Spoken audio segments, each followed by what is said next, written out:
What is going on, everybody? I hope everyone's having an amazing afternoon, evening, morning, or whatever it is in your time zone, even if it's excessively noisy in your time zone. Let's see what we can do about that.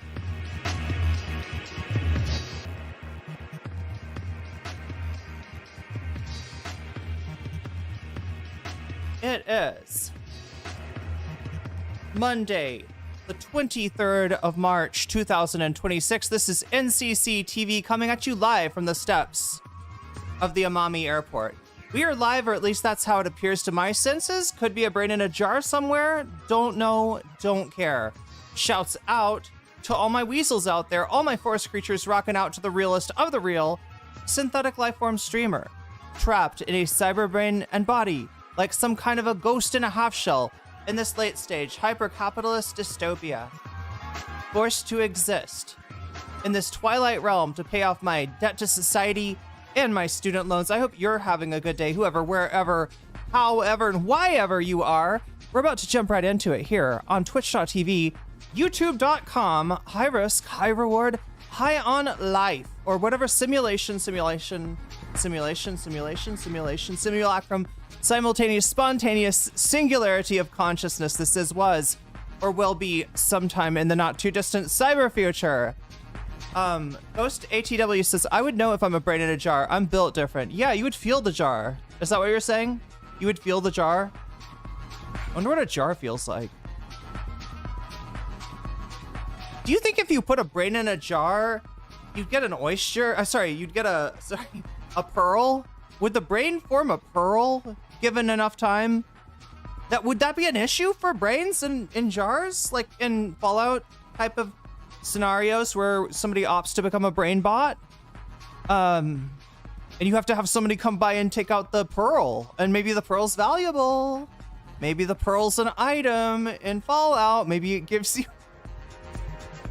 I don't know, chat. What would a pearl do? What would a brain pearl do in Fallout? Why am I making this stuff up? I should be writing for these companies, not speculating fan fiction about them. My hair is looking great today. Thank you. Thank you. I couldn't quite all the way get my brush through it, but you know, I think it's okay anyway. I think it'll be fine. And it's happier now. I don't know. I feel like I'm happier now. I feel so much better than I did earlier this winter. This winter was really rough for me. Like, I have not been sick like that since I was a little kid, and I got sick twice. And yeah, I don't know. I was like depressed. Like, I can feel it now. Like, I think you feel the jar. Here, to answer the chatter's question from earlier, if you're a brain in a jar, would you feel it? You feel it when you get out of the jar. That's the goal for every brain, is to try to burst their jar. And that's the brain, escape the jar, right? No? Not a good idea? Okay. Okay, we'll workshop that one. Right? I don't know. Maybe the brain is in a jar for a reason. I don't know. What was the reason in Fallout, though? I keep on forgetting, like, what is, like, all of the, you know, the weird...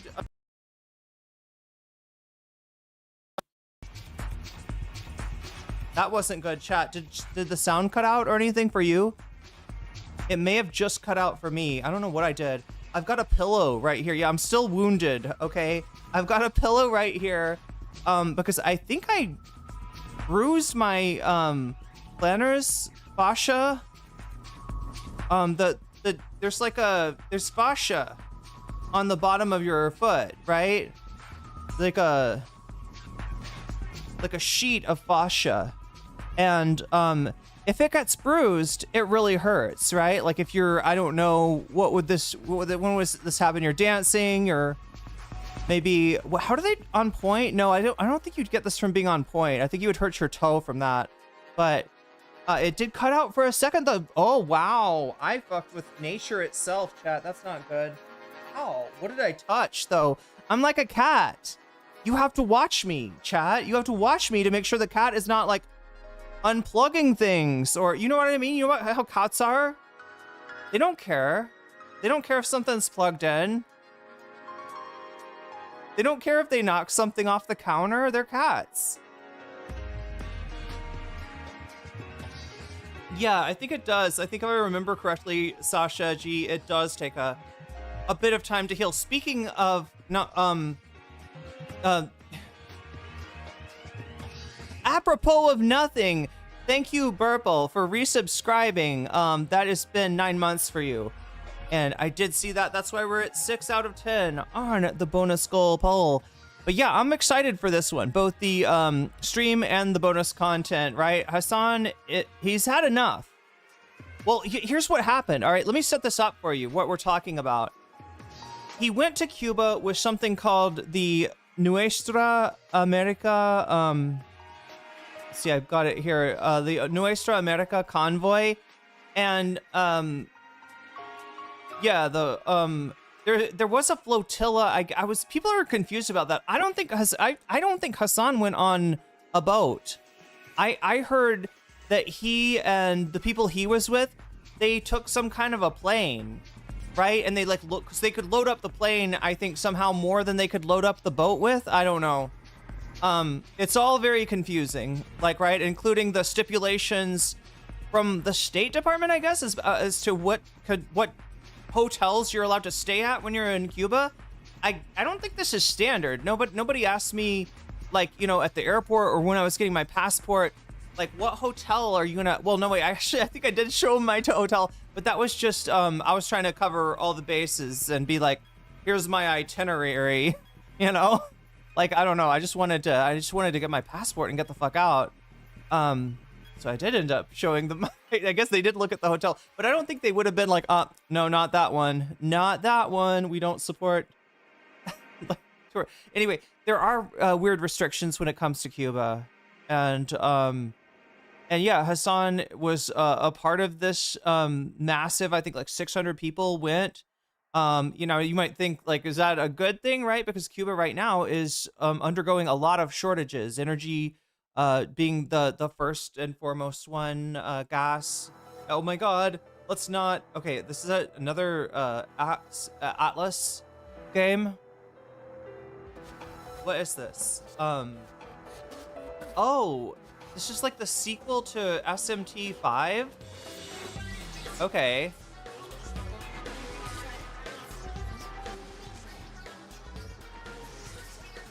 That's funky. Somehow.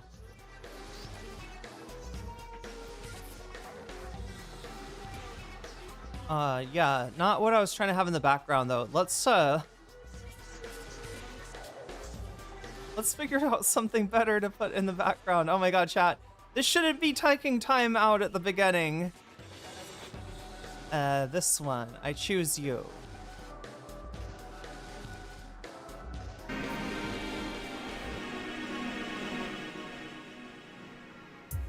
Okay, finally. Oh my God, finally. I feel like it's still too loud. It's still too loud, isn't it? I'm trying to talk over this music the whole time.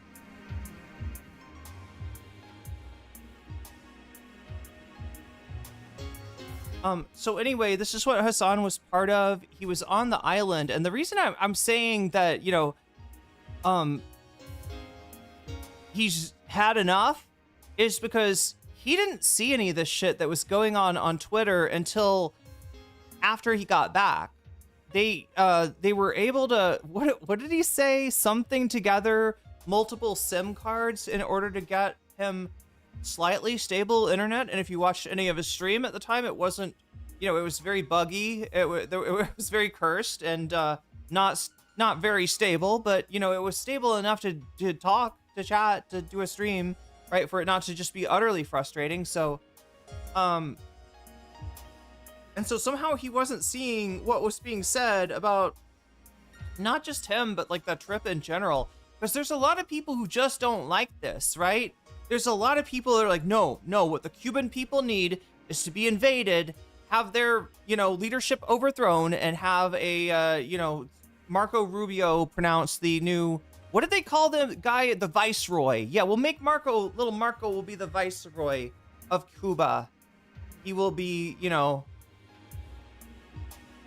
they can have a big Cuba Libre party in the new Mar-a-Lago in Havana, I guess. I don't know what they're gonna do, right? But yeah, they are threatening Cuba. They have, kind of been strangling Cuba. That's the reason for this convoy. And so, yeah, there's people that obviously, if they're not for, the autonomy of the Cuban people, at least, they're going to be against this. If they don't like Hassan, they're going to find a reason to be against this.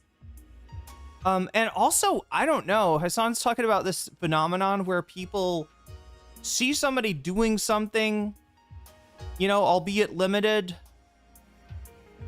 that they're not doing, and they kind of feel inadequate, right? And so one cope for that inadequacy is if you gotta, convince yourself that it's not really good, or they're not doing it for the right reasons, or they're like not a good person, or that their shirt could feed a family of 4 for 2 years. Is that what I heard? Yeah, I don't think they eat shirts in Cuba. Never understood this. It's bonkers to me. Yeah. Yeah, they just changed their name to Mark Cuban again. It always trips me out that Mark Cuban actually isn't Cuban. I always thought he was. When I first became aware of Mark Cuban, he was on Adam Friedland recently. Did anyone see that? But anyway, we got that going on, and then yeah, there's also some leftists that are not happy with Hassan for various reasons. He did the trip, which is the right thing to do, but he didn't do it the right way. There's something, like he should have stayed in a different hotel to show he was really with the people, right? And also, that saves him some money too, right? Oh wait, he wasn't there to save money. He was like kind of low-key there to try to put some money into the Cuban economy, in addition to, let's see, what were they taking? Let me read this again. Hundreds of solar panels, essential for homes and schools, as well as 50 tons of goods, including rice, oats, beans, medicines. Yeah. And I think that's in the flotilla, right? I don't even know. There might have been more stuff that well, I mean, I don't know if we'll have time. Anyone know? Is there other stuff maybe that Hassan brought in his group? Because my understanding is he didn't go. Yeah, because I keep on hearing people be like, he went on a boat trip, or he went on a pleasure cruise or something like that. He didn't. I don't think Hassan even went on a boat. He's with the group that, that the flotilla, the flotilla group, right? He's with Nuestra America, but he's not. I think he was on a plane. There was some story anyway. We'll see if we have time to. I guess maybe he'll probably talk about it anyway. He talked about this for a long time this morning, right? It was like the first 2 hours of his stream. So we got to get going here, chat. We got to cover what all is going on here, and then we got some bonus content, which I know I've seen already. Chat is very excited about. Let me make haste, because I know I took a long time getting to stream. I apologize. It's always like I'm about to go on stream, and then I'm like, oh, but I need some tea. It would be so much better if I had a cup of tea. Then I make the tea, and I'm like, oh my god, I haven't brushed my teeth today. I'm not gonna come on stream and just have gross teeth. Like, I gotta take care, you know what I mean? I'm always like remembering like the one last thing that I've got to do before coming on stream.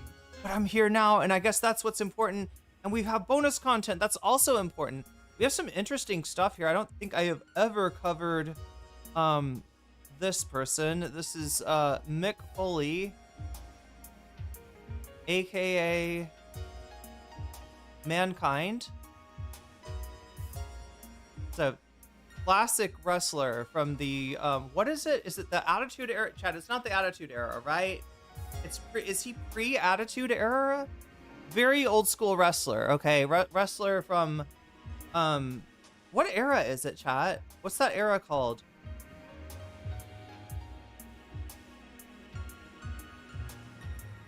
Anyway, I don't know my wrestling eras.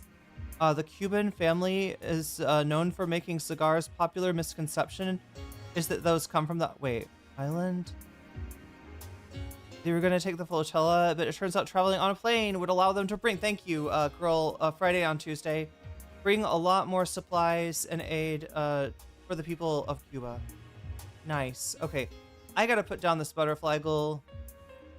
Every stream, I challenge you to try to put a butterfly, butterfly. There we go. Emoji. Yeah, we'll use the language, universal language of emoji. Wait, no. Okay, if I say butterfly in my hair, then people are gonna think that butterfly is like code for something. Okay, put a butterfly, and then do the emote in my hair. Okay, there we go. Simple offer. If we can get 10 teal super chats in the next 2 hours, I will once again put a butterfly in my hair. This time on the other side, because if you haven't noticed, the part is flipped, and that makes, it turns out, all the difference in the world. Anyway, we gotta get going here, chat. Let me pull chat up so that I can, oh my gosh, everything is taking forever. Do I need to press this button again? Does it not, huh?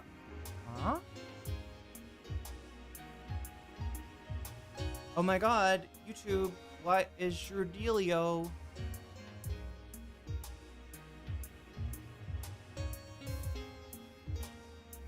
It is not working. I don't know what's going on. That's right. Triple H. Is that the Attitude Era? Is it the Attitude Era? Wait. Yeah. When The Rock ad-libbed "Shut Up, Bitch" to Triple H. But have I got the right era? I feel like it's pre-Attitude. I don't know. Oh wait, there is a poll there. Wait. Okay, what am I trying to do? What am I fucking trying to do? Yes, there is a poll. There's just not a... Does it not want me to use emojis? What if the AI heard me talking and they were worried I had some like really iffy goal going on for the super chat thing? Oh my god. I think I gotta just reset this thing, chat. Oh, that's annoying. Because I was trying to tell you about the bonus content that we got for today. Obviously, we're at 6 out of 100. If we get to 100, we'll cover another topic. We got Mick Foley speaks out against ICE. Is that in first place right now? No. Ty's worried about Israel takeover is now in first place. 34 votes have been cast thus far. So make sure to get your vote in if you have not already.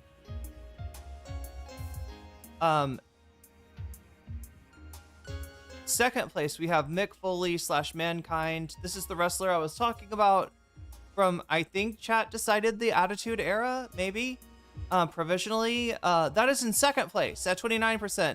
We got the new Surfs video on Andrew Callahan. Yeah, Lance has put together a video. This is not a stream segment from the Surfs Live or Surfs TV. Or whatever, whatever that channel is called. This is from the other Surfs channel, and this is a video essay on what's going on with Andrew Callahan, exactly, right? And I've noticed, well, we'll see if we get into it, right? I've noticed what Lance is noticing, and you know, the only time I think he's come up recently was, yeah, the interview with Biden's son, with Biden Jr., with Hunter, and then the Nick Shirley interview. But yeah, it turns out there's a lot that people don't know about the whole story, and also I picked up on the fact that he kind of came back from the scandal with a huge chip on his shoulder, and it's like, if you watch all of his content, you see it, right? You see the shift. And then, like, most recently, I think what Lance is calling him out for is the what did he have, oh god, the Shia LaBeouf interview, and then I'm trying to remember the other recent interview that he did, but yeah, I mean, you know, a lot of people will still talk about Andrew like he's a leftist. I don't. Anyway, that's Lance has got an argument. Lance will argue to the contrary. There we go. Lance will argue to the contrary in his video essay, if we choose that, right? That's in 3rd place right now. 4th place is President Sunday, who apparently no one loves. Debates Alec Gunter, who apparently even less people, like negative people, love Alec Gunter, right? There's like probably a world of antimatter and anti-energy in which people really like Alec Gunter in order to counterbalance this one in which that's not the case. But he's back, the Gunt, the Gunter, he is back. You know, hopefully you've all forgotten about the weird things that he the weird bottom shaming and like the whole mess with Alec Gunter, right? It's been a while. So President Sunday apparently is having Alec Gunter come on to debate him after having talked shit about the guy in a panel type setting, right? So President Sunday reacted to Alec Gunter on a panel, I guess. Anyway, it's one weird video, 2 weird guys, Weird Champ Super Bowl, okay? If you want to see the Weird Champ Super Bowl, President Sunday versus Alec Gunter, that's your ticket, right? That's the debate. That's the hot ticket for you, right? It's a weird debate. It's a petty debate. It's a you know, some would say a debate without purpose for existing, but here it is, chat. It exists, and we can watch it if you so choose, right? Because I know we got some Sunday heads out there, and maybe some Gunter. What does Alec call his followers? What are the Gunt? It's not the Gunt clan, is it? What would it? Gunter head?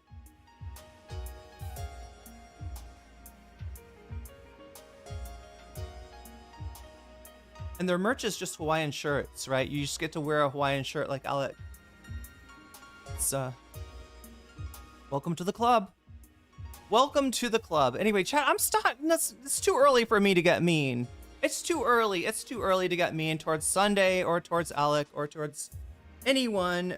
We got a whole stream to stream and possibly some bonus content to view after the stream, after I'm done covering what's going on with Hassan, which occupied a good little portion of his stream this morning. A nice little segment was made of him just like mostly utter disbelief in cataloging the pointless attacks, pointless and petty. You're selling the debate pretty well. I mean, no, but I mean, some people enjoy that. One in chat if you enjoy that. A Hawaiian shirt, he could get a trademark on that. Well, I mean, I think it's, oh no, stop. Okay, I'm nice, okay, for the record, okay? I'm a nice person. I don't enjoy other streamers' consternation. We're not trying to get him consternated, chat, because if he gets consternated, he could be dangerous, and we don't want him. A dangerous Alec is not what we need right now. I was not being sarcastic. You're selling. Oh wait, you weren't being sarcastic, Direful. You got me. Damn. I thought I got the better of that exchange, and then Direful's like, actually, omaiwa shendairu. Omaiwa mo shendairu. And I'm like, nani? What? Oh my god. You got me, Direful. You got me. Was not being sarcastic. Not sarcastic.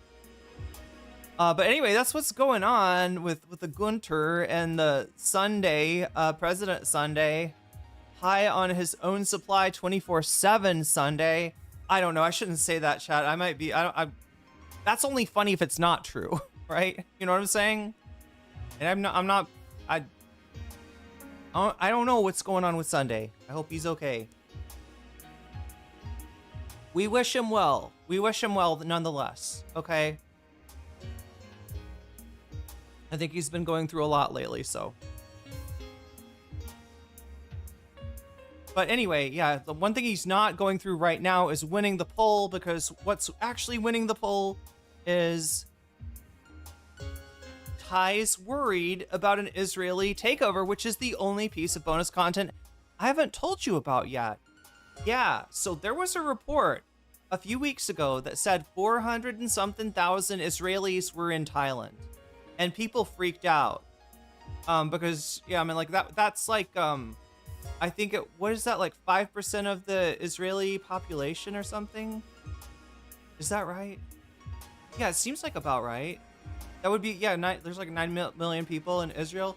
So yeah, it's like it's like, this would be like a ridiculous, you know, and, you know, people feel like there's a lot of Israeli tourists around because they keep popping up in viral, outrage videos where a tourist is incredibly rude to locals, and, you know, it pops off on social media, right? Or arrogant, or just unpleasant, and you know, so there's a lot of those videos, you know, and they're, you know, various nationalities of tourists, but oftentimes it does seem to be an Israeli tourist. And so because of that, you know, Thais, when they heard this, like, saw this number, they're, you know, kind of freaked out, right? There's also been places where,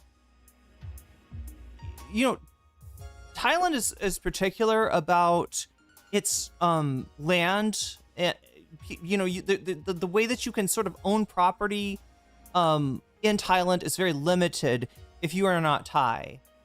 And so but nonetheless, people do try to kind of go around the system, find loopholes and stuff, and there, I don't remember, it was on some beach or something, there was some kind of I don't remember, the people, there was a bunch of property bought up in the same area, and I think the fear that people have, you know, is that, you know, well, if this is the expansionist nature of Israel, you know, does not make it feel comfortable when, you know, people, anyway, I want to point out and just make it clear that the 400,000 number is exaggerated. There are not 400,000 Israelis in Thailand right now. Okay, that's not, the number is for the year. How many Israelis, like, you know, touched down in Thailand, right? That's the number, right? How many Israeli nationals were in Thailand during the whole year? It's 400,000, and it is more than, like, I don't know, percentage wise, proportionally, it's more than the US. It's probably more than a lot of other countries, but anyway, this has prompted, you know, a lot of concerns to be expressed by Thai people, and you know, there was also recently, I don't think I talked about this, there was a restaurant somewhere where a guy had a Palestinian flag, and a tourist from Israel asked him to take it down, and he didn't want to. He did not want to. It caused a commotion. I don't remember what, if they went to the cops or something like that. The Israeli tourist went to the cop to try to get the thing taken down. But yeah, it's just bad. You know, the tourists that wind up on those clips are a really bad look for Israel in a time where Israel's got, you know, not, it's one of the, you know, biggest pariah states, if not the biggest pariah state in the world. Kind of like how South Africans ended up everywhere. Oh, I don't know. Oh God. I mean, they don't end up everywhere, but yeah, when they do end up somewhere, they end up buying Twitter, right? Or creating Palantir. It's just like, yeah.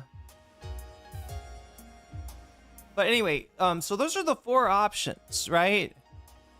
And right now it looks like people are wanting to know what. So I've got this video from a Thai content creator named Palm, and she's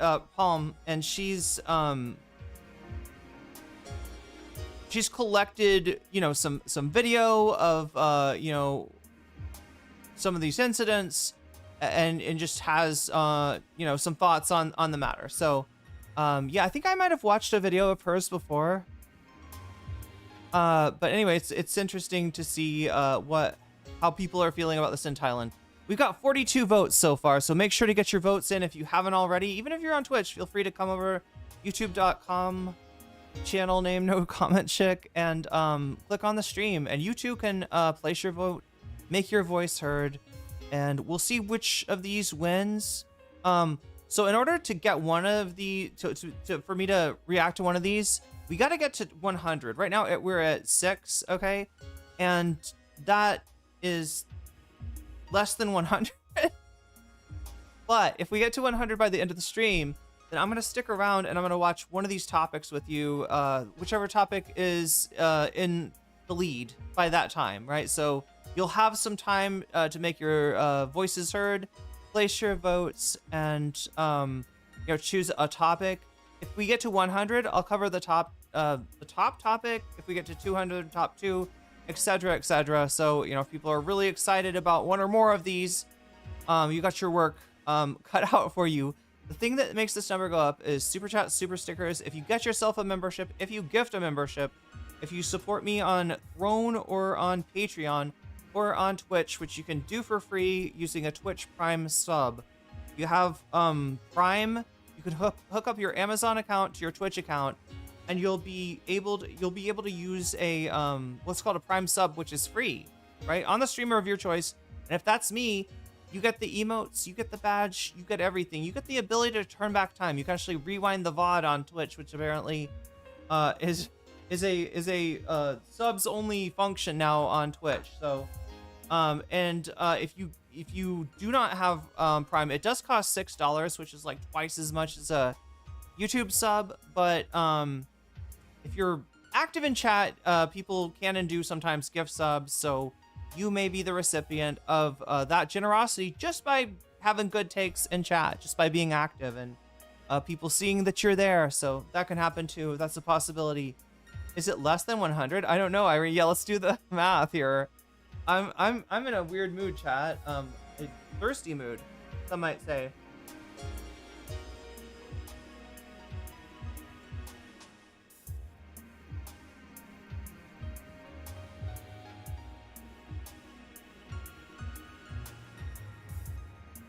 Oh my god, I gotta put my foot on this pillow. There we go. Oh, that's so much better. Yeah, the other thing I think that's making, like, when I sit here, I usually have my foot like kind of like turned up like this. I don't know, it's like the way the chair is. Like I have my, so like instead of just like my foot resting on the ground, it's like up on the ball sort of. And I don't think that's good. That cannot be good for the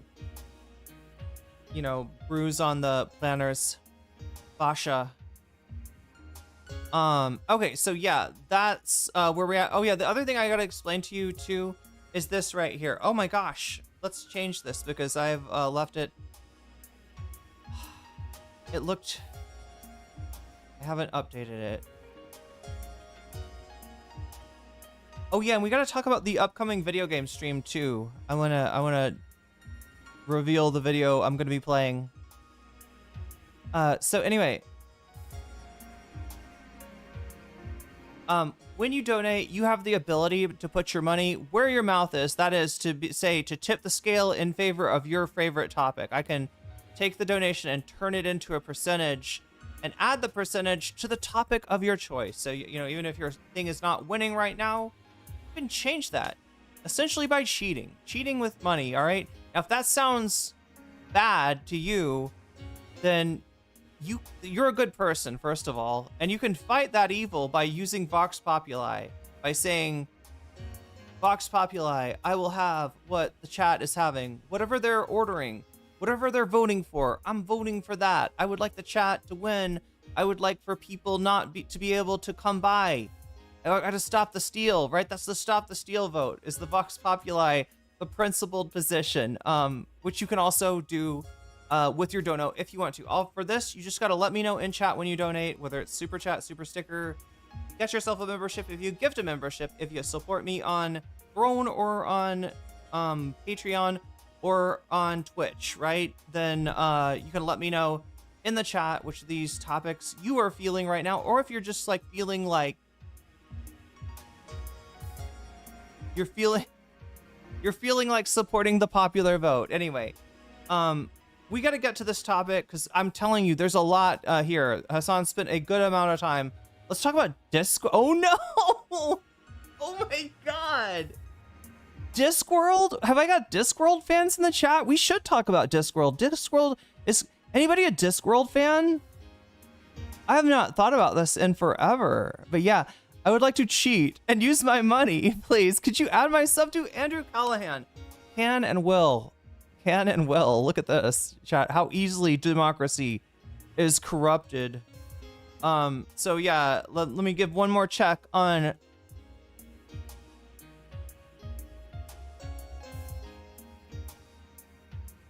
Oh yeah. Yeah, Ty's worried, Israel takeover. I feel like that sounds a little bit more catastrophic than the actual situation, but there is real concern there. At 42%, in first place, second place Mick Foley / Mankind speaks out about ICE. Third place is the new Surfs video. This is Andrew Callahan, and that's what Burpel is putting that Twitch sub towards. Look at that, 6 extra points for that. So puts it into contention. Anyway, we gotta go. We gotta make haste. We got no time for this, chat. I would love to sit here and talk to you. I love to talk to chat, especially when chat's like reminding me of shit like Discworld. That's wild. Vox Populi is for voting for all of them at the same time. It's the most powerful booster. It's the great equalizer. It really is. The Afro Man trial made my dad's day. There's apparently more to it. There's like 30 minutes of his testimony that's apparently pretty funny. So we might have to revisit that sometime. My mutuals keep recommending Discworld. Yeah, Discworld is a great way to spend your time. What am I trying to do? I'm trying to get us into the playlist. No, not the watch later. Did you know that Hassan has somebody that like makes a playlist? Like the whole like there's a I think I'm right about this, right? There's like a playlist there's somebody that like does a playlist every day that Hassan is like I think he adds like other stuff that may not be on the playlist if he wants to cover something, but okay, here we go, chat. I think this is it. Actually, you know what? Let me see if I can find... I've been watching this channel that puts that like restreams Hassan's stream on YouTube, because I just do not use the Twitch app. I do not use Twitch mobile. Wait, no, where is it? Fuck. I'm gonna have to go in here to find it.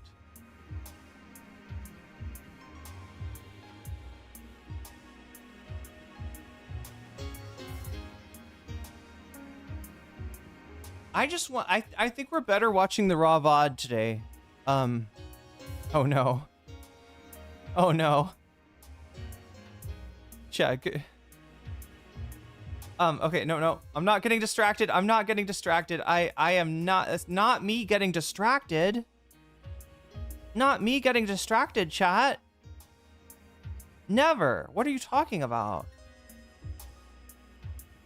Distracted? Me?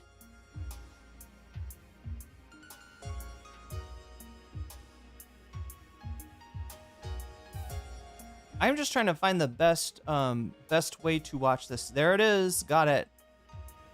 Okay, yeah. Also, this way, you know, I'm not leeching off the work of any of the editors for the... I don't know. I don't think the Industrial Complex channels mind, but...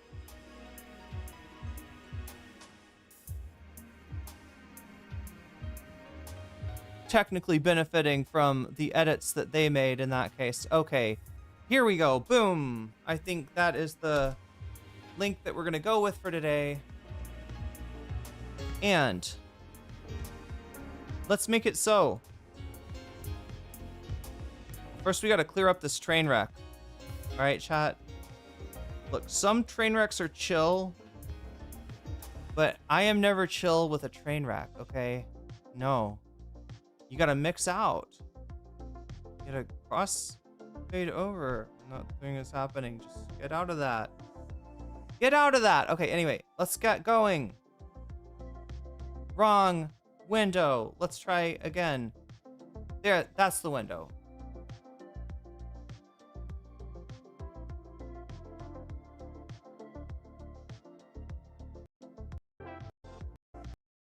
Okay, so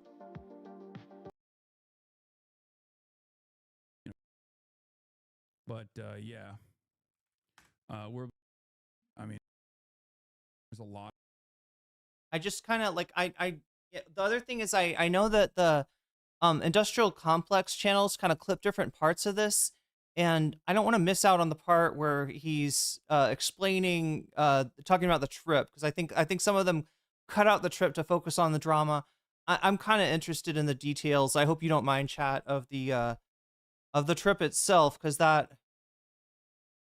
those are gonna come up in the drama.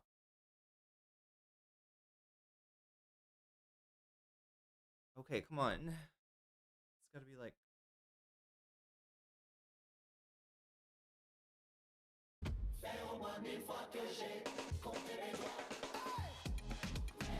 What's going on, everybody?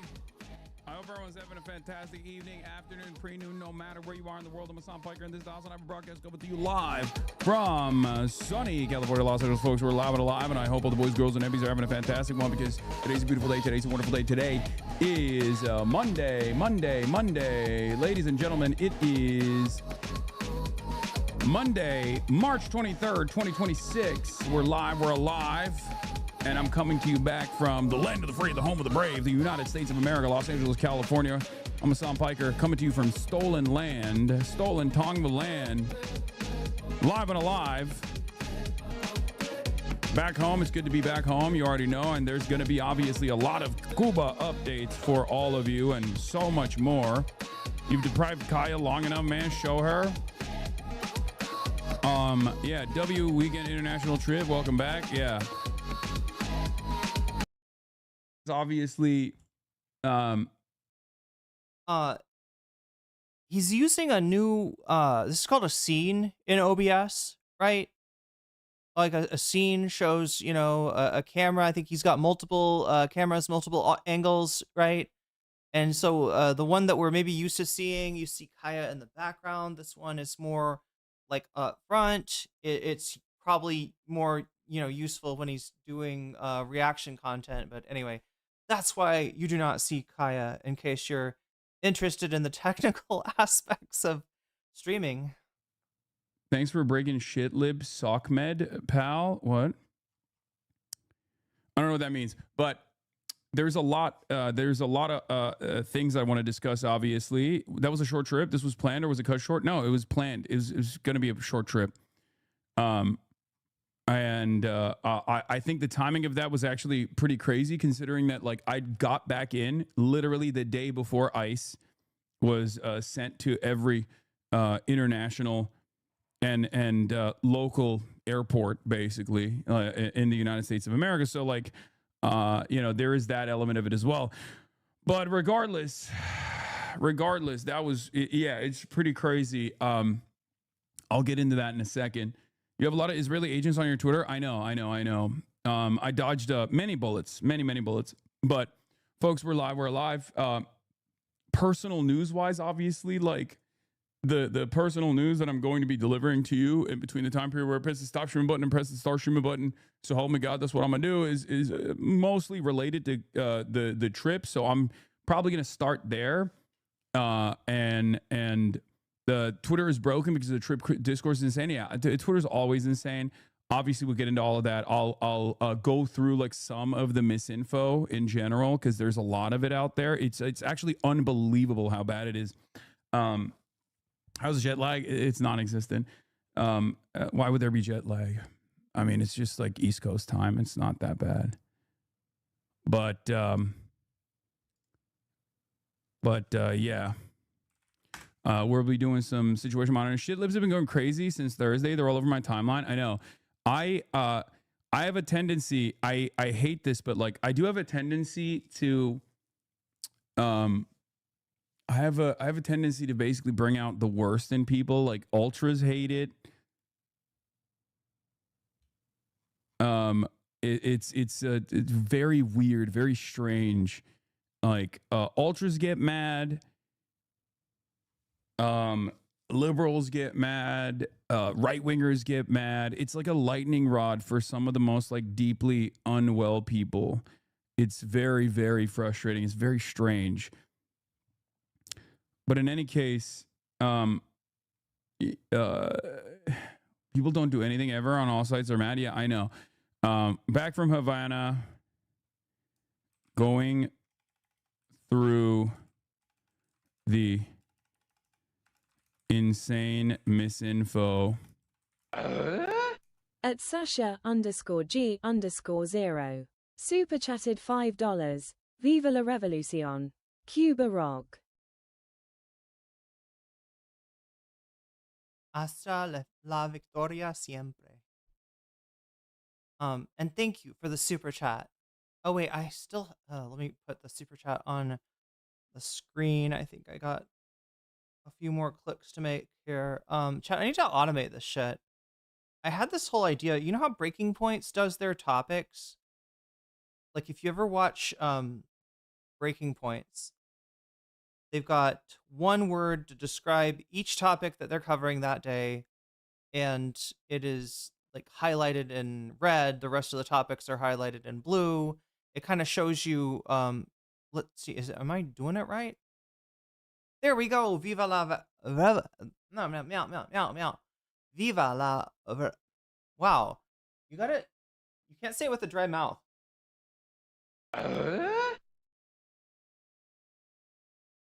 One more time. Viva la revolución. There we go. Oh my God, chat. Why does like... And thank you for the super chat.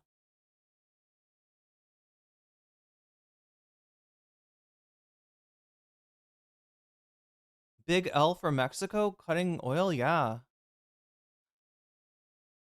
The deaths are on them too. It is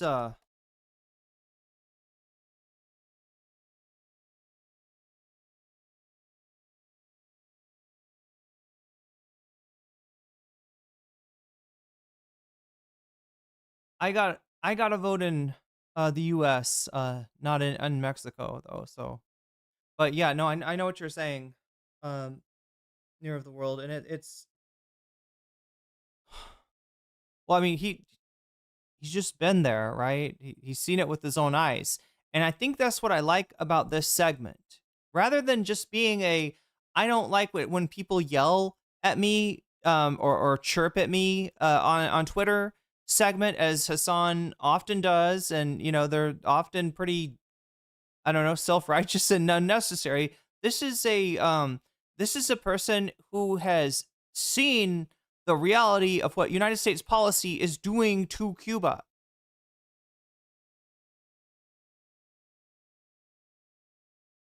Seeing its effect on human beings up close in person, right?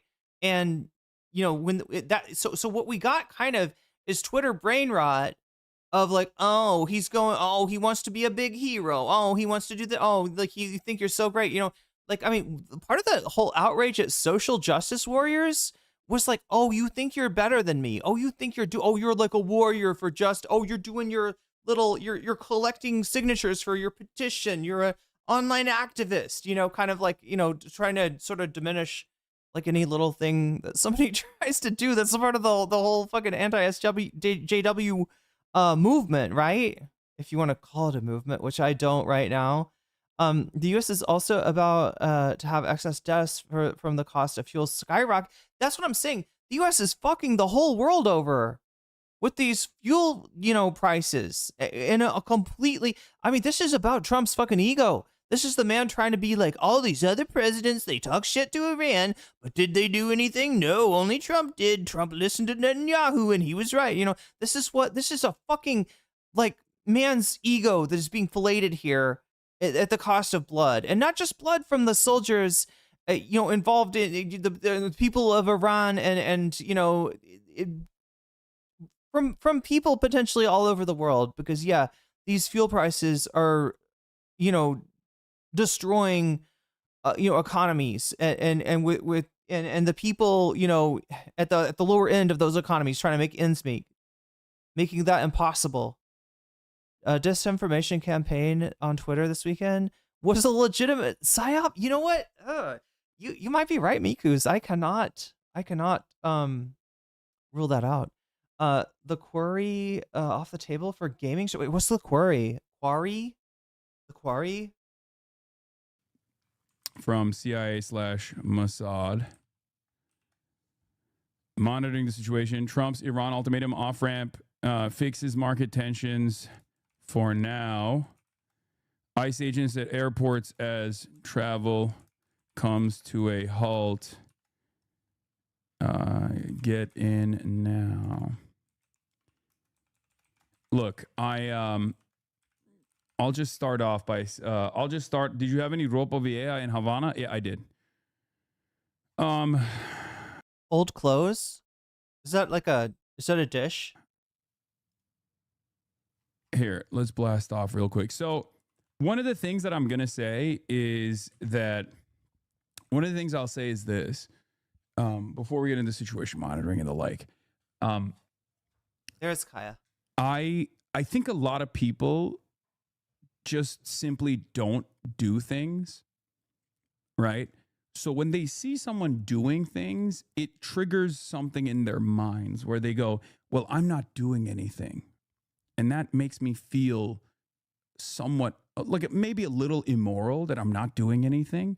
So I have to find a way to disparage people who are trying to do their best, right? And I think that's a lot of like the anger and resentment, even from like a totally non-ideological standpoint, comes from precisely that. Because like there are a lot of liberals who Ropa Vieja, is it good? Obviously want to fancy themselves, want to see themselves as like kind-hearted humanitarian people. So when they see like someone actually engaging in that act, someone that they don't like, they don't go, shredded pork or beef in a red sauce. What? I'll hand it to them. These guys are doing this thing. It's fine. I don't really normally like this person, but it's fine. They go, let me find a reason as to why this is cynical, right? This has got to be cynical. I think that's part of it. I think that's part of it. There's this like insecurity that's triggered in people that make them behave in this like very strange way.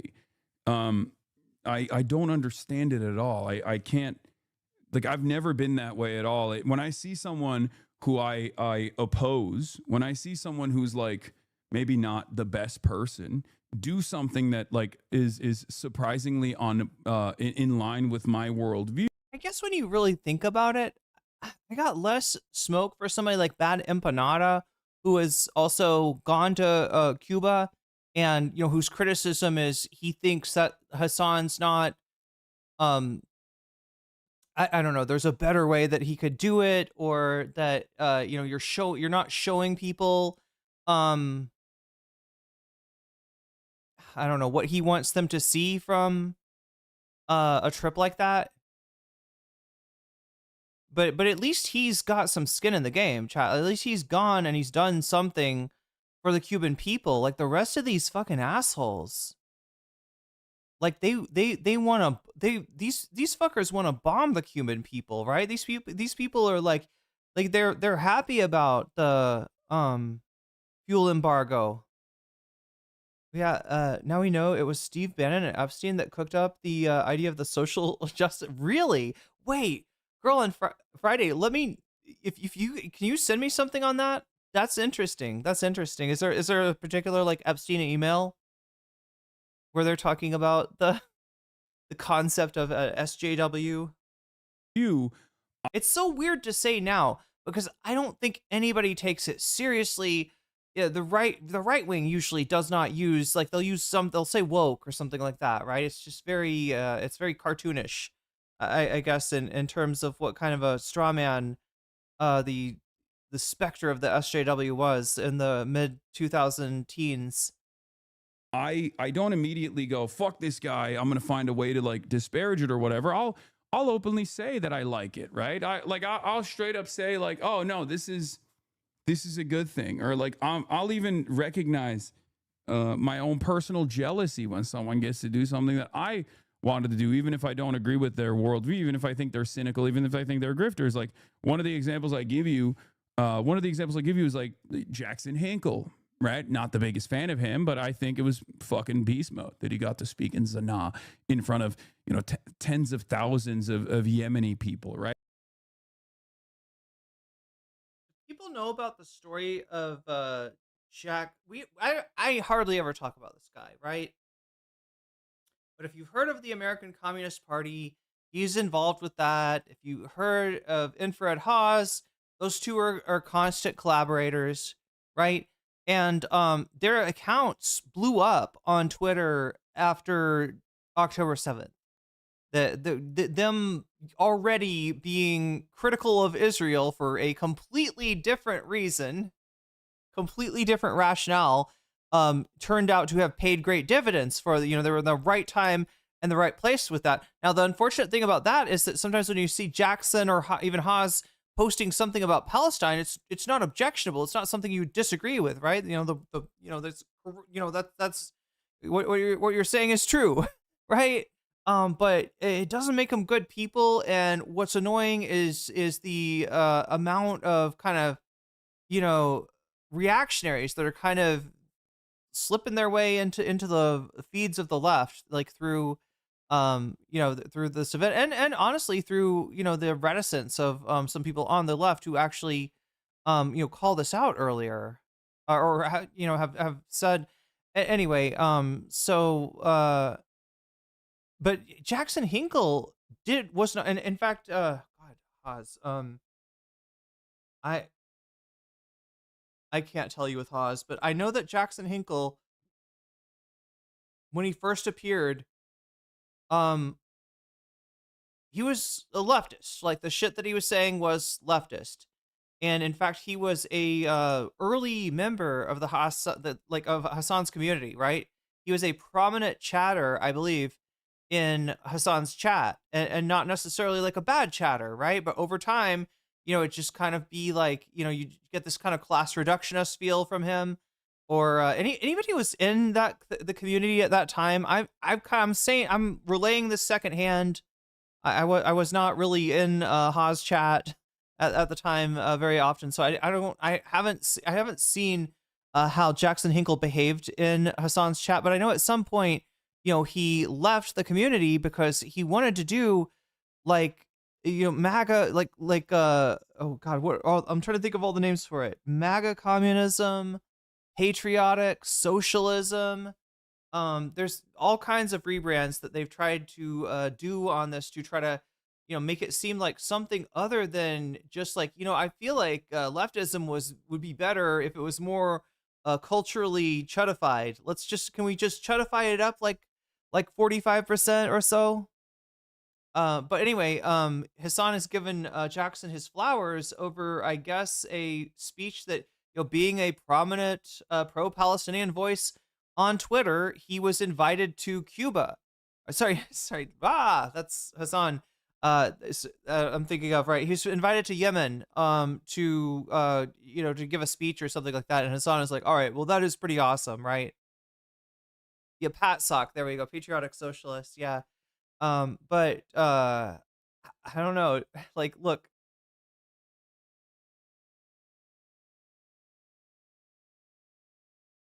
you can't clean the poop off of a turd. I think somebody wise once said that, right? You can't be like, okay, like, I mean, underneath the turd, Jackson's a real principled guy when it comes to Palestine. Like, you can't say that about a fucking fascist. Anyway. Right? Like that's objectively a cool thing that he did, right? Like, that's something that I wish I could do. I'm not going to sit here and be like, fuck him. Like, fuck this guy. He's cynical.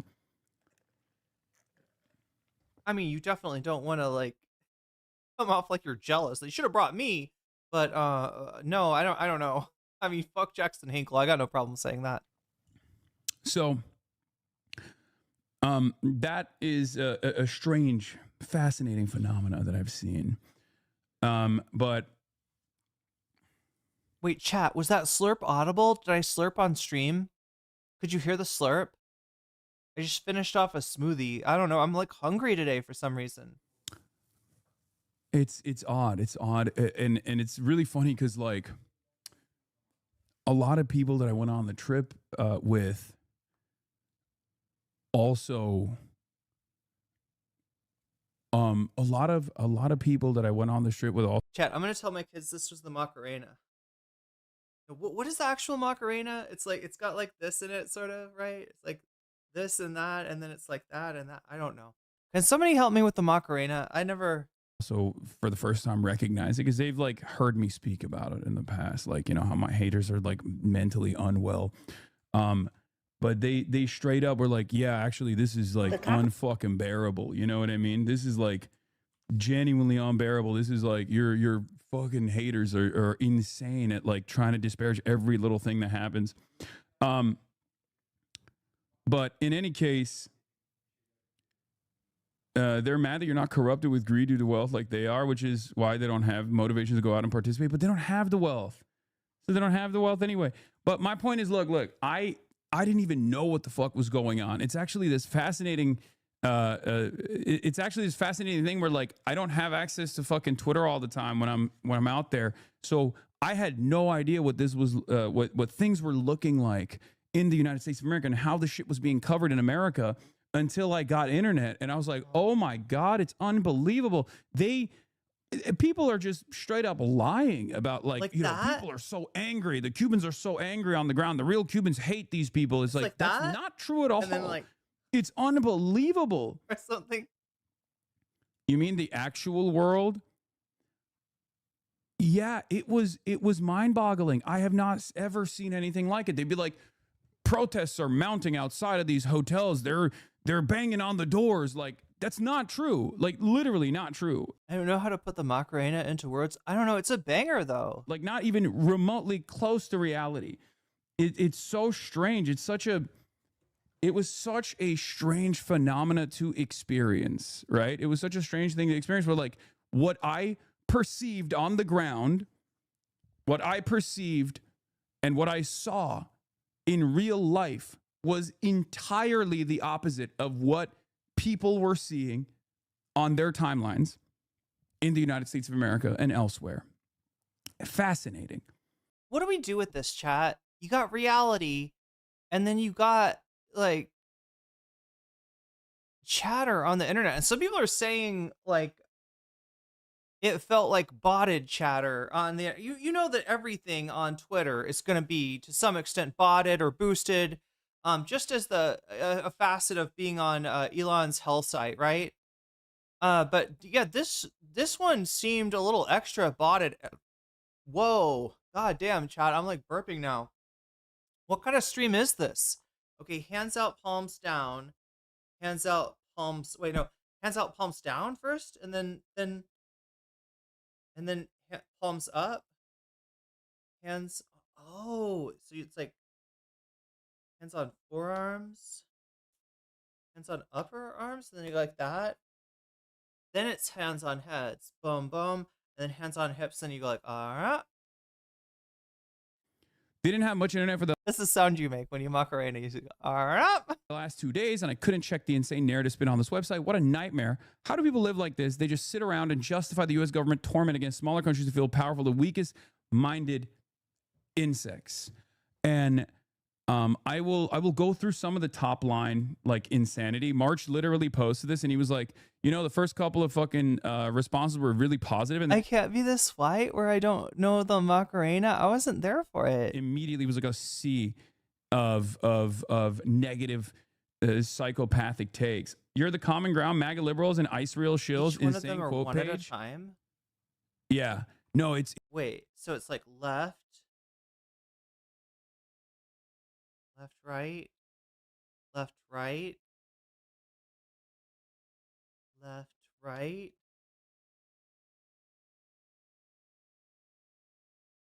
And then the hip thrust, yeah.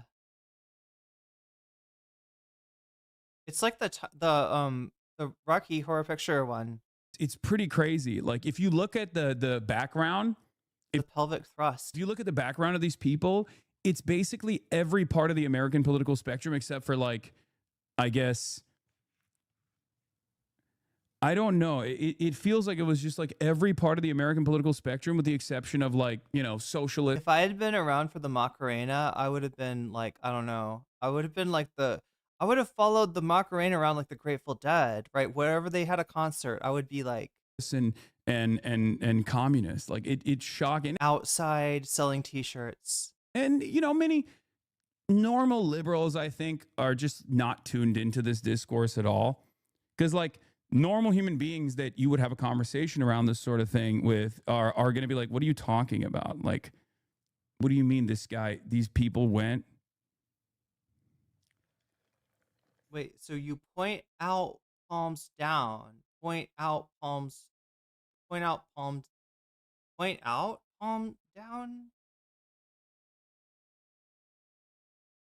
Oh wait, point.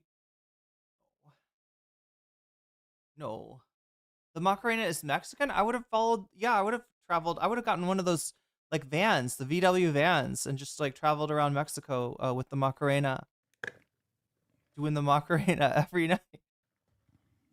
And then I would have wrote a song about it, about how I took a pill in Ibiza, to show Avicii I was cool. Oh my God, chat! It's like Frankenstein. Wait, what is Like- Frankenstein's like that? Wait, what is Frankenstein's like? Bro, so when, as far as you being analyzed for drinking from an espresso cup, total insanity, a little cafecito. Flip your arm out straight at Yeah. first, and then you. The go guy like who made the that. glass in shirts tweet is literally a Trump fan, and liberals ate that You go up. like Yeah, that, you're kind of becoming a go like litmus that. test now. Grateful you exist. Yeah, that, I don't think I should be this person. and that. But it's very strange that people.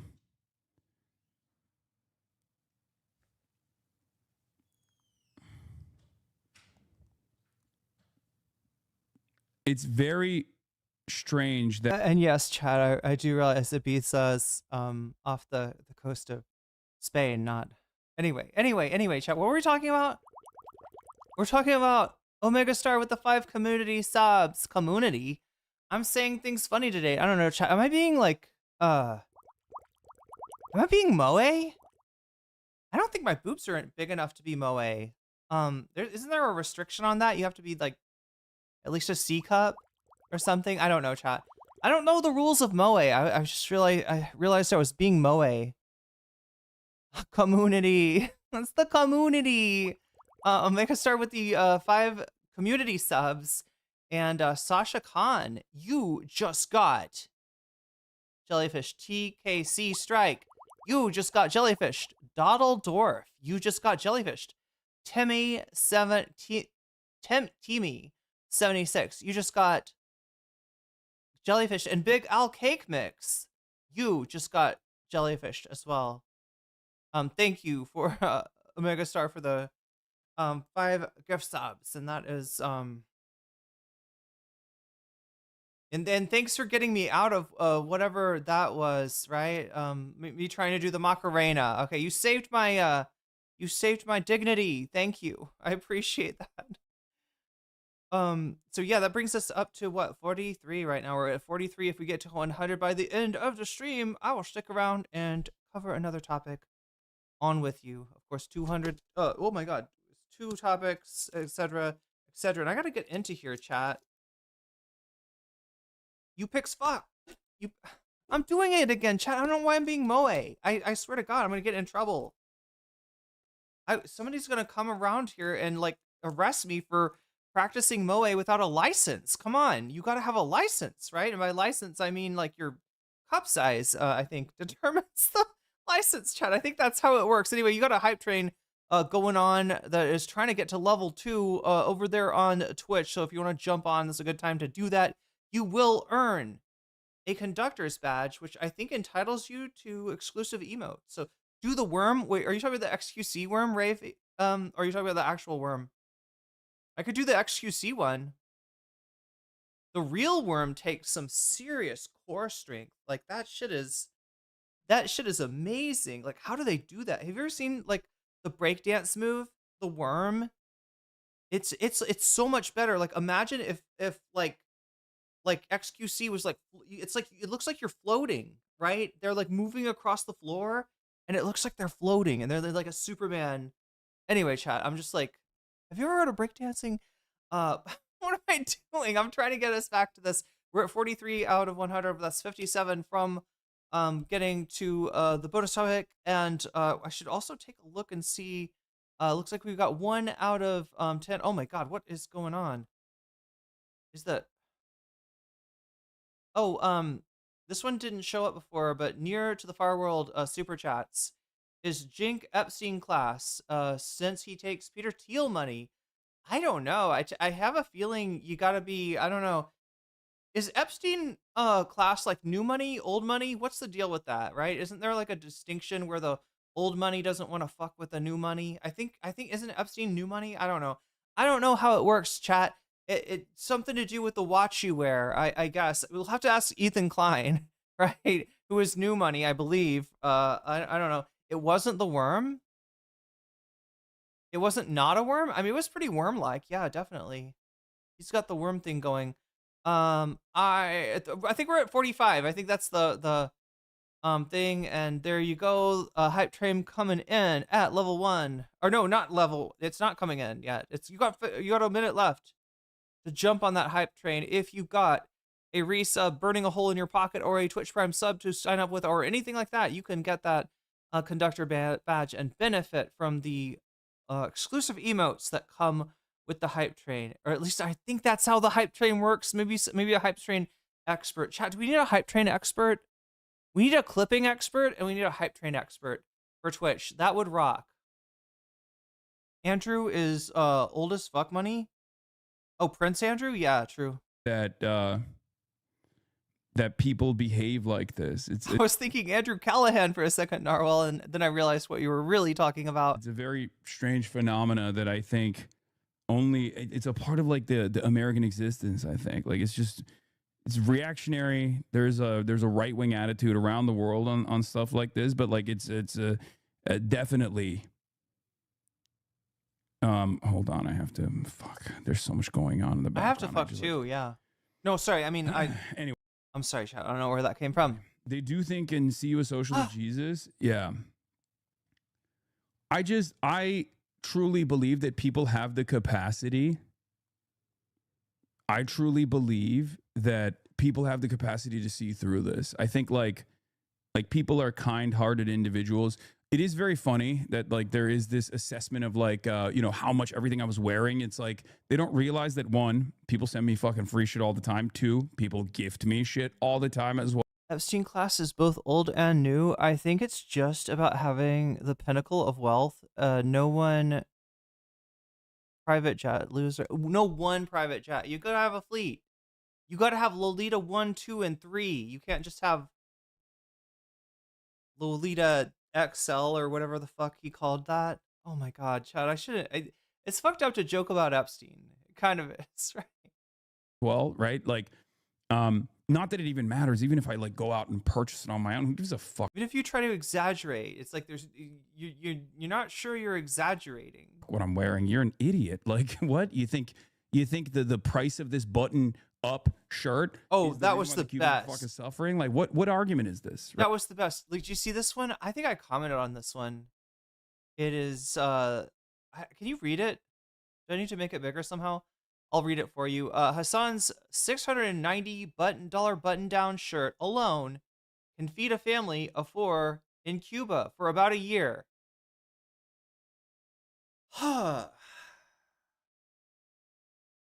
Look at this too. Wait, what is this? Like a hat?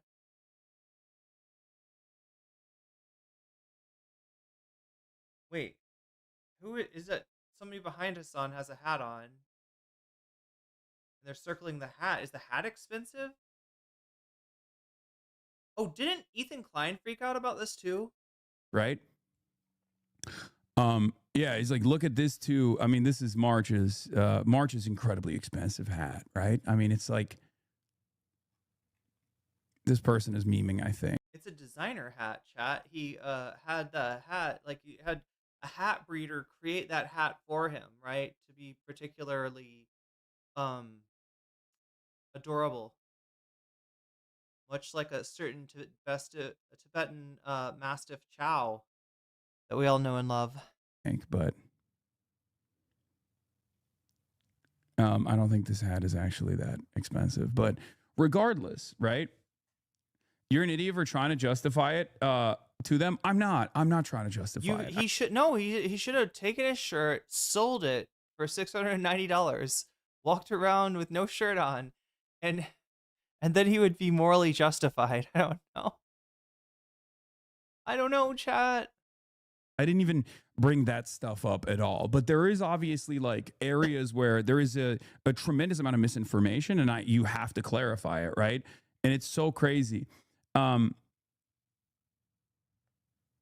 the situation with Zeo Nazi Daily when he tried to instigate? Sorry, tweet. We'll talk about that as well.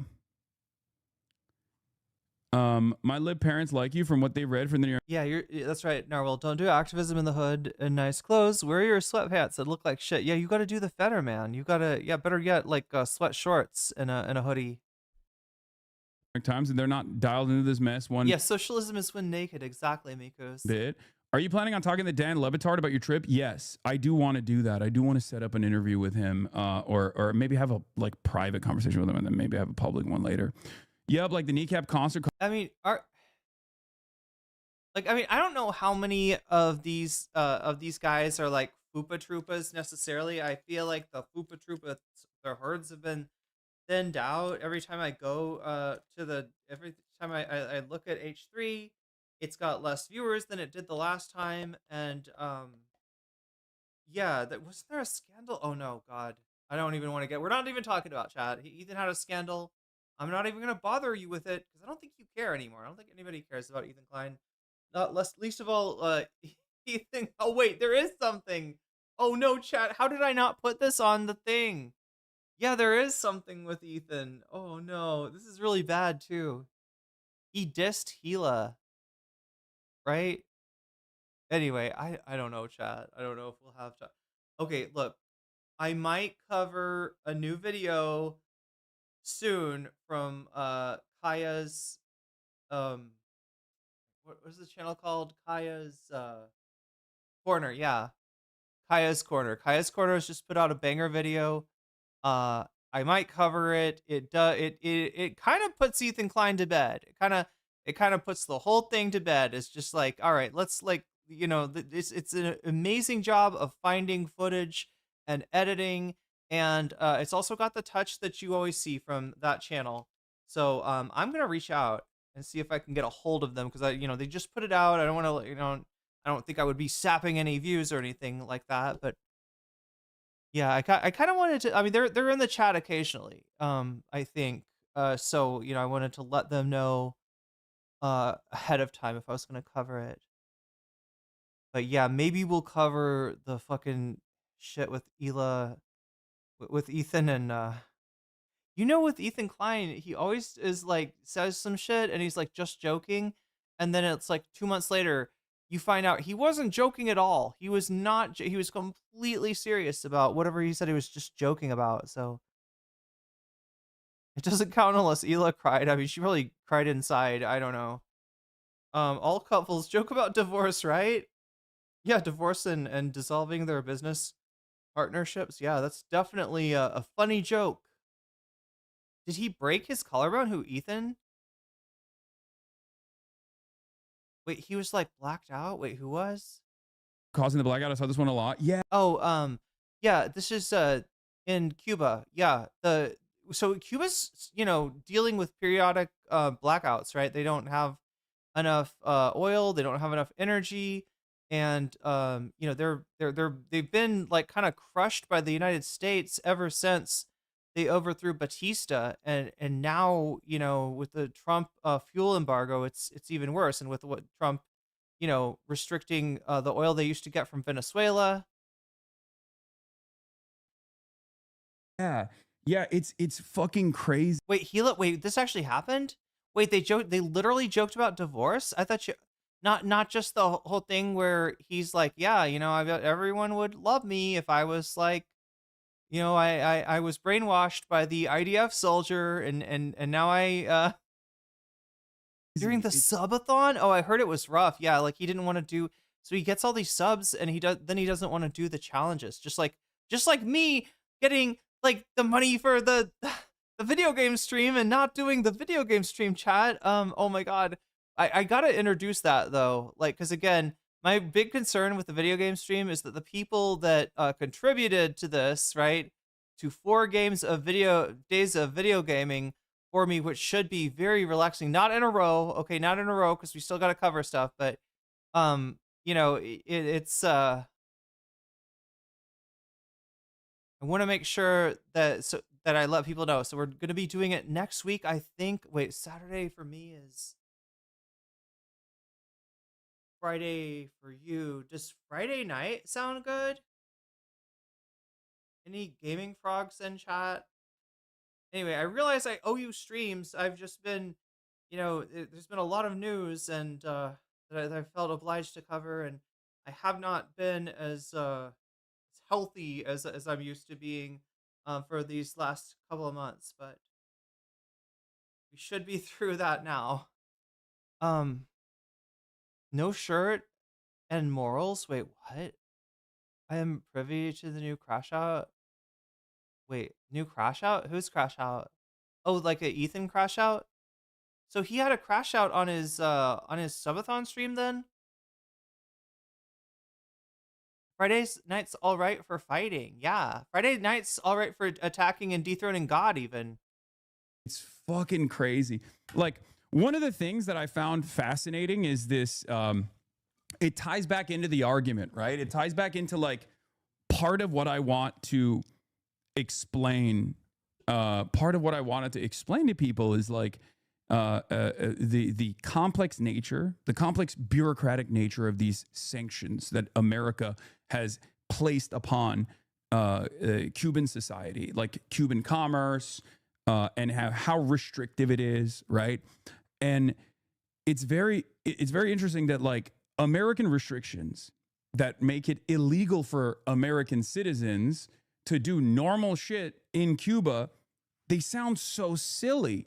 They sound so insane that you would think, like when you hear it at first, it's kind of like Israel in that regard, where you're like, that sounds ridiculous. There's no way that that's a real restriction. Shut up. Right? Like the thing that people were Yeah, that's right, Rave. I knew about the refusing to do the challenges. I just didn't know about the teasing divorce, um the whatever he said like about his marriage. complaining about, like the 5-star hotel shit, right? Unless you mean that thing where he was like, yeah, I'd be so far ahead if I just wanted to like get right back to where I was, and if you don't know, okay, we talk about Ethan, he's a little cow, he's ridiculous, nobody watches him, right? It wasn't always this way. He was on the top of the world for a while. He pulled guests like, I mean, the one that comes to mind is Post Malone, but at his prime, right? Like Ethan he was like Joe Rogan apparently talked about Ethan and Hila. Like that's how big they were, right? That's how influential and connected they were. And so yeah, he's like, I'd go back to that basically if I just if I just cut ties with Hila and blamed her for everything, right? And he's like, just kidding. But like, I don't know, there's so many clips of Ethan saying just kidding, and then you later find out he's not kidding at all. He's 100% serious, and that's like how he does. That's the Weasley little plausible deniability way that he puts it out there. Cuba sounds like a good place to move to for trans women. I mean, Cuba is definitely a place where people are struggling to survive right now. But in terms of their record on LGBT rights, yeah, I think that's one of the areas that they. Wait, is that right? I'm pretty sure. Anyway, let's although maybe it has not always been that way. I found it really strange that they clipped me talking about it, and it's objectively the truth, right? That is objectively the truth. I just said literally what the American government's. They were DLC on Payday 2, which is that I guess a pretty big game. I should know, chat. I wish I knew. That's a first person shooter, right? I feel so weird, right? When I talk to people that know video games, it's so weird, chat, when they're all like, they know, like, they're like, oh yeah, it's like blah blah blah with the loadout. You got the new, like, talking about like, and I'm just like, yep, loadout, definitely, that sounds great. That sounds really good. I totally know what that means. Like talking about guns and stuff, and I'm just like, oh my god. Restrictions are, right? And people were just like, sure, buddy, and they ran with it because it's so odd. It's so fucking odd. It's like, but it's just like, you're never gonna go to Cuba, so for you it doesn't matter. Remember watching a video on the numbers breakdown? Ethan is one of the most profitable YouTubers compared to their expenses. Wow. Do you mean still, Davy, or do you mean like several years ago? Because like, again, like when he seriously, like October 7th wrecked this guy. Like I think before October 7th, he was, yeah, maybe not at the top of his game, right? Maybe he'd fallen because he wasn't pulling the guests that he used to. Was he? I don't think he was really pulling the guests that he used to pull. Back in the day, he was okay. Oh, do you mean back when it was Gila and Ethan just telling stories or whatever, little skits, Vape Nation, that stuff? Or are you talking about right when they started, or when the podcast started to take off?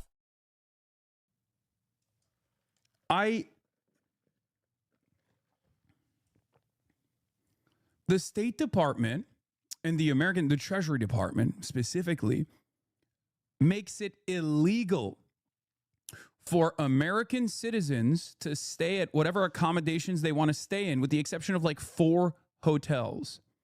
Okay?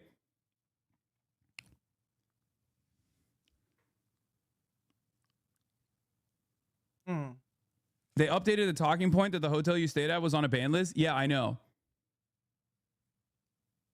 A YouTuber used that clip to say you were lying, but when they looked up the actual law, they said you were telling the truth, but you were obfuscating some facts. No, I wasn't. Okay, so this is the part that really confuses me. Hassan has been yelled at for his hotel, but for 2 different reasons, right?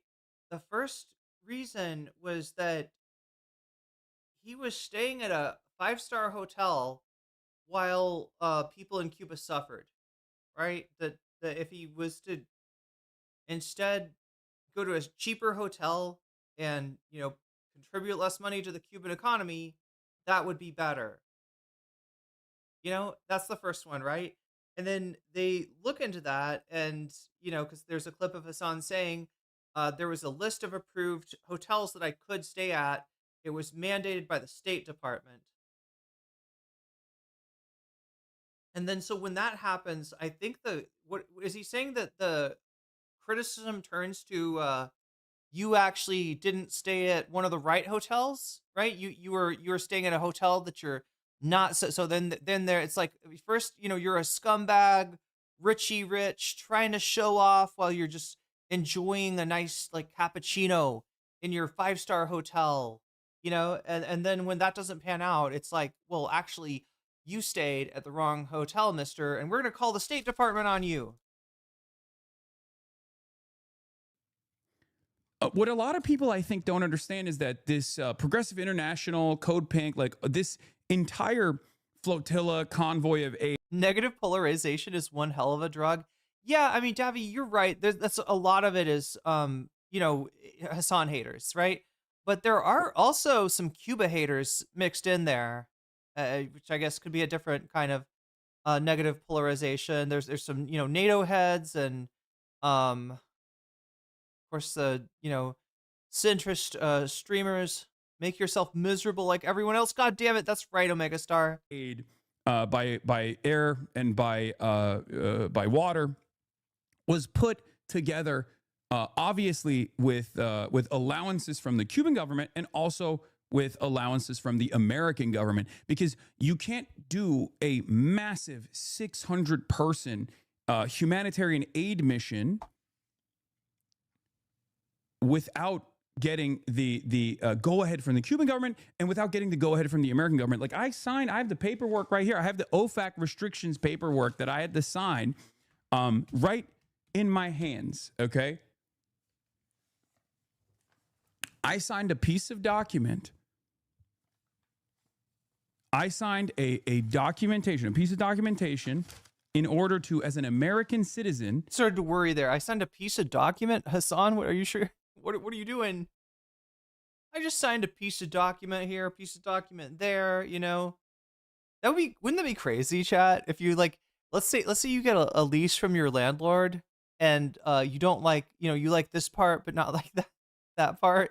So you just like rip it and sign the part. Like you rip all the stuff that you don't like out of the lease, tape it back together, be like, there you go. There's my signature on the lease. I had to get a I took out all the part about where I have to pay you every month and stuff like that. I didn't like that provision in the lease, but everything else was fine. Travel affidavit, a general specific licenses travel affidavit. Okay. Wait, the U.S. approved that aid mission? Yeah, of course. Of course the United States approved that aid mission. The United States Treasury Department has to approve anyone that's going to Cuba. A lot of people don't realize this. I heard Putin is sending oil to Cuba. Yeah, I mean, there are 2 Russian oil tankers, Rena, headed towards Cuba. The question is whether they are going to be able to get through, whether they're going to want to, you know, risk it for the biscuit, considering what the U.S. has been doing to boats in the Caribbean. But, yeah, they were headed to Cuba last I checked. Okay. Especially if you're doing any sort of aid, any sort of humanitarian aid. There are levels to the cruelty that America is willing to subject the Cubans to. But the reality is that the number one telltale sign for international human rights organizations is the restriction of humanitarian aid. So the American government, at least for now, has not restricted humanitarian aid, but humanitarian aid alone is not going to be able to make up for the lack of imports and lack of exports anyway, and we can't fucking send, you know, barrels of oil regardless, so like we can't actually address the number one problem that Cubans are facing. But yeah, every single part of this trip was directly sanctioned by the U.S. Treasury, and a lot of people don't understand that, right? And except for this guy, who, ironically enough, in an effort to shit on me, accidentally showed the truth. Hey, by the way, Hassan just broke U.S. law. Oh, and he could face a $250,000 fine and up to 10 years in prison once he gets back to the States. Hey, FBI, get on it. 30,000 likes. The U.S. Department of State maintains a Cuba prohibited accommodations list, which bans American travelers from staying at or paying for over 4. What's wild, chat, is like I was in these threads, right? And you know, if they were the upvote on this shit, right? If there was really that many, I feel like like the comments did not reflect like a preponderance of people, you know, antithetical. Like, right? These threads were getting, you know, they were getting torn apart in the comments. 400 government-owned hotels, guest houses, and resorts. Now, isn't that fucking fascinating? Tip-to-tip reaction, brother. I'm lasering you into the fucking night sky like a shooting star if you think I'm going to be talking about the tip-to-tip, you know, here, I'll unban you. I'll give you a week off. You please, dude. I mean, Jesus fucking Christ. There's so much shit going on, and I have to literally cover it. And you're out here... you're out here being like, have you watched Tip-to-Tip? Are you fucking delusional? Live on the... At Isamandi, super chatted $5. Ugger HH were. Boggedy bog. Bing bog. Ugwa, boggity bog, Bing Bok? What is that from? Either way, Izzy Mantius, thank you for the super chat. Wait, do we not? Oh my god, chat. We're 2 out of 10 on the butterfly goal. But I don't know. Like we might have. Like I did not manage to get it actually set up. I'll see if I can fix it and do it. But we're at 2 out of 10 on that.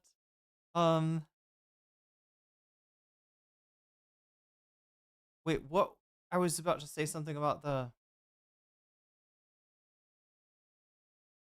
Much shit going on, and I have to literally cover it. And you're out here. You're out here. What's tip to tip? Can anyone tell me? What is tip to tip? I don't understand.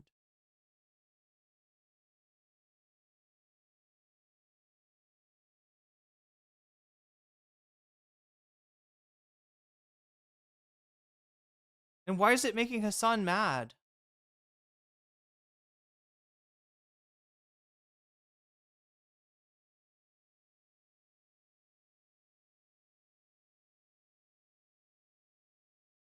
Like the only tip to tip I know is the Ludwig and Michael Reeves are going across country on motorbikes.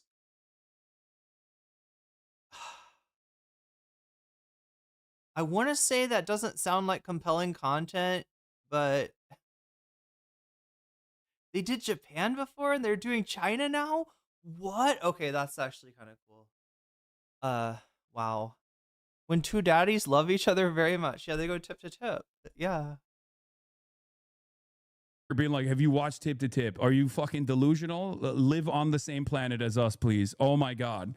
Okay, so what's the deal? He just doesn't want to talk about Ludwig because he's like kind of burned by him, but doesn't really want to say anything, or like is the chatter trolling him by doing it because it's Ludwig? Is that what the chatter's doing? You want to watch the little Ludwig content? You know, the guy that shits on you. Yeah, you want to watch that guy? You want to watch his content? I really like Ludwig.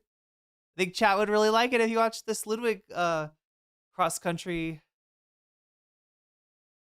See, I would love to do that in Thailand. Even that sounds like maybe doable, although it's still dangerous. I don't know. Chat, I have been such a pussy. I have not gotten on a moto sai just yet. Right? Everybody drives them here. Right? It is like everybody like rides like a scooter or a motorcycle here, and I haven't even gotten on the back of one. I'm scared. I'm scared of those things. Hassan spreading thirst traps all over the commie world. More like who cares? Yeah, when he's addressing real issue, then why answer the chatter? I don't know. I guess he's got his own thing. I'm just like, so he's not mad because somebody's bringing up Ludwig, right? It's not about that. Love my e-bike. Oh god, an e-bike would kick ass out here. Maybe got baited. I'm getting sunlocked on this too. It doesn't matter. It's just a stupid chatter. Sorry, chatter. I said that like I'm just like another stupid chatter. No, I mean this chatter is bad, not you chatters. Not that chatters are. Anyway, chat. I sounded so mean. I'm not. See, I'm not here to be mean.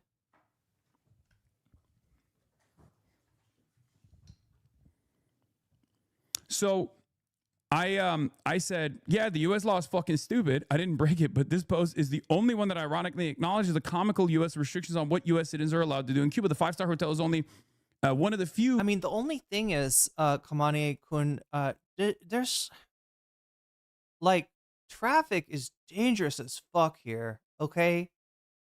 I don't. You're on the opposite side of the road. I mean, that's the least difficult thing to just adjust to being riding on the left side of everything. But like, oh my god, like I don't know how to explain it. It's like, 4-lane roads with like a bunch of like scooters and bikes like squeezing in between cars. It's like I just don't know. I don't know. This doesn't seem like the place to learn to ride a motorcycle. Right? Where are you at? Oh, in the country? I'm not in the country. Hotels the U.S. government allows Americans to legally stay in. And it's crazy because, like, why the fuck should the American government regulate what American citizens want to do in another country? But that exists. Okay? Isn't that fuck? I've got a friend who has a bike, right? Maybe I don't know. Maybe I could ask her to like show me there's not really parking lots. So I'm trying to think like where could you ride to learn, right? Where could you ride where there's like no risk, where it's like super safe, right? That's what I need. I need like just Thailand does not have like giant parking lots the way that the US does. Fucking nuts. That's insane. It's the truth. And what blows my mind about this, I was first going to suggest you stay at a Casa Particular, but if you are there with a group, it would only make sense. Yeah, there's 600 I'm in Thailand. Chai. people. The island is experiencing a total blackout. It's virtually impossible for 600 people to be coordinated in 600 different houses, or like however many different houses. There's not that many Casa Particulars anyway. Casa Particular is basically like an Airbnb system for regular Cubans to be able to open up their homes to American citizens that are coming in. Some of them are allowed. It's in the list of housing that you can stay at. Okay. Is that where they hit you with the Havana beam, chat? No. And it's awesome. It's dope. It does sound like a really... when I go back to Cuba, I will absolutely do that, because I'm not going to be going with like a massive humanitarian mission. I didn't choose where we're staying, right? But if you're there with the whole group, it only makes sense. The hotel is the same place. I went through this whole thought process within seconds. It's weird that people wrote articles about it. Also, that hotel wasn't that fancy. I went there. Yeah, it's not a very fancy hotel, but it doesn't matter. It's fucking Cuba. It's a very poor country. It's been kept poor by the United States of America. You want to be hit with a beam just to feel what it feels like? What is it supposed to be? What is the current explanation for what the Havana syndrome? I heard people say like a sonic weapon, microwave. Oh, damn. And like, it may just be a psyop too. I don't know. Sounds like ethical Airbnb. Yeah. You know what I was just thinking about? A lot of these gig economy platforms would be really useful if there wasn't a corporate parasite sat on top of them and engorging themselves. In other words, if the drivers for Uber and Uber Eats could just sort of use the app themselves, right? I mean, this obviously this just sees the means of productions, right? But like we could live in such a better world. Like a lot of these really awful gig economy things just need a few little tweaks to actually start to, make them serve a different master, make them benefit a different class of people. Havana syndrome is just depression. Okay, apparently I did get hit by the Havana beam this winter, but I'm better. It's okay. It's definitely not a psyop.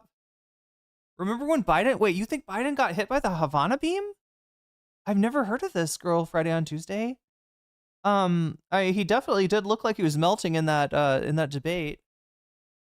Maybe Trump's got the Havana beam technology. And what's ironic about this restrictive process is that these are privately owned hotels. So when people are talking about like the electricity grid and what the hotels are doing, they have generators. Okay. Not only do they have generators, but they're literally taking up some of the fucking necessary resources through private commerce. And it's ironic that that unjust system is precisely what the Americans want to fucking bring about to the fucking island. So the people that are literally criticizing the claiming that the blockade doesn't exist don't know what the restrictions look like. Number one. Number two, they're literally fucking complaining that like these hotels are they have their own generators and they are able to keep the lights on. Yeah, because they're fucking privately owned. That is the fucking problem. Why don't we just make a co-op delivery app? I mean, generally the reason that doesn't work is that the system incentivizes a sort of, especially with these, what is it, like private equity that kind of buys a company and then tries to kind of, it's basically like taking all the slack out of the company. It's basically like, could we be charging more? Could we be delivering less? Could we be paying less into the product and getting more profit? You know what I mean? It's like a constant, almost algorithm, like trying to max that, right? Um, and so a co-op delivery app that didn't like, I don't know, you know, kind of incentivize its drivers with that kind of thing.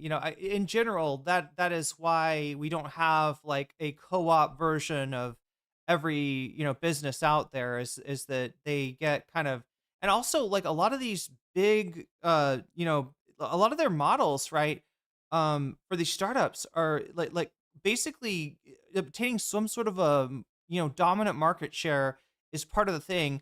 You remember how Ubers, if you ever got an Uber back in the day, it was like insanely cheap. The reason you got an Uber was because you'd pay more for a taxi. And now, you're paying like infinitely more on the Uber rates because they're just like, I think they've like driven all the, competition out, or I don't know if they're colluding or what the deal is, right? But it's that's generally how startup businesses or a lot of these gig economy businesses are work, is that at first it's an insanely good deal until they achieve mass adoption and even reliance, and then once that happens, they degrade the value of the product that you're getting, and they increase the price, right? It's just that's how it's done, unfortunately. Um, there are a few exceptions, right? There are a few co-ops that have been successful to some extent. That's what America wants. America is literally saying they will only allow oil into the fucking island for companies like that, okay? For privately owned hotels like that. It's unbelievable. It's unbelievable. That's like what we're trying to fucking address. Now they're spreading a lie that you guys were literally throwing food at Cubans. Have you seen this? Yes, I saw that too. It's so cynical.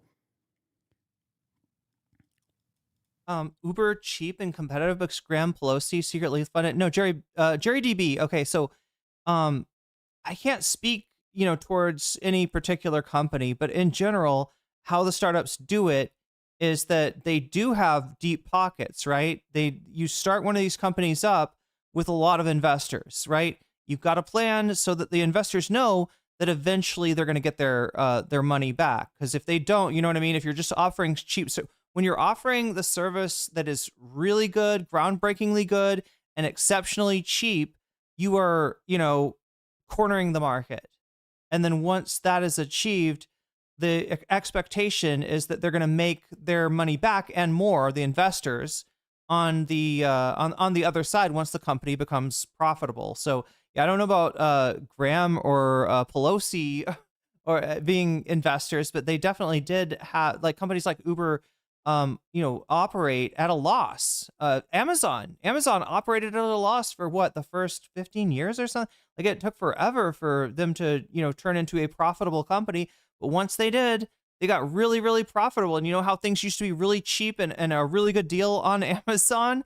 It's not quite like that anymore, right? It's Havana syndrome only affects Americans who work at government agencies like the CIA, military, and State Department. Yeah, most operate at a loss, exactly, Squatch Out, for the first 5 years. So it's not unheard of for a startup to have deep pockets like that, and for that to be part of the strategy. But yeah, as to the particulars, whether like if there was some right-wing conspiracy involving Nancy Pelosi, I don't really know about that. Am I originally from the USA? Do I sound like it?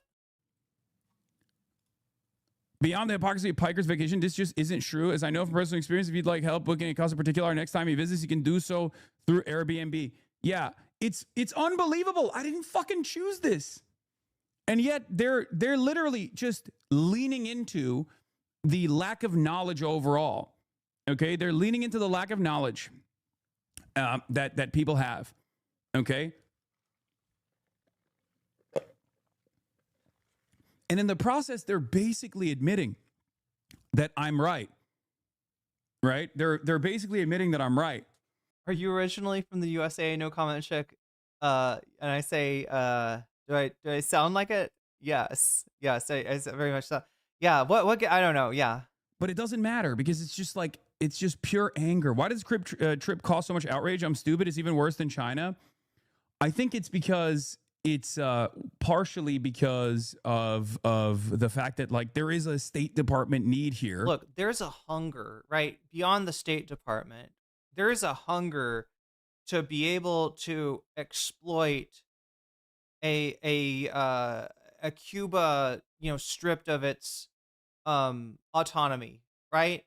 That's always what Cuba has been about, right? There's a lot of exploitation historically that's gone on in that island and in the Caribbean in general, and a lot of the anger about the about the overthrow of the Batista government is that they weren't able to the interests that were exploiting the fuck out of Cuba were not able to do so anymore. Companies like Uber are bottom-up monopolies to avoid pretty much all forms of regulation. Yeah, and also somehow they're like avoiding. I mean, they do have competitors, but like in terms of what somebody was saying earlier, like why doesn't somebody just make a co-op platform? And that obviously drivers would probably prefer to work at a place like that, but yeah, there's reasons, and it's just probably down to anti-competitive practices more than anything. It's 4 or 5 months ago the story came out that the freaking State Department and the Pentagon were testing the Havana syndrome weapons when Biden. Wait, they have the weapons? Like they it's a real weapon? They know it because like this whole story's been so ephemeral. This whole ever since it came onto the scene. Like I've been trying to figure out like is there a Havana syndrome, like, or is this some what purpose is this story serving? Like Cuba is pretty much the OG Epstein Island under Batista. Yeah. I mean, you've seen, what is it? Was it The Godfather? Was it Godfather 2 that starts off in Cuba? Because the goal here is obviously to bring away. It's been a real thing. They've used it in the protest during protest in Minneapolis. Are you sure you're not talking about a LRAD? I know they used LRADs in Minneapolis. A sonic weapon. Fairness to the blockade. And the American government spent 60 fucking years saying it's not the blockade. The blockade doesn't exist, while simultaneously enforcing it to use that weird invisibility of the blockade, the system of bureaucracy that's implemented, to say it's actually the Cuban government's fault. It's actually communism's fault. That's kind of the point. And I will be addressing this in the mini doc that we put together. Austin Ox is working on it right now. I basically landed in Cuba and spent every moment that I had. I didn't participate in a lot of the stuff and any of the stuff really. From my understanding, I think it's the same thing. They surely used it as some form of long range unit. I mean, LRAD is pretty painful. I've actually experienced pain from sound. It wasn't an LRAD. It was a audio file friend of mine that was playing around with his system one Saturday night, and all of a sudden he tapped into a frequency that made me notice, what is it, my carotid, oh my god, there's like sensors in your carotid artery that sense pressure, and I think there's like a chemoreceptor in there too, but yeah, I'm guessing it was the pressure receptor that it hit. And I think you could do this somehow to a person, to their carotid, by touching at them or like squeezing it in a certain way. But yeah, this shit fucked me up, and I thought I was gonna die, and I didn't know what was going on. And then I come out, and he's fucking around with the stereo, and I'm like, hey, were you playing with some exceptionally low frequencies? And he was like, yeah, I didn't think anybody could hear. It was, no, you're not supposed to be able to hear this this frequency. Is like, yeah, like stop it. Put some music on, you asshole. Come on. The sound weapon isn't Havana syndrome, the sonic thing. Yeah, Havana syndrome the description of it is like way worse than just getting hit with a I mean, not that LRADs can't fuck you up, but Havana syndrome, the sonic thing just makes you feel like your head is going to explode. Uh, it doesn't make you sad or have migraines. Doesn't it have some like after effects too, though? Or they claim it does? I don't even know. I don't even know if it's a real thing. Supposedly, there's a device that what was it? Did they purchase it under Biden? Did like the FBI or CIA somehow purchase this weapon from like a criminal element or something like that? And they were testing it. It's not the LRAD, but it's similar. Waymo uses LRAD. Wait, what? Is that a different thing? Yeah, that sounds. I hope Waymo's not using. What does Waymo have like sonic weapons on it? Really, that the Progressive International was doing, which is why it's also like additionally funny. While they're on the one hand they're lying about like the events that took place, on the other hand they keep saying I was a principal participant of these events that took place. I wasn't. I was actually hanging out. I didn't do anything with Progressive International, even though I love those guys and they did fantastic work out there, because I locked in with Belly of the Beast, the independent news outlet. Oh, thank you. It's the DoD, the Department of War. One that I really, really leaned into. I mean, that's LiDAR. Thank you. Yeah, LiDAR's the thing for auto driving. They're fucking incredible. They do incredible work. Shouts out to Belly of the Beast. I will forever ride for them. Okay, they give me a little mug too. But basically, I spent every moment just conducting interviews, like talking to regular Cubans, talking to people that are doing incredible work, and investigating like how this complex system of restrictions has actually harmed Cuban production every step of the way. That was my goal, because I had talked to a lot of people ahead of time of this trip. Some people who legitimately said things like, Hassan, you don't understand. It's actually the Cuban government is incredibly repressive. They're very bad. They're not responsive to the needs of the people. They're hoarding antibiotics. Like, I heard so much from people who were otherwise kind people at times, and they were just deluded.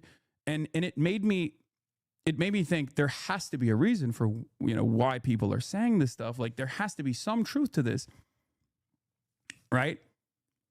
And it wasn't just Cubans that were saying it. There's a lot of, Americans that are even remotely well-read on the situation, have read the State Department talking points for the most part. So I wanted to figure that out. I wanted to investigate that, and that's precisely what I did. It's decades of propaganda, and it's so silly. Like, you can kind of imagine how silly it is, especially if you go to Cuba. You very quickly understand that like almost everything that you learn about Cuba is just ridiculous. Either a great exaggeration or just an outright lie. Hassan, go to Gaza. Hassan, go to Cuba. Okay, Hassan, why did you actually go and show the truth? You need to be locked up. Also, here's a list of imperial rules designed to kill these people you're helping. Yeah, I know. It's very strange. They say I sit around and farm donations at home when I cover this stuff. And then when Havana syndrome is likely an autoimmune disease that has unknown origin. Wait, you mean like it's a disease that isn't like weaponized, or a disease that is like are we talking about like a bio weapon?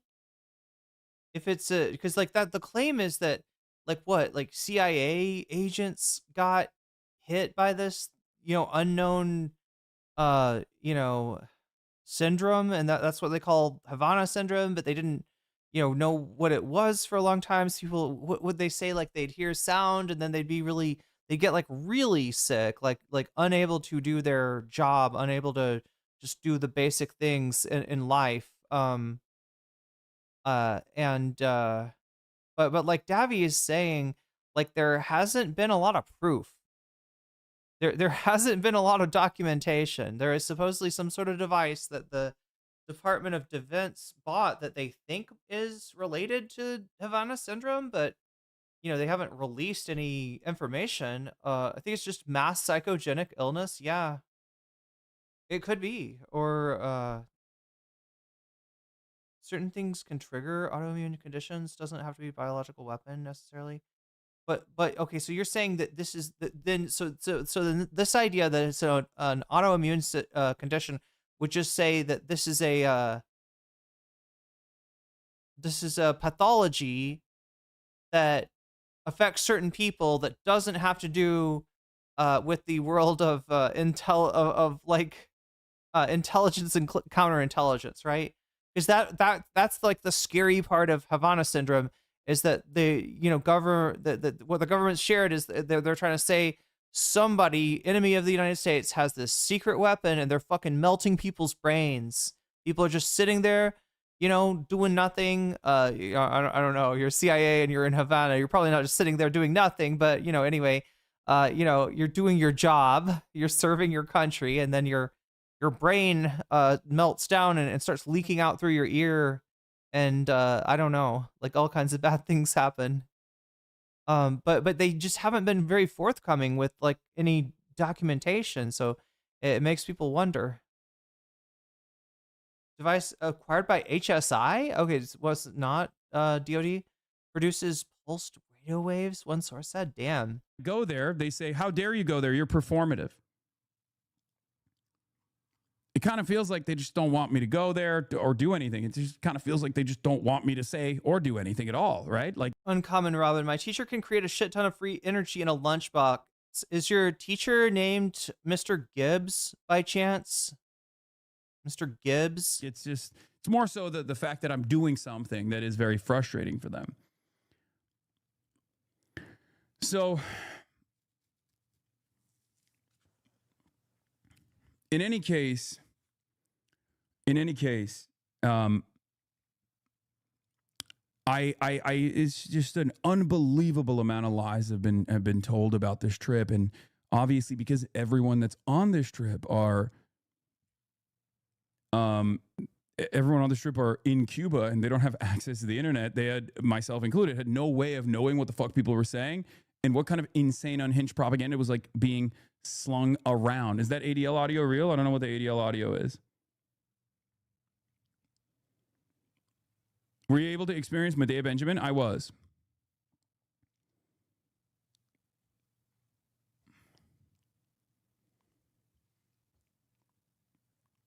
Reports that you died in Cuba? Yeah, I'm dead. I'm actually, this is pre-recorded. You ruffles and feathers? I think that's a good thing with all the dusty old bags we got around. Yeah. So anyway, I guess this is like one of the TikToks that was like in defense of what was going on. About people coming here to Cuba to deliver humanitarian aid are very interesting to me. One of the headlines and some of the commentary that I've seen is in terms of all of the people that came here and they stayed at a 4-star hotel while the rest of Cuba was in. Wait, what is that, Kaname?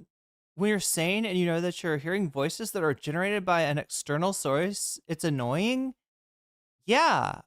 Wait, somebody's trying to gaslight you with what? Like, that would be crazy.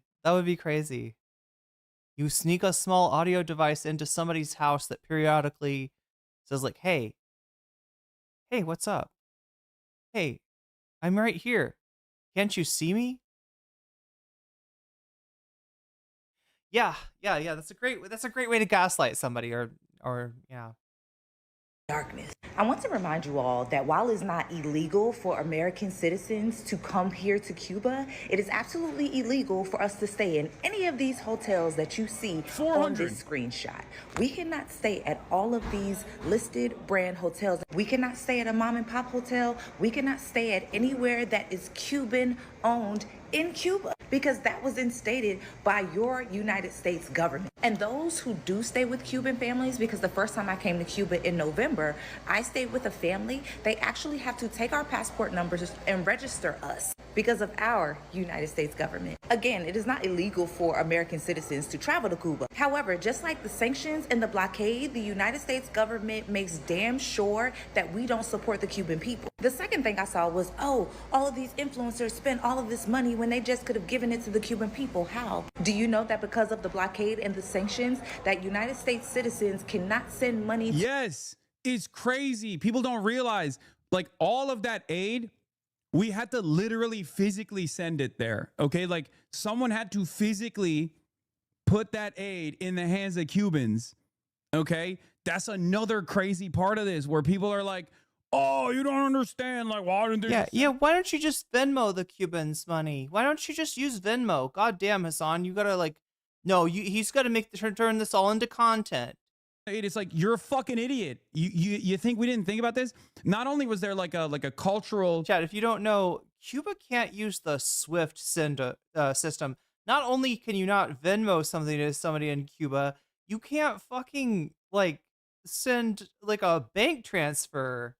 You can't wise that shit to them, right? You can't like I don't think you're like, right, it's Cuba's been cut off. component to this humanitarian aid trip, because like there's so much orientalization that's going on here. Like you're treating the regular Cuban citizens like they're fucking animals. It's disgusting. Like the way you're talking about it, like you think they don't experience joy. You think they don't care about art. You think they don't care about being treated like fucking human beings. It's disgusting. There's so much like speaking over regular Cubans that are living in Cuba in this conversation that is mind-boggling. It's alarming. It's gross. And I cannot believe how much both liberals and fucking right-wingers have engaged in this. Like, it's crazy to me. One of the aspects of one of the craziest pieces of misinformation was the kneecap guys like sucked up all the energy and killed Cubans in a hospital. The reason why the Cuban hospital ran out of energy is not because the fucking electricity grid is falling apart. I mean, that's part of it for sure, of course, but there's not enough gas on the island for their generators to work. That is our fault. America, we did that. Okay, what do you think is going to happen when we've starved this island of necessary resources by stopping other countries from being able to freely trade with Cuba? It's illegal for America to implement this blockade. It's legal to trade with Cuba. It's legal to import Cuban goods. It's legal to export Cuban goods. It's unfucking believable. It's unbelievable. Kneecap participated in one of the many daily festivals that happen during the day. Okay? That festival that they participated in had Cuban musicians that were also participating in it. It was free for all Cubans to attend, and it was overwhelmingly Cubans that were there. I wish he'd show the tweet that he's talking about, but if I'm remembering correctly, this is somebody who, upon hearing that Kneecap did a concert in Cuba, said that, oh, great, so the band is going to drain all the energy from the island so they can do their stupid concert and be like, listen to me. Like, I don't know. Yeah, no, this is, it's ridiculous. People don't know how bad it is when banned from SWIFT banking system, especially if you're trying to support regular people or regularly support people. Yeah. It blows my fucking mind that these people can be so cynical and so gross. I mean, the US kind of uses things like SWIFT as a weapon. That they think that like regular everyday Cubans don't want to experience fucking joy. It blows my mind. You just don't even want to think. Like they accused Hassan and the band of killing whole hospitals of people. Do you think these are? Does it seem like real people out there like actually concern trolling? Because the way people keep on describing this, I could imagine AI. You literally can see it. You can see it in real time. You can see Cubans dancing. But then again, I don't want to be President Sunday and accuse somebody of using AI just because they're a terrible writer. Singing, having a good time. And you're like, oh, they must be brainwashed. Someone was claiming that they were being bribed with treats, right? Oh, that's ironic. Yeah, who's being bribed with treats again? Is it the Cuban people that are being bribed with treats? Is that the... I saw your reply to this guy too. Yeah, this is the liberal version of this, right? Cuban doctors told me they have to sew up patients mid-surgery when the generators run out of gas, but MAGA on here are too busy lying about lying about the people that went out to Cuba with aid to turn everything into a distractive spectacle. Pure MAGA propaganda. You are cattle if you fall for it. The audacity to be on your laptop tweeting for a five-star hotel powered by generators while the local hospital goes dark. You are truly, genuinely a psychopath. Wow. This guy is one of the biggest. Yeah, that's right. They take the fuel out of the hospital and they put it in the hotel. They're like, oh, we got some guests they're really using the energy tonight. Sorry, hospital. Most troubled, they go over there and they just literally they're like siphoning the gas tank. They're like schizophrenic, vulgar demons I have ever encountered in my fucking life, and he has the audacity to claim that he is a humanitarian and a liberal. Shame on this fucking piece of shit. Shame on you. Unfucking believable. Unfucking believable. I wasn't even in Cuba when I tweeted this, for the record. But it doesn't matter. It's all misinformation. Anyone can be bribed with treats, Irene? I mean, I guess it depends on the treat. I couldn't tweet this from Cuba because there was not only was there not electricity, but there was also no internet. Like, there was just not enough internet. The infrastructure is crumbling because of what we have done.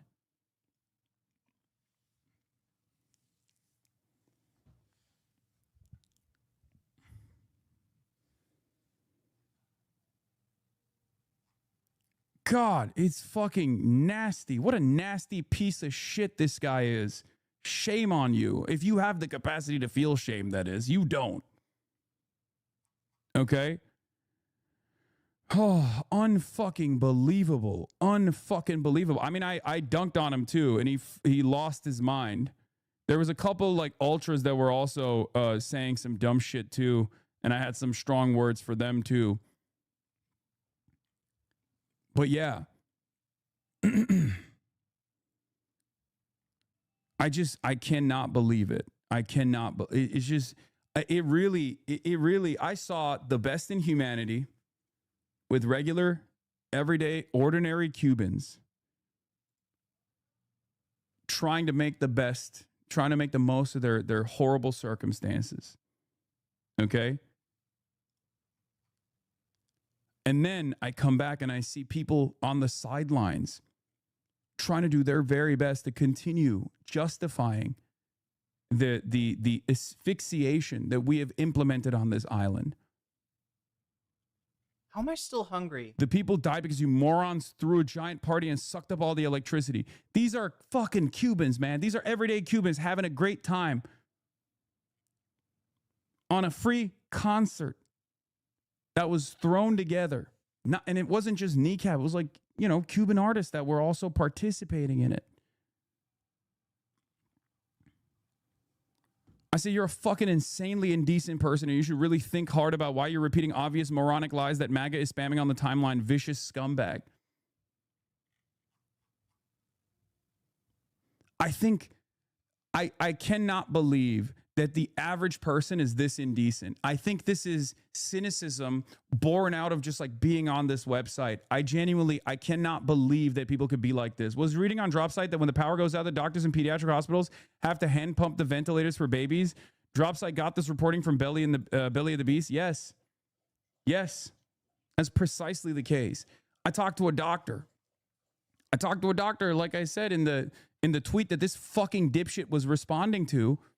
I talked to a doctor that told me that in our interview, when the power goes out, when the generators fail and they're mid-surgery, They just basically sew the patient back up and they go, we'll try again later.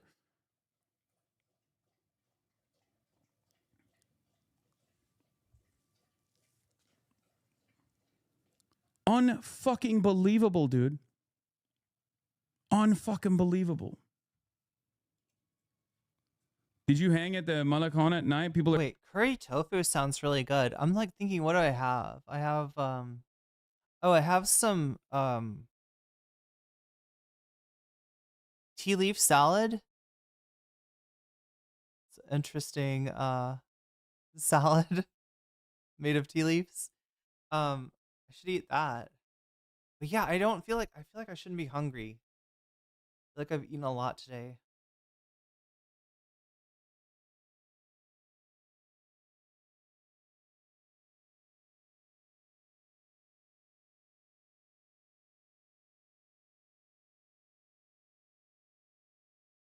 dancing, making music all night long is beautiful. Yeah. I didn't. I went to just a couple different like bars. The first night I went to a bar with the Kneecap Boys, it was awesome. I had a great time there. We just dumped a lot of cash to the best of our ability. Peanut satay tofu? Hell yeah. On everyday Cubans.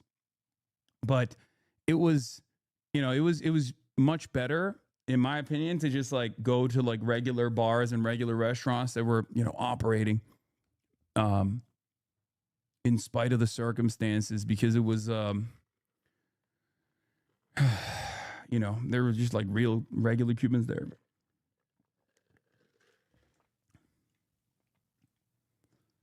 It was crazy when you mentioned NeuroSim, and then you had people argue deep in the comments how it's fake or not a real cure, or whatever. There are a million cures. Made me so goddamn mad. Americans would rather die than admit a foreign enemy has any benefit. Exactly. Exactly.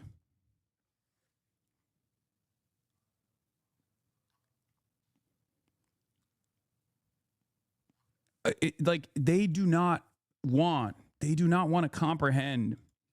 Like, Wait, you know what's weird though is like I haven't seen any peanut sauce since I've been here. There's a lot of food with peanuts, but it's usually with peanuts that are either just like, halved, or they're or whole, or they're like quart. You know what I mean? They're maybe crushed at most, right? I'm not seeing like, because like whenever I go to like a Thai place in the U.S., there's a ton of stuff with like, everything comes with like a peanut sauce, and there's definitely sauces with peanut, but they're not. It's usually like I think Thai people really like the texture of peanut, which I understand too. I'm a crunchy peanut butter girl, okay? And when I think about it, maybe I'd even enjoy just eating peanuts rather than the peanut butter. I made an abomination of kimchi version instead of meat last night. Wait.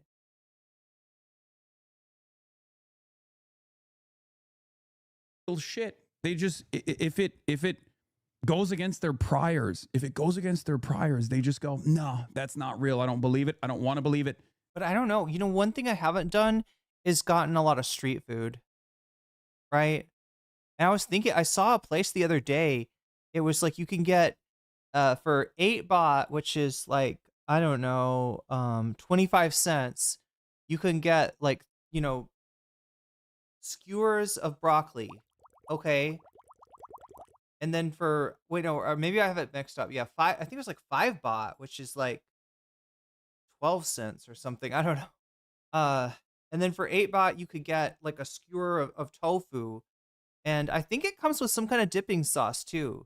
And I was like, that's a very affordable way to eat, right? You get your vegetables, you get your protein. Obviously, they have meat too, chat. I just don't eat meat, so I'm not looking at. In fact, they have a lot of different kinds of meat. If you want to give it a try, many different types of meat are enjoyed at a market where street food is served, right, in Thailand. Many different types, any kind of meat you could imagine is there for you on a skewer. If you're brave enough to try it, yes. But anyway, yeah, I just got tofu, but yeah, it feels like and I think a lot of people will eat like one or more of their meals just like that. They'll just go by a place, grab, some quick street food, just munch it down. There's also like, I mean, we got there's words for like lunch, dinner, and breakfast. It's what is it like? Cow, like yen cow is like a breakfast. Oh my god, what is the word for noon? I learned this the other day.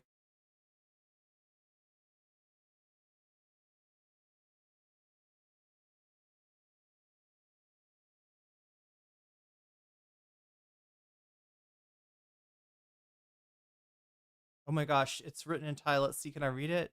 Tia Tiang. Yeah. Like Kao Tiang, Kao Yen, Kao Tiang, and Kao. Oh wait, no, Kao Yen is dinner. Kao Chow is breakfast. Kao Tiang is lunch. Anyway, there are names for like meals, but it seems like a lot of people will just rather than eating like distinct meals, sometimes it's like just go get a pick me up kind of deal. It's unbelievable. It's a Because it is literally on your way in between one point and anytime you like go from one place to another, like you're gonna encounter one of these places with a grill. They're grilling something and they're anyway. lie. It's crazy. Never seen anything like it. Never seen anything like it. Mart said, out of Cuba now, on the way home, and finally have access to the internet. I'm having a hard time putting into words the thoughts I have on my experience there the past couple of days. The level of cruelty to the oil blockade the U.S. imposed on a day-to-day lives of everyday Cubans cannot be overstated. Everyday conveniences and essential services that we take for granted are completely non-existent. Entire systems that were already dilapidated by decades of sanctions and restrictions from participating globally start to break down exponentially when you remove fuel from the equation. The innovation required to accomplish the most basic tasks is astounding. People existing at night in complete darkness with the blackouts, just trying their best to lead normal lives in spite of the lack of power. Yet every Cuban person I met was extremely kind, patient, and welcoming. The resilience that the people of the island have is extremely admirable and heartbreaking to witness. Cuba is a beautiful place with amazing people and insane potential. What the U.S. has done to that island is shameful and nothing short of inhumane. Okay? It's an experience that I think every American should have. It will change you. Okay? It will change you. When Ben Rhodes crap, I didn't even see that. Omega Star, thank you for the gifted sub to Homer Makes. Homer Makes, you just got jellyfished, and that's a good thing. Told me before I went to Cuba that I was going to be very sad. He was somewhat right. I landed, and I could not believe how beautiful this island was. I could not believe how beautiful the people were. That was my first reaction. I was like, wow, I'm not a big nature guy, but this is one of the coolest places I've ever been to in my life. And then it was an emotional roller coaster. It turned into deep sadness. You arrive in Havana and you start seeing the trash that can't be collected because there's not enough oil and gas. There's not enough oil to operate the trash trucks, right? And then you're like, it's fucked up. It's fucked up what we've done. You see the houses that are dilapidated. And you know how this works, chat. If you were to take these images that Hassan is talking about seeing them, show them to somebody that is, antagonistic towards Cuba, their reaction would be, yeah, it's a shame what the Cuban government is doing to people. It's a real shame. They won't let them take out the trash, right? Or if they're of the racist chud variety, they just like to live like that. They're just dirty people, right? Your inability to do a basic necessity like disposing of trash is used as a vector of dehumanization when you're already being treated in an inhuman way to begin with. People living in them. It looks like, they were bombed out. The outside looks so pretty, but the paint is chipping. Part of that is obviously the salt water that destroys the paint, right? It requires a tremendous amount of upkeep that this unfortunately poor island does not have, right? You get a little surprised too. The expectation is all the cars are going to be from the 50s. That's not the case. There's new vehicles in Cuba, and there's also still vehicles. Yeah, the classic picture, Cuba picture is like a 51 Chevy with a sky blue paint job, just like, cruising down, the back roads somewhere, right? And it's because, yeah, they were under embargo ever since they overthrew Batista.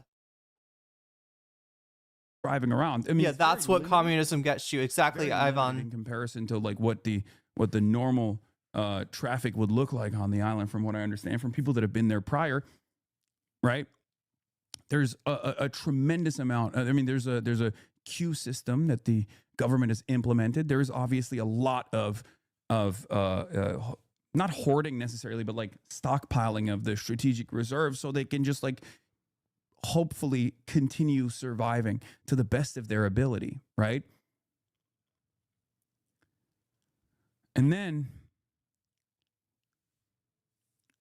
after that sadness goes away, you get angry because you start thinking about why these are the conditions that regular Cubans are subjected to. And you realize, like, we fucking did this.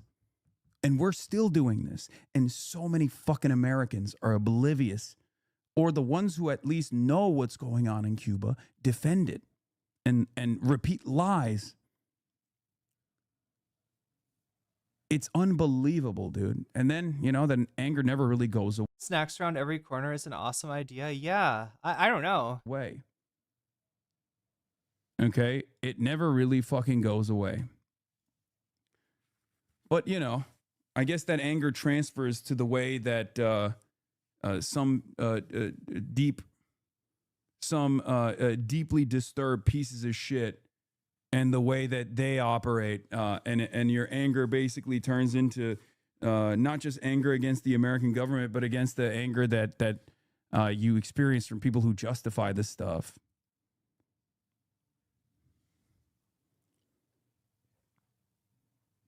Don't talk about their poverty. It makes Americans think they deserve it. Talk about how much white people want to access the country they have and how little they get in spite of how much white people take.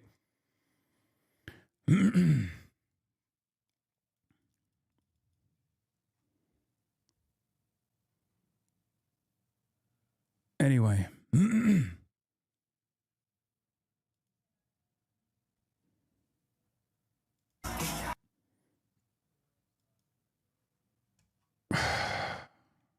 So unbelievably frustrating. So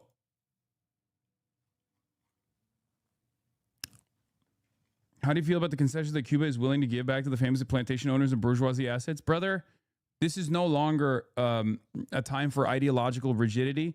Not only that, but also the official Cuban government's position, even from the Castro days onward, was always to offer financial restitution for the assets that were taken. It's just that America shut off their exports to the United States of America to render that impossible to do. If you knew about Cuban history, you would recognize that what Cosio told Ryan Grimm in front of me, ironically enough, I was there. I also interviewed Cosio. I will be releasing that after we show the mini doc, which will have pieces of all the different interviews that I conducted, some of the more high impact moments that explain, hopefully, to people that did not know about like what is the reason for why Cuba is experiencing these shortages. It will prove to you without a shred of a doubt that this is America's doing. This is America's design, and it's unbelievable. Okay, it is unfucking believable until you go there and you talk to the people who are directly involved in the distribution of pharmaceutical products, the people that are responsible for the creation of medicine, the people that are responsible. Do people know that Cuba, in spite of being under this embargo for all these years,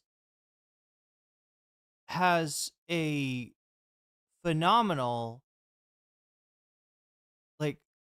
medical system, that there are treatments invented in Cuba that nobody else in the fucking world would have come up with, right? That Cuba's and that Cuban doctors go on a lot. In fact, this was one of the tragedies of the ouster of Maduro and the encirclement of Cuba is that they've kind of I think they've effectively stopped the Cuban medical outreaches, right? Wherever there is trouble, wherever there is need, Cuban doctors show up, and they're some of the best medical professionals in the world. And they're in terms of like results, chat. Cuba has posted like medical outcomes that beat the United States at various times. Yeah, best healthcare in the world. Community health workers who check on their patients. Yeah, yeah, and say what you will, and I'm sure there's issues with the government, but I mean they're administering like actual comprehensive community-wide healthcare in a way that we certainly haven't achieved under our system. So but yeah, this is something people don't know about Cuba.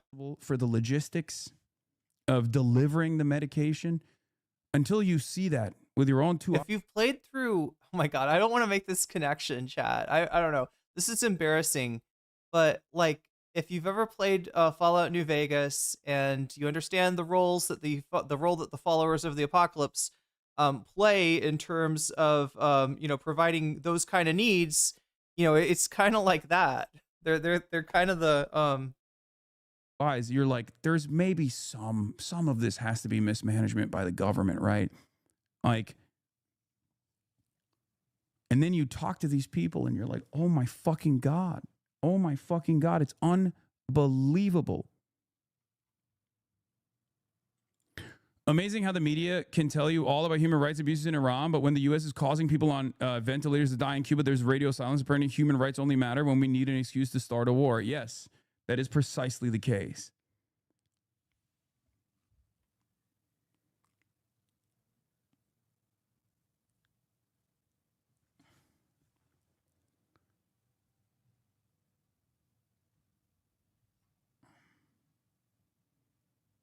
Yeah, the Cuban offer to repay has been on the table for decades. Cuba made this offer in '64 after the U.S. rejected compensation in the form of interest-paying bonds, similar to how Mexico in '30s compensated taken property. U.S. rejected it, assuming quick overthrow of Castro. Cuba is opening negotiations with a bid that's been on the table for decades. It's not new, okay? It's not new at all. It's actually something that... And isn't that crazy, right? So we know about Trump, his way of negotiating, right? He sends Witkoff and Kushner out to talk to the Iranians. They put an offer on the table that frankly you wouldn't get in most cases. In other words, after having the agreement, JPCOA, am I saying it right? The JPCOA, after Trump having torn that up after all these backstabs, you wouldn't expect for for Iran to actually offer Trump as much as they did, right? They were definitely negotiating in good faith, maybe a little too good faith, honestly. And yet you don't hear about this. The story you hear is that they refuse to give up their nukes. They don't have nukes, right? They're stockpiles.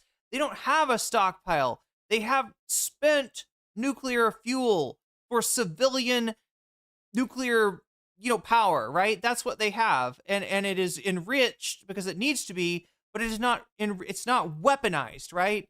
Weaponized uranium is far more highly enriched, right? And you don't hear this from the media. Nobody covers that Iran has been going out of their way to like make a very generous deal with the United States, right? It's always sold the exact opposite way.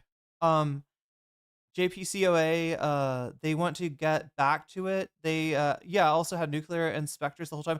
And the thing is, what Trump's done now, right? His original statement is, we're going to do regime change. We're going to, basically the whole enchilada. We're going to get our guys into Iran. We're going to get the spent fuel out, and we're going to, destroy their missile industry. All this shit, right? We're gonna shut down their ability to resist, and then we're gonna impose our will on them. Is basically what Trump said. If you noticed, he's walked that way the fuck back, right? Because right now, what the United States is fighting for, right? Rather than being something that the United States does not have, like, I don't know, a nuclear agreement that like what Iran was offering, right? what they could have gotten, right? Rather than having something like that, the United States is now fighting to reopen the Strait of Hormuz. The United States is fighting for oil that is not $100 a barrel, right? Right, like oil prices that will not destroy the world economy. That is what the United States is fighting for right now, right? That would be a good outcome if they were able to, from their end, if they were able to secure that, whether through negotiation or military action. Although I hesitate to say that, chat. So the most idiotic thing in the world, if Trump tries to force open the Strait of Hormuz, that will be a miserable experience for all parties. So yeah, Trump is but you don't hear this. But what Hassan is talking about is like way back in the day, with Cuba, the fact that all the things that people complain about, like what's wrong with Cuba? Okay, well they nationalize people's property. Okay, they're willing to pay that. They're willing to pay restitution. They're willing to make those people whole, right? You never hear that. You never would hear that, right? He's gonna have to go back out of yeah. They're fighting for being able to maintain a U.S. presence in the Middle East, which they might not be able to do, regardless. Now, Professor Jang thinks that Israel is happy about this. He thinks that like Israel, has plans to ditch the United States as an ally at some point, and sort of getting them out of the Middle East is actually a plus for Israel. Israel's not doing too well either. Iran just hit their city with all of their nuclear program, I guess, in it. Dimona, is that what it's called?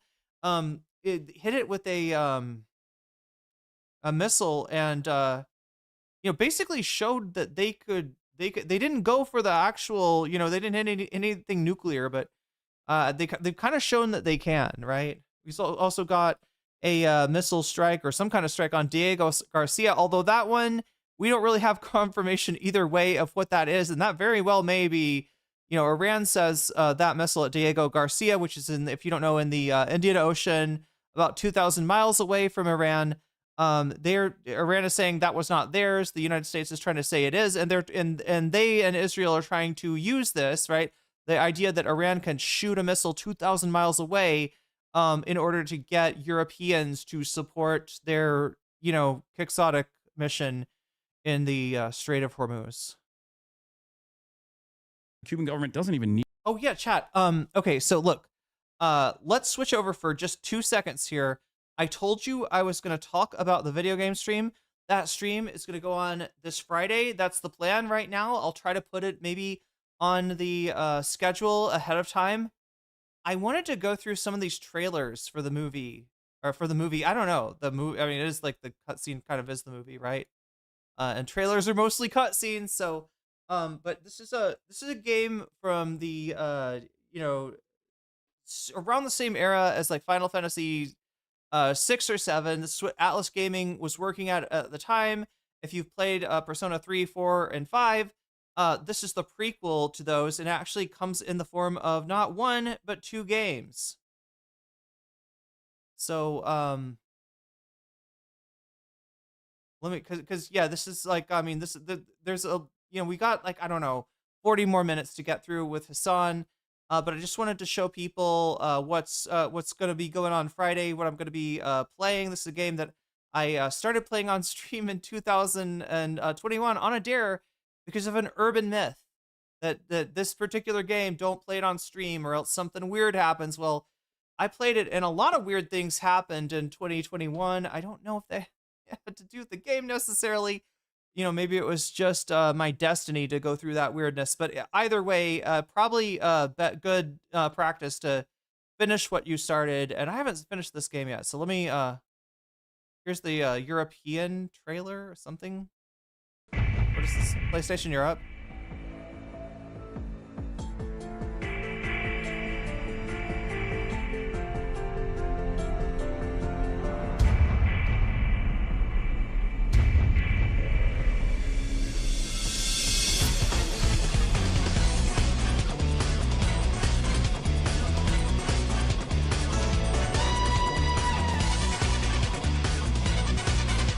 Yeah, don't you just hate it when when your school emblem becomes cursed, right?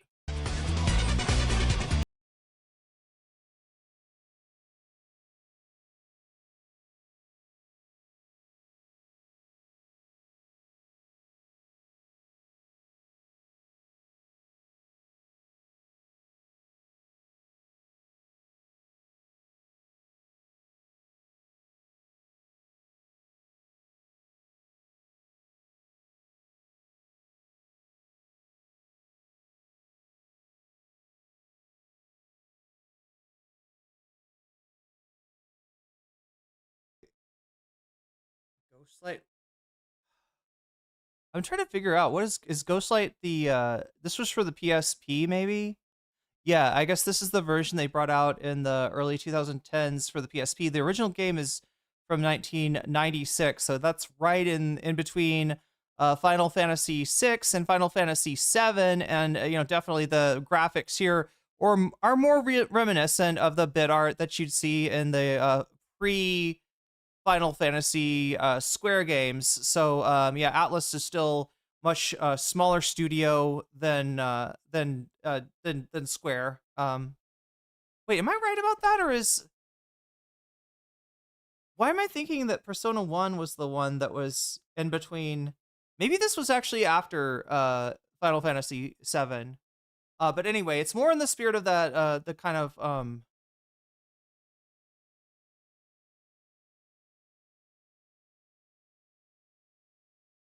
yeah, like sort of bit art.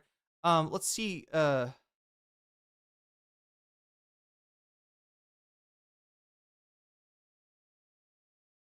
Okay, so this is like I don't even know what this is, chat. Supposedly there was going to be an anime of the game.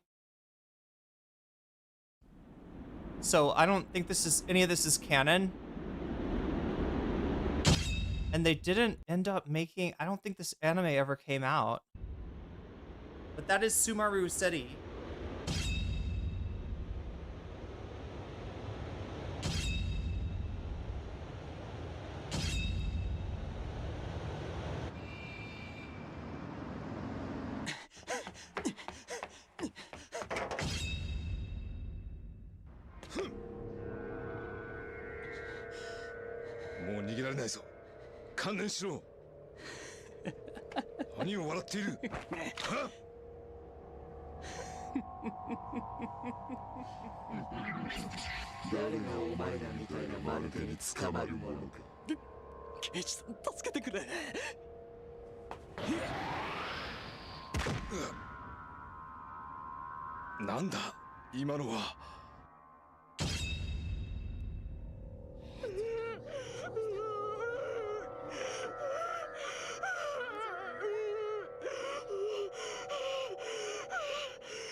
Is that cigarette even lit?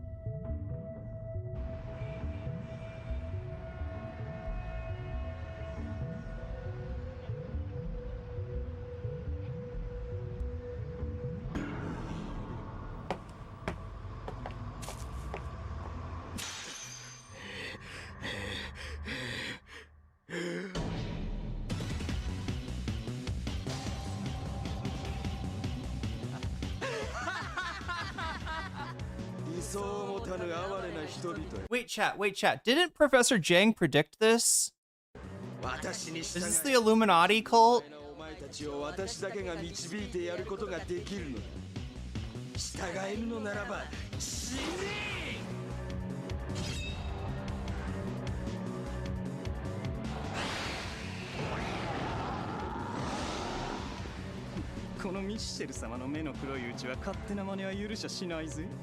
As long as I, the great Michael, is alive, you will... Wait, what is this?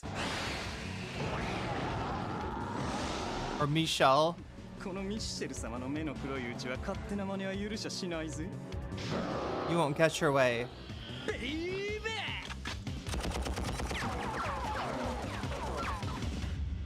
Yeah, and you got guns in this game. You're teenagers with guns in Japan. Oh wait, except for she's got hands.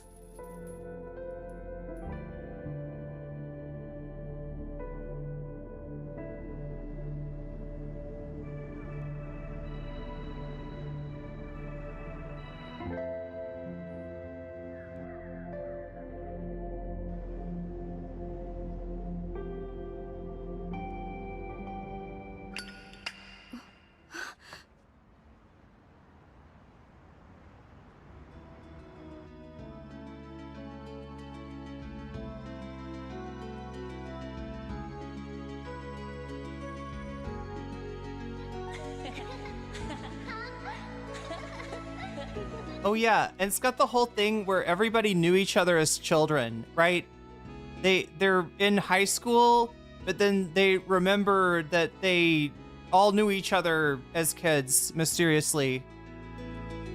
It's that thing where you knew each other as kids, but you forgot until you're on an adventure fighting demons as high schoolers. Then you remember. You're like, oh yeah, we all knew each other as kids.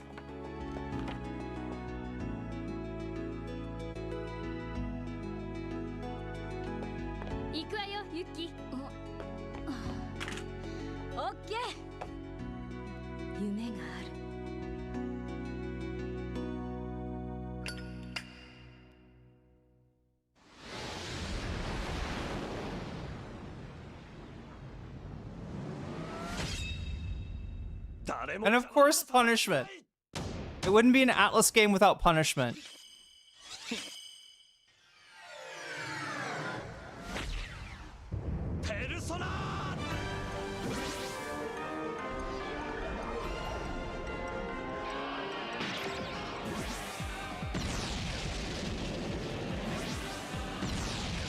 Yeah, and just like JoJo's, they got punching ghosts that come out of their backs.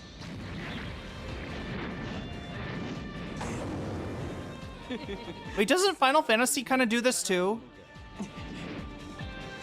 And Pokemon, come to think of it. It's like the same thing.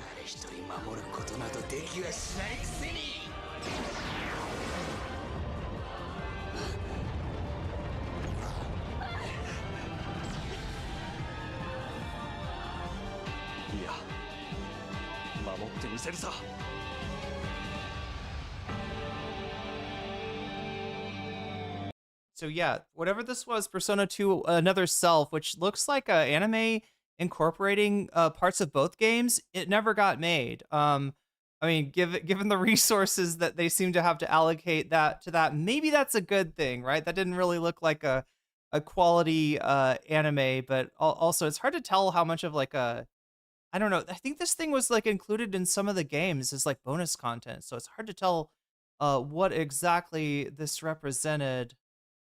Let's see if there's one. Wait.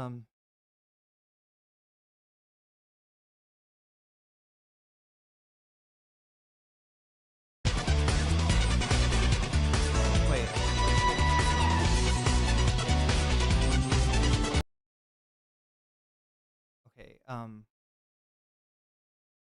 not that one. It's not that one. Where am I?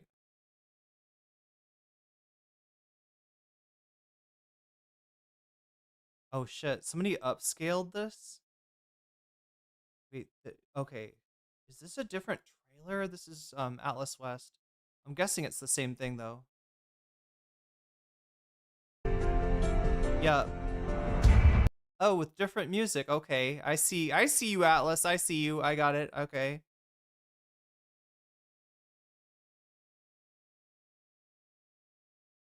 Upscaled. So does upscaled mean AI?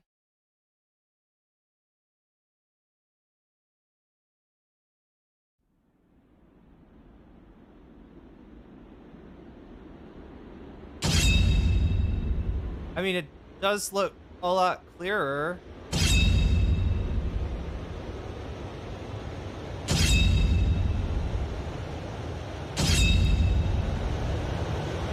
Yeah, it's the same,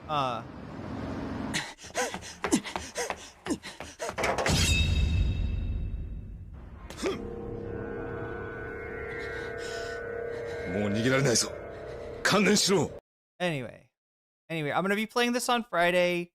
If you're interested, make sure to be there for this. I'm planning to do it next Friday. I'm letting you know because I know that there's some people that like gaming. There's a lot of people that don't. But for those who do like gaming, the whole thing about a gaming stream is it would be a tragedy if I did it and then you, the gaming frogs, did not know about it, right? So that's why I'm not gonna just like launch into it like I normally do. You just get a random gaming stream when you're not expecting it. No, I want you to expect it, right? I want to try to do the gaming streams on the same night of the week, just so people will know where to find them, and that everybody that's into watching this is gonna be there for it. Because again, it's a smaller stream in terms of the number of people watching. It's a little bit more, you know, I don't know, personal. Like, you know what I mean? It's like there's less, you know, people. It's like a smaller conversation, so to speak. So I'm just letting people know, Friday, I'll be streaming this game because I owe you. Look at this, I owe you for gaming streams. Look at that. That's crazy. How did I ever let it get so high? Anyway, chat, we got to fix that, but I got to make sure that people are around, that especially people who have contributed towards, you know, towards, yeah. It was after 7. Persona used to be so much closer to SMT vibes. Final Fantasy 8. Oh, it's like around that time. Digital Devil Summoner, Megabe Tensei anime is wild. Wait, that's the one with Raito, right? Is that the one you're upscaling could be? Oh, they used the master copy. Yeah, it was part of I think there's 2 discs on some version of Persona 2 Eternal Punishment, which is the second game. There's Innocent Sin that I'll be playing first, and there's Eternal Punishment that I'll be playing second. You get to be Tatsuyo, the guy with the motorcycle in the first game. You get to be Maya, the chick with the hearts on her boobs in the second game. And so they, you know, all together comprise one story, and an amazing story that it is. And yeah, like you're saying, Davi, a lot closer to something like Megaten than, you know, the modern Persona games. Anyway, let's get back to Hassan. I'm just I'm like letting people know ahead of time when the stream is happening, and yeah, I'll try to put it on, I'll try to promote it more, because like that's the whole thing, is I want to make sure that everybody, especially everybody that contributed towards, you know, that put their money towards video gaming, they get to see it, or at least know that, you know, it's happening this night so they can watch it the next day or something like that. Probably put it out on the gaming channel as well. Anyway, let's where did there it is. Need to do, but has I'm out of water. Openly entertained. Okay, that's crazy. Over and over again for fucking decades. Unbelievable. Straight up decades. It is not dissimilar to what you knew prior to October 7 about everyday Palestinian existence, if you knew anything at all, versus what you know now. Okay, because it's the same forces of Western empire, Western imperialism, that have created this hermetically sealed information vacuum to make you think, to make you believe a falsehood. It's that simple. It's just, there's no other way to describe it other than American state-sponsored propaganda. And it's pervasive, and I got to see it in real time. You know how sometimes I'll talk about how misinformation on the internet spreads about things that you and I experience together when I'm live streaming? Oftentimes it's about silly shit like, oh, Zoran Mamdani hates Hassan Pike, or he disinvited him from the event that I attended, you know, right? Like the event that I was literally at. And you'll be like, why the fuck do people believe this? This is so crazy. Because it leans into like a comfortable narrative, right? That's obviously unimpactful. That's not like a significant story, but like this is being mass produced in a similar way for a much more consequential version of events. It's the same with Iran and the sanctions regime against Iran. It's the same with Cuba. It's unfucking believable.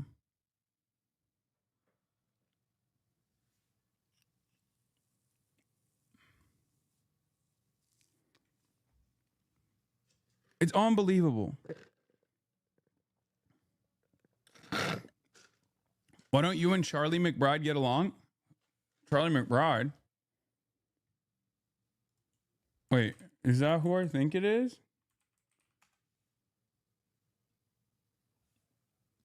Who the fuck is Charlie McBride? I have no idea who you're talking about. Hassan, I be blaming it all, and the U.S. shifts the problem away from the fact that Cuba has systemic issues with an authoritarian government and their planned economy. Blame needs to go both ways. Yeah, no, you're a fucking delusional moron if you think that that's the case.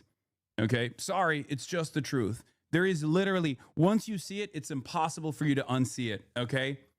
It's absolutely, absolutely ridiculous. Hassan hate is beginning to. It's abso-fucking-lutely ridiculous. You are making shit up, okay? There is no both sides in this equation, okay? 60 years of fucking actively trying to undermine. Dude, you don't know. You don't know what you're talking about. When you see some of these interviews, you will fucking understand exactly what I'm talking about, okay? I'll give you a teaser. One example. And there are millions of examples like this. I'll start with one example. I talked to a surgeon. Okay, he is a highly esteemed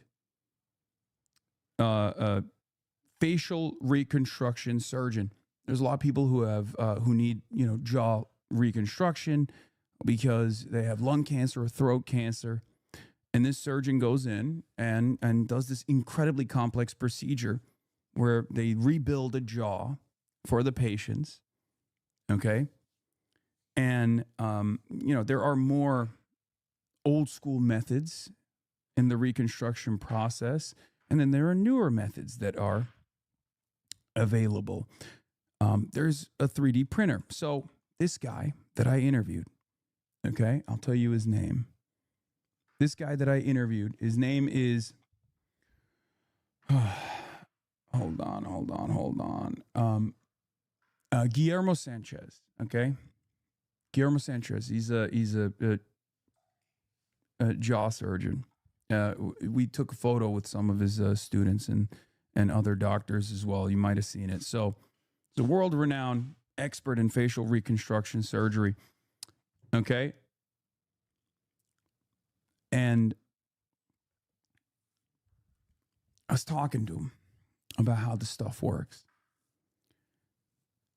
And he said that obviously they can't purchase any medical equipment that has 10% or above American components, right? So that right off the jump is crazy because the way commerce works, the way international trade works, like there's a lot of shit that has 10% or above American components in it, right? So what these guys have to do is find alternatives. Oftentimes in Germany or France, right? They make medical equipment.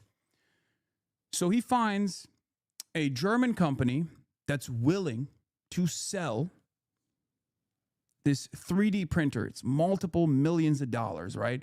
And they get charitable contributions, charitable donations. They get the funds together and they buy this thing. And they start using this 3D printer to do the facial reconstruction surgeries, to build these new jaws for these patients in Cuba, right? Long story short, the machine breaks. Now it's a German machine. Germany's not America. It doesn't have American components in it. But it's a very complex machine.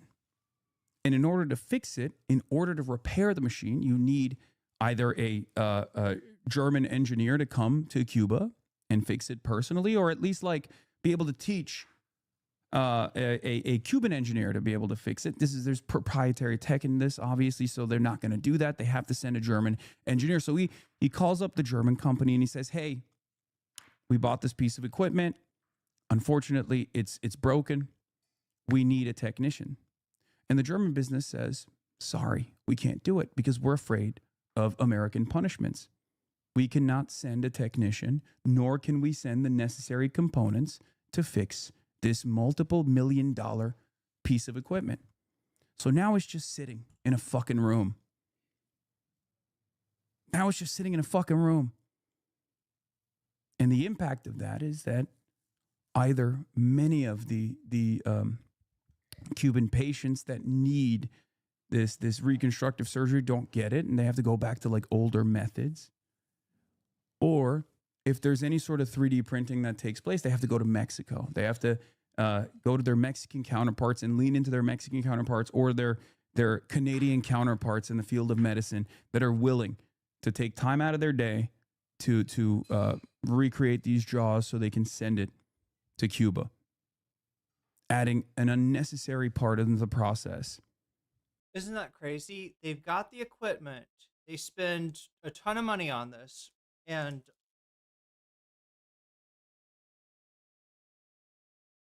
something breaks. There's just no way to fix it. And the best they can hope for is to be able to call up a you know, call up someone in another country to and try to get them to make the artificial jaw for them, right? Rather than use the equipment that they've got that would be perfectly good if they just could get a technician on the island to fix it, or they could have a Cuban engineer trained to fix it, or it's a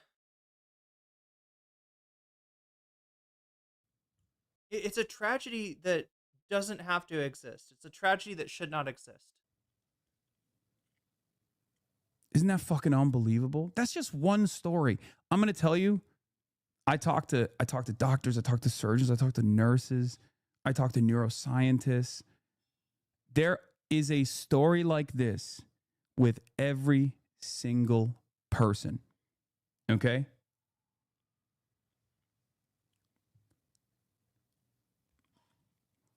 Unbelievably cruel. Unbelievably cruel.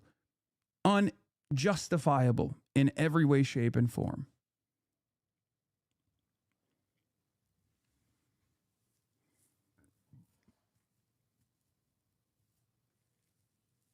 There's got to be someone we can find on Twitter that can fix it.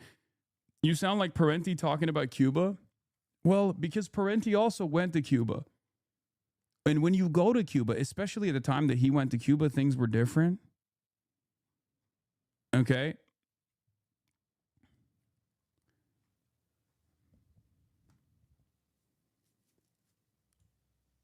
But when you go to Cuba and you see how responsive this government is to the needs of its people and what kind of vision they had and how they implemented said vision in spite of all of these restrictions, you can never unsee it. It's just Look,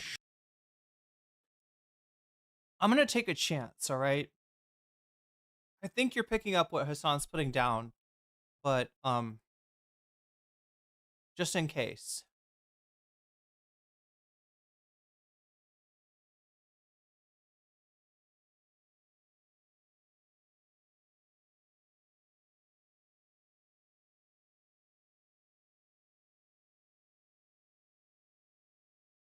Is this the one? I know Cavernacle's got a video on this.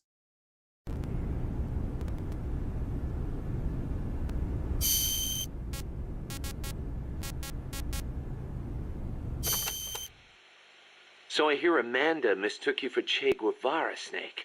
That's not too bad, huh? Yeah, right. I'm not even worthy of polishing his boots. Don't be so modest.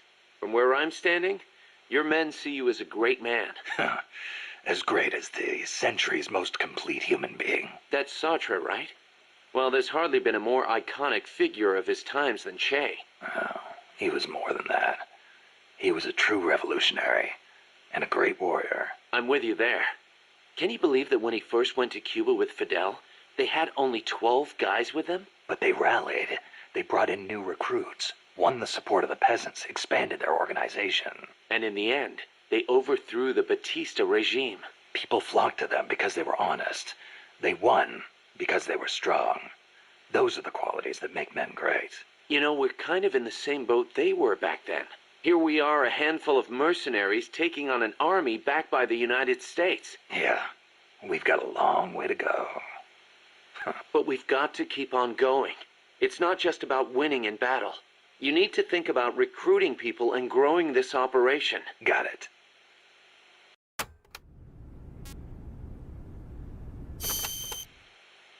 Boss, did you ever read Che Guevara's book, Guerrilla Warfare? I can't remember if I got to that one or not. You should have. That's why I lent it to you. A lot of the guerrilla tactics it covers apply to sneaking missions, too. Che was one of the first people to articulate the theory of guerrilla warfare. T.E. Lawrence of Arabia. Che was one of the only people to figure out that you could sneak around like guards in order to infiltrate a compound. If you, what's the whole thing? Isn't there like a joke about like the original like Metal Gear games where like people should be able to see you, but if you're standing in just the right place, somehow they're not. Like it's kind of ridiculous. Of like, you know, the way the sneak mechanic works. Arabia was another one. And Mao Zedong and his on protracted war. Theory aside, Nicaragua's General Sandino was one of the first to put guerrilla tactics into practice, which explains why the Sandinistas named themselves after him. If you think about it, guerrilla warfare itself has been around since ancient times. There's only so many ways a small group can upset a large army. There was a samurai in Japan who excelled in guerrilla warfare. No kidding. Tsunoki Masashige.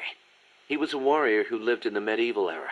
He used unconventional tactics to help overthrow the Kamakura shogunate. Like what? Trojan horse-style maneuvers and decoys to confuse the enemy. The best one was when the enemy was climbing the castle walls. He dumped boiling water and human excrement on them. Huh, sounds great. Hiding under a box works perfectly. Wait, let's put Can you walk around in the box? it in the MSF playbook. You're not serious, are you, boss? Why not? We've got plenty of crap to unload. Yeah. I'll think about it. These are like, what do you call them in the game? Like, The year the Cuban Revolution was won, Che visited Japan as a member of an economic delegation. While he was there, he visited Hiroshima. Hiroshima. Since he was there to discuss economic issues, Hiroshima wasn't part of the original itinerary. Some said the Ministry of Foreign Affairs didn't want to let him go, but he went anyway. He snuck out of his hotel and took an overnight train. you can crawl around with the box and no one sees you. If you're 6 squares away from somebody in the NES version, is that Metal Gear 1 or whatever? NES Metal Gear is even directly in front of the enemy. They can't see you at all. Huh. Traveling guerrilla style. Codex? Sounds like Che, all right. He visited the Peace Memorial Museum and the Atomic Bomb Survivors Hospital. Apparently, it gave him quite a shock. As a doctor, it must have been painful for him to see how the victims suffered. Nukes destroy everything. He was quoted as saying, "They put you through this, and still you do whatever America says." Those words really hit me hard, especially when I think of my mom. He said something else, too. Let us all love Hiroshima and its people. I can believe it. Che never managed to numb himself to other people's pain. That's why people loved him. And why he died.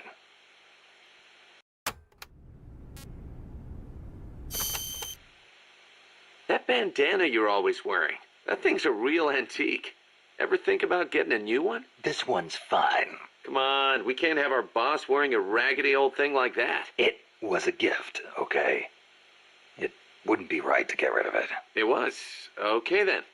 Speaking of which, Che supposedly had a black scarf he used to take everywhere with him. A scarf? One of his comrades gave it to him when he broke his arm in battle. Che used that silk scarf as a sling, and the comrade who gave it to him became his second wife. Alida, right? Even after his arm healed up, he never went anywhere without that scarf. What about you? You get that bandana from someone special? No, nothing like that. It's important to me. That's all.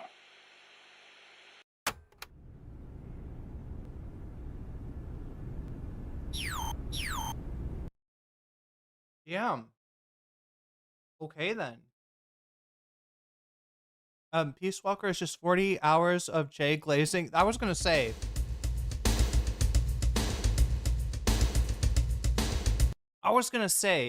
Yeah, the ghost of his dick is getting chafed right now somewhere in Valhalla.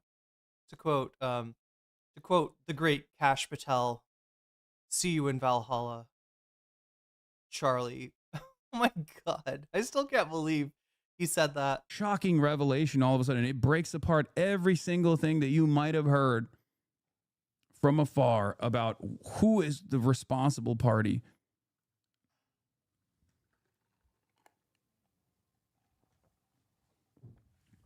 Will your interview with Jeremy Corbyn be in the doc? Yes. We will also release the interviews individually after as well. We're just going to put some hits some major hits from the interviews that I conducted. First, the mini doc's going to come out. Then my Cosio interview is going to come out. It was like an hour and 30 minutes, almost 2 hours, that I talked to the foreign vice minister. I brought up a lot of the, talking points, and I just like rapid fired them to get him to address some of these things. But it's, we'll of course react to them as well. Do you know when the ETA for it is? Yes, Austinox is working on it. Okay, it's very, very, very. It's like 8 hours of footage basically. I spent every waking moment, pretty much every waking moment filming when I wasn't traveling around, which was very difficult to do regardless, right?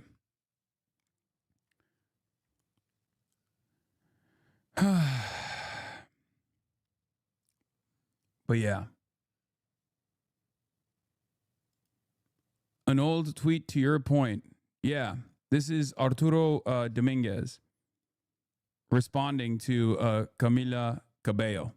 Want to talk about all the more than 1,000 sanctions over 65 years, the failed invasion of the island? What about the CIA-backed terrorist attacks? Let's face it, that Cuba has been able to withstand the worst of the U.S. can throw at it for that long is pretty damned impressive. Pretty sure that's a sign of success, especially if there weren't any sanctions. And don't talk to me about repression when federal agents are executing people on the streets for nothing more than being observers. All the people, Marco Rubio is locking people up for speaking up for Palestine. And when it comes to free speech, let's talk about how Rubio just sanctioned several content creators and independent journals on the island for doing nothing more than showing U.S. Embassy vehicles cutting in line for fuel during gas shortages. Y'all's duplicity is astounding. I didn't hear about this. That's crazy. But probably pretty normal, I would guess. Yeah, people think, I mean, like it's unbelievable. There's like chat, Cuba's got a fucking military base on it. And it's the base that we use to, and I think are still extrajudiciously holding prisoners of war that have not been convicted of shit, right? This was the whole thing. Part of what Obama was running on was closing down Gitmo, right? There was a perception that he was better on on military issues, in other words, less of a hawk than Hillary Clinton. That's why he won in 2008. People are so sick of the Iraq war that not only did they want to get the Republicans out of there, but they wanted to get anybody that had been supportive, including Hillary Clinton, even though she, at that point was saying, I think that it was a mistake. They wanted to, they wanted to make sure, they voted for an unknown Barack Obama, very good speaker, but had absolutely no motion when he started running, and Hillary was considered inevitable and won, because of that issue. And Obama gets elected, makes motions to start to, send the people in Guantanamo Bay, somewhere else, and then the Republicans are like, Barack Obama sending a terrorist to move into your state. That's right. And he pussied out like he did so many other things, right? That Guantanamo was never closed. And nobody ever shut the fucking book on George W. Bush and the neocons, and that's kind of why Donald Trump is able to pick up where they left off here. Like, people will be like, "Oh my God, there's like tremendous repression." God damn, the salad is Belly of good. the Beast is an independent news outlet that operates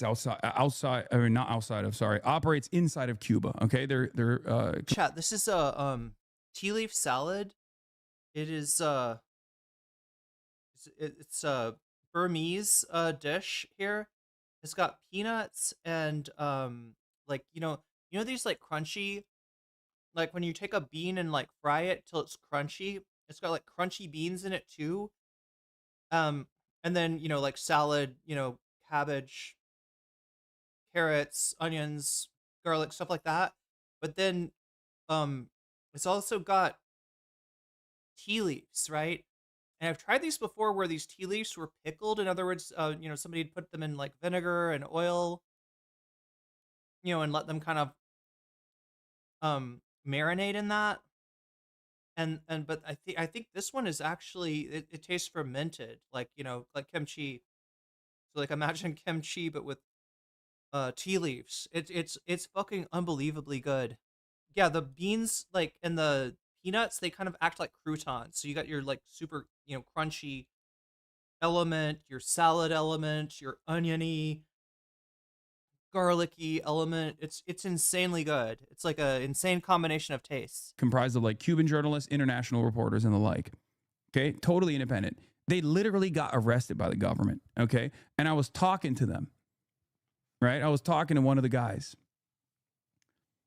Like they got arrested. They got grabbed and arrested in the process because there was like the SOS Cuba protests that were like the first time ever on the island. There was like actually a big movement, right? This was like, COVID, post 2019, a lot of the oil embargo restrictions that actually started creating like rolling blackouts. The island actually was suffering a lot more visibly. Yeah. Rave says we have service vehicle only pumps. About to have to start rationing. Australian involvement has completely cut off our supply. Our fuel is more expensive now than the US. We're scared of famine in regional areas. Yeah. So I don't know if Rave is talking about this, but in addition to, petrol and LNG being affected by the situation, we also have urea, which is one of the main components of fertilizer. So, right, in order to fertilize crops, you need urea. This is all coming from the same area. So a shortage of urea, especially during planting season, right? Or, I mean, I guess it's different across the equator, right? But it is a very bad thing. Start starving the cities. We expect work from home orders soon from the government. Thailand is doing that now, right? Has got I think all public employees are work from home if they can. Another thing is like this is the traveling season. Like people, okay, so Thailand has they celebrate the new year on January 1st. Big celebration, right? I got to be right in the middle of it. Just insane. I've never seen a fireworks display. And I've lived in the United States, rockets, red flare, right? Been taken to 4th of July all my life. I've never seen anything like this. It's like on a whole nother level. But then there's also the Thai New Year, like the traditional time when the New Year starts, which is around April. And what people in Thailand will do is if they're living in some place and their home is somewhere else, they'll go and travel home and be around their family. It's almost like Thanksgiving, without the Christopher Columbus glazing, I guess. But yeah, it's a time to be home with your family in Thailand, and now it's gonna. The government says it's Thailand's in a little bit of a different situation because it does have I think sufficient production for its domestic needs, but they've had to sort of ban exports and, like I said, issue work from home orders, and you are seeing now an issue where it's not that Thailand's not getting enough gas, it's that the distribution is not quite working out, so that you are seeing stations with like no gas left signs, right? Stuff that, happened in the 70s. Have fertilizer supply cut off. Be growing beans this season will help out. Yeah, help fix the nitrogen into the soil for sure. Petro is hitting hard fast. It's about $4 a liter, heading up. Wait, for Australian dollars? It sounds like you're I mean, those are similar prices, maybe even a little bit cheaper than some places in the U.S. But yeah, it's not, the prognosis is not good, right? Right. Post 2019, this is the 2021 when the SOS Cuba American-backed SOS Cuba protests were happening on the island, and they were covering it, and the government actually arrested them. I was like, so how do you feel about that, right? Like, because you obviously have told me a lot. Like, you talked about how like moral and how responsive this government is, but like your guys got fucking arrested for covering this. He was like, brother, think about your treatment in the hands of the American government. Like the way they brutalize you personally, like you've been fucking, tear gassed and stun grenaded. Like it's not acceptable, of course, but it's like the level of repression in comparison to like the everyday attitude of the American government and the American police towards freedom of expression is not even comparable, right? So yeah, there is a level of repression internally. Of course there is. They're under warlike conditions every day. Yeah, the dude literally said, "Free you." They're experiencing war. They're experiencing war. America is not experiencing war, and it does this to its own citizens. Now imagine how ridiculous, how repressive America would be if they were also experiencing fucking war.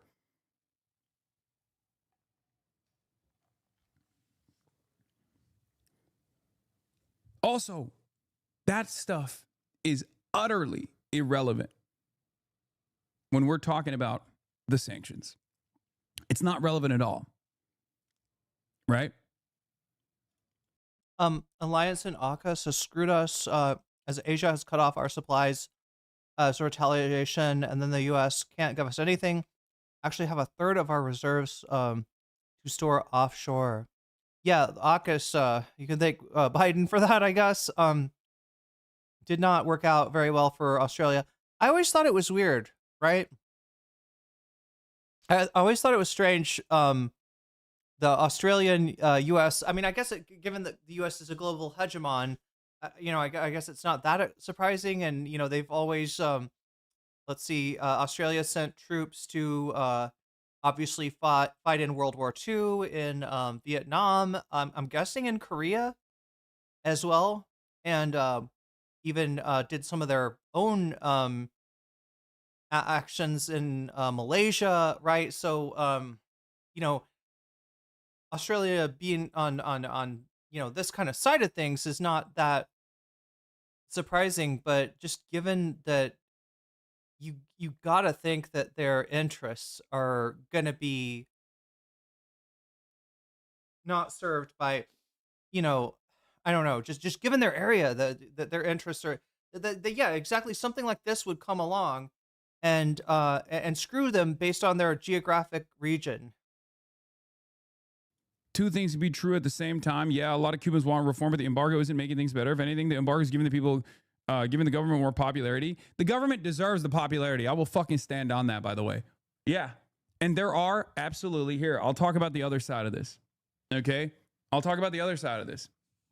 Now that I've talked about the resilience of the island, the things that they've been able to accomplish, I'll talk about the other side as well.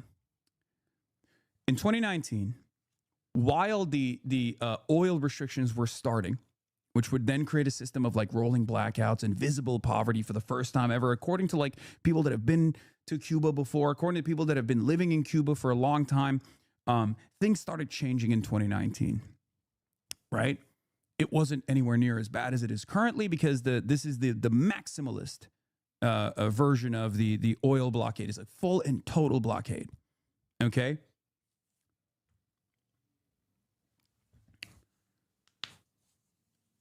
At the same time, this is before COVID, the Cuban government actually, for the first time ever, no longer just had free internet access, unrestricted, by the way, unrestricted free internet access in their parks and in certain government buildings. Was Scott Morrison, the evangelical Trump-loving right-wing weirdo, the only Australian PM to be spoken about positively in the Epstein files? Center-left government, by the way, supporting Trump's actions in Iran right now. Buildings and hotels and the like. But now they created a bandwidth, like a system where anyone could access the internet. And that's where the fucking National Endowment Foundation propaganda, Spanish-speaking Twitter accounts started popping up. Okay? Going absolutely nutty mode. And yes, for a lot of young Cubans that saw the abundance and the wealth only 90 miles away, their immediate family members that have been able to escape Cuba and find a piece of that American prosperity, that's all they saw. They saw American capitalism and they saw the communism on the island as being the primary as bearing the primary responsibility for their everyday struggles. And nowadays, there is a decent chunk, I will admit, there is a decent chunk of young Cubans that absolutely, in Cuba, that believe that the government is lying about the blockade. It's unbelievable, but it's true. Right? There are people who have been deluded into thinking by way of their relatives, by way of the American propaganda that is like all over the internet, that think that is anybody else quiet, or is it just me? Even the sound is quiet. The reasons as to why there's rationing taking place because the government's like, you know, ridiculous attitude towards rationing or whatever. It's like their mismanagement, and not because of this insane blockade. Is that better? Okay. I'm glad you were at least acknowledging this finally, Law. You call it delusion, but at least you're speaking to it. Yeah, I call it delusion because it's not true. Okay? I call it delusion because it's objectively untrue. That's it. I mean, how can you look at a system where you think America yields prosperity? I'm American. I live here. I know what it fucking looks like. Okay? I know what it looks like. And it's not as though this government is even taking the necessary steps to lie to you. They're straight up saying if Cubans do any sort of migration en masse because of the starvation that we've caused on that island, we will round their boats up and we will put their asses in Guantanamo Bay.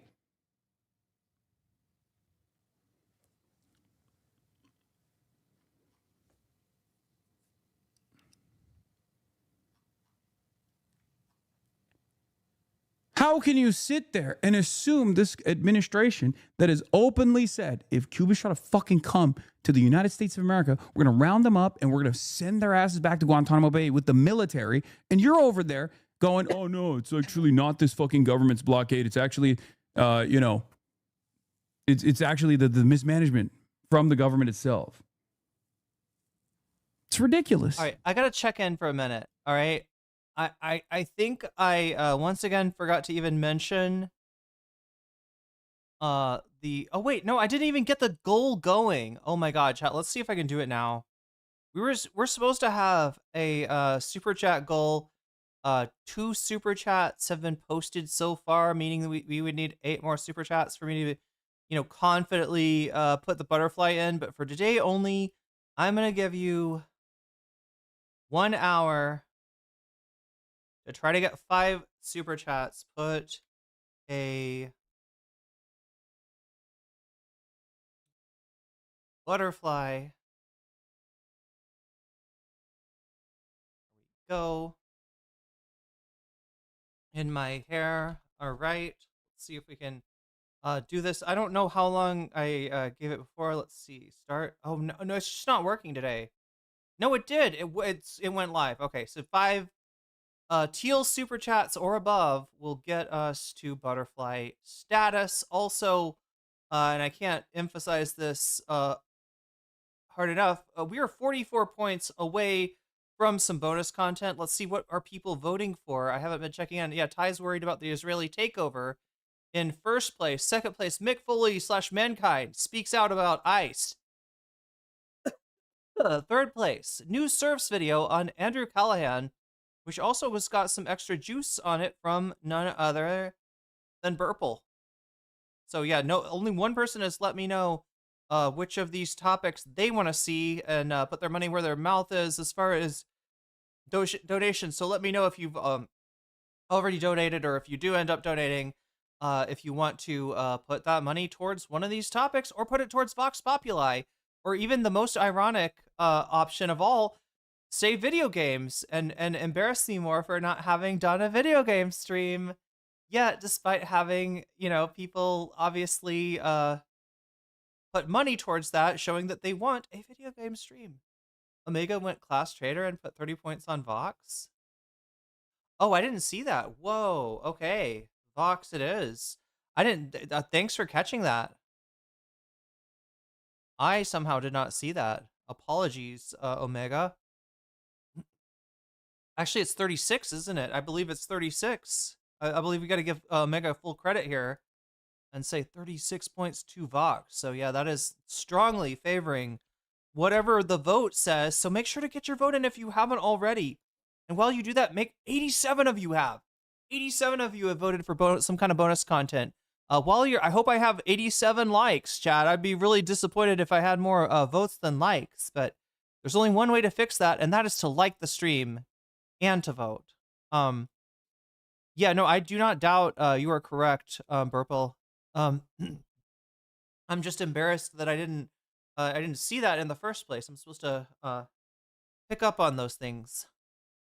But yeah, we're gonna watch the rest of this. The song goes on for I think another 30 minutes or so on this, and then after that, either we'll see if we're at 100 by that time. We're at 56 right now, which is 44 from 100. It looks like Ty's worried about the Israeli takeover is in first place at 37% with Mick Foley in second place and the Surfs in third place.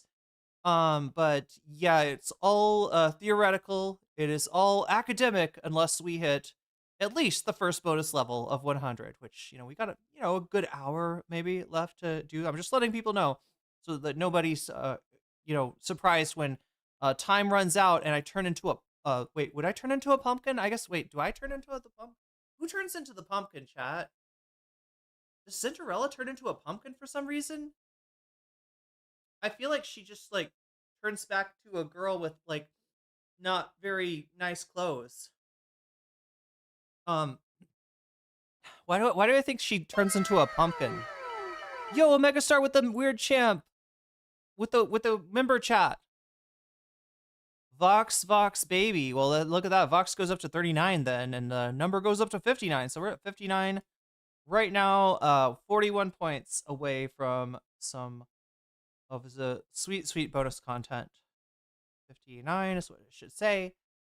The pumpkin turns into the carriage. Okay, the stagecoach is what turns into. Okay, the mice turn into horses, or the horses turn into mice. The pumpkin or the carriage turns into a pumpkin, and then Cinderella just her clothes disappear except for the glass slippers. Wait, why are the glass slippers special? Why don't they disappear too?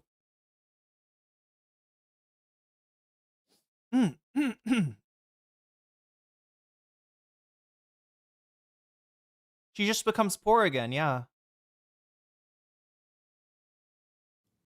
We can't excuse. I mean, I'm not gonna complain, chat.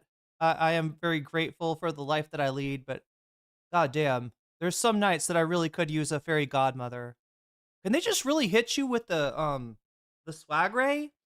Is that what fairy godmothers do? They just hit you with that oh my, the drip ray. Oh, what is wrong with me, Chad? I think about having allergies here. Excuse Cuban oppression as civil rights violation just because the U.S. does it too. What the fuck? I don't understand this logic. It's not an excuse. It's utterly immaterial in the conversation that we're having. And the only reason why we have that conversation, is to subtly justify, or maybe not so subtly justify. Super chatted $5. Bibbity boppity boo. Thing in the mud bob that does the job is bibbity boppity boo. Oh my god. That song is vibes, Omega.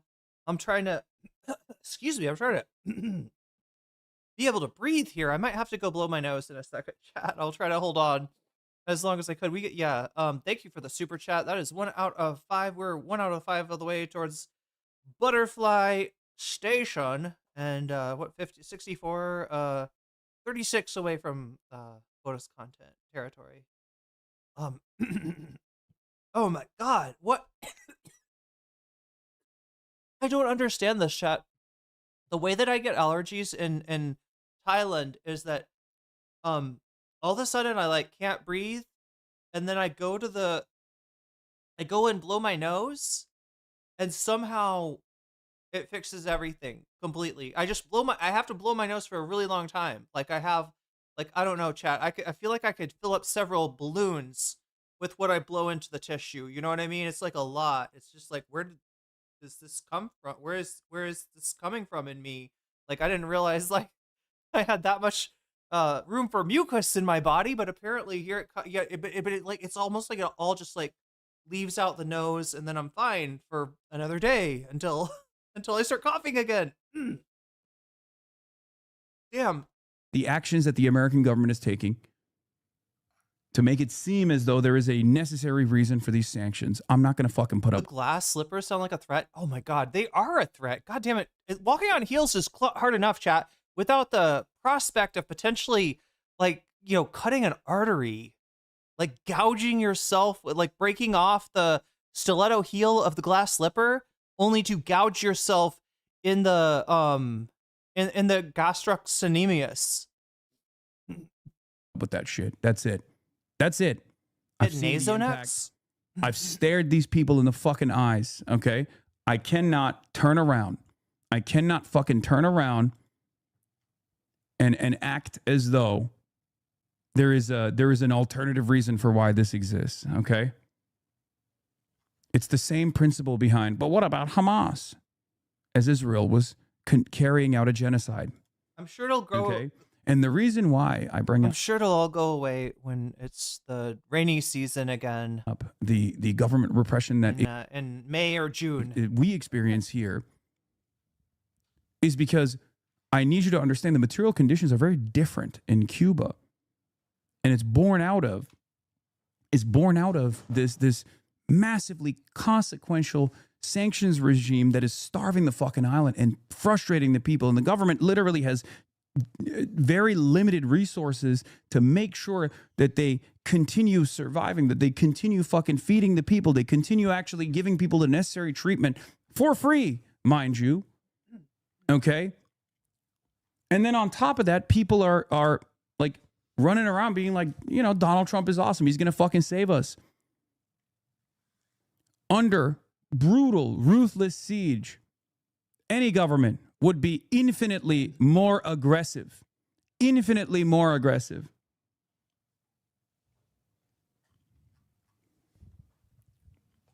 It's ridiculous. Wait, is Nasonex related to Mucinex? Does it have the mucus people? When we were waging a world war, World War II, we rounded up every single Japanese The mucus family from the Nasonex commercials, like I feel like they're like person in California and put them in fucking concentration camps. huh.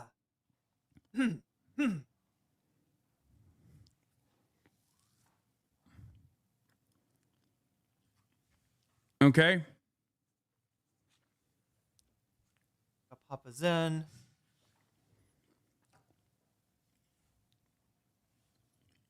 Your inability to find any fault in the Cuban government waters down your stance. No government is perfect, and especially one that's been suffocated for so long. You can acknowledge that, but without it, but it's okay, and just because. No, I don't think you guys understand. I don't think you understand the point I'm making here. Okay? I'm not here to make you feel good. I'm here to just tell you the fucking truth. Oh my God, I'm gonna have to go take care of business. I'll look into that Nasonex stuff. Is it in the mucus aisle? That's it. But yeah, I gotta go blow my nose for about 5 minutes. Process that we have to go through every single time. Every single time a conversation takes place. What about Iran? What about the Iranian government? Okay. What about Hamas? What about what Hamas? Super chatted $5. I don't want to be saved, TYVM. Don't want to be saved? I need something to save me from these allergies. God damn. They aren't related to the ones, decent congestion. Oh, okay. That one's just a snot buster, and this one's like an allergy snot buster. Okay. You're saying the allergy snot buster probably more specific to my condition. Damn. All right, Chad, I'm gonna have to go. I'll be right back. Usually I just blow my nose and everything's okay. And I don't know why blowing my nose clears my lungs, but somehow that's how it works. So that's how we're gonna have to do it. I'll be back. We'll see where we're at now. Right now we're at 69. Oh my gosh, look at that. 69 out of 100. Got 31 more points. We'll stick around for some more bonus content. Oh my god. But right now, I gotta clear my freaky lungs. Oh my god. Hamas does to his own people. If one much more powerful force is literally sieging this island nation with 11 million people engaging in chat. Sorry for yakking up along in the freaking microphone. siege warfare. Go take And care the of government myself. is trying to maintain stability in the process. Of course, I'm going to try to get dumb fuck Americans to comprehend what that would look like if it happened here by pointing to historic examples of what we have done when we weren't being sieged by a much more powerful force, but we were engaging in a world war where Pearl Harbor happened and we put every single Japanese person in a concentration camp. What the fuck are you talking about? We engaged in the process of internment during our war, our world war. That's what governments do. They take a heavy-handed approach when they are constantly waging war. Now imagine what's going on in Cuba for 60 fucking years. These sanctions are not helpful.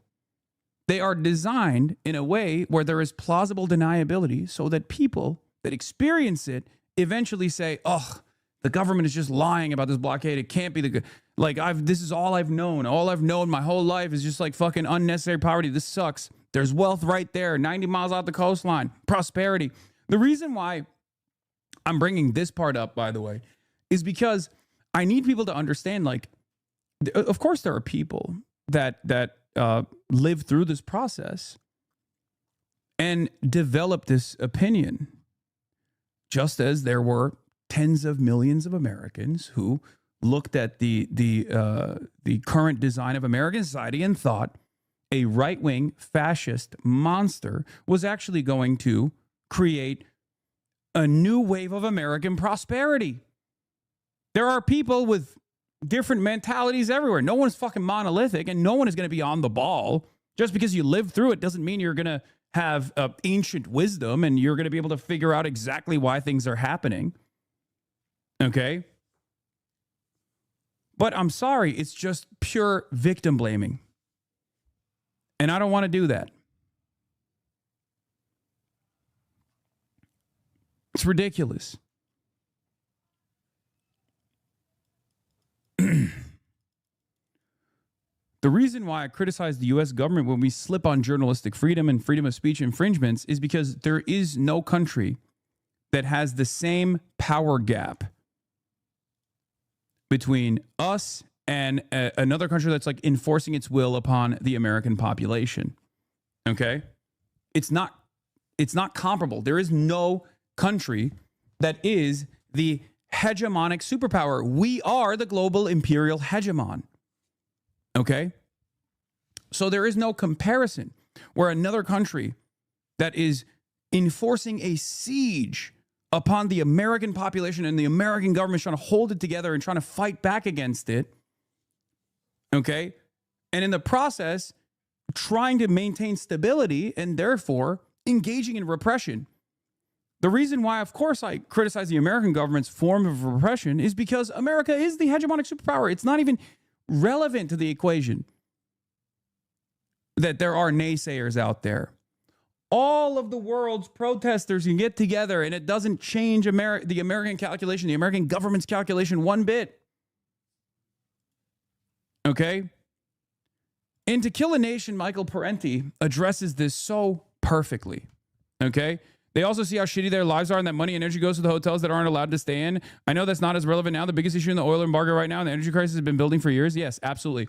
So this is the other aspect of it. And I personally experienced this like myself. I felt gross about the system as well because we would walk around, okay? People are, experiencing abject poverty and darkness, complete darkness, but the hotels have generators. Hotels are privately owned, right? They're privately owned and they have access to oil, right? Because they can purchase it because there's a black market for oil. The government is aware that there's a black market for oil. They have a queue system. People with like EVs can participate in the queue system. All of this is like literal fucking on the ground reporting coming to you live from Cuba. Okay. So there's a queue system. You buy it for like $1 a gallon, right? And then you sell it. And the price of oil right now is $10 a liter. We asked every cab driver. Okay. $10 a liter. And the way it works is people with electric vehicles also get into the queue system, but they don't need the oil right? They have EVs. Yeah, it's that fucking expensive. A doctor told me that the average salary for a doctor in Cuba is around $17 a month. $17 a month. Okay? But that wasn't the problem. The real problem was the fact that makes up, that's around like 4,000 Cuban pesos, something around that. I can't remember the exact numbers, right? The issue is doctors have to fucking go back and forth. Doctors have to go back and forth. The hospital, right? They don't live at the hospital. They live at home. It's 500 pesos each way to go to the fucking hospital. If you're making 4,000 pesos a month and it's 500 every day, it's unbelievable. It's just not, you can't do it. How the fuck are you supposed to make it to the hospital? You can't.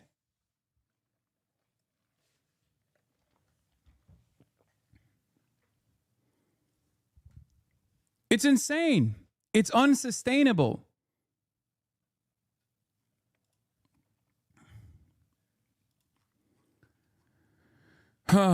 This is destroying Iran, not the Iranian government. It's definitely designed to destroy both. I think liberals need to retire the people versus the alien, illegitimate regime framing, since those starving and bombing these countries don't make any distinction. Weakening state capacity is a feature of their civilian punishment strategy. Abso-fucking-lutely. Absolutely.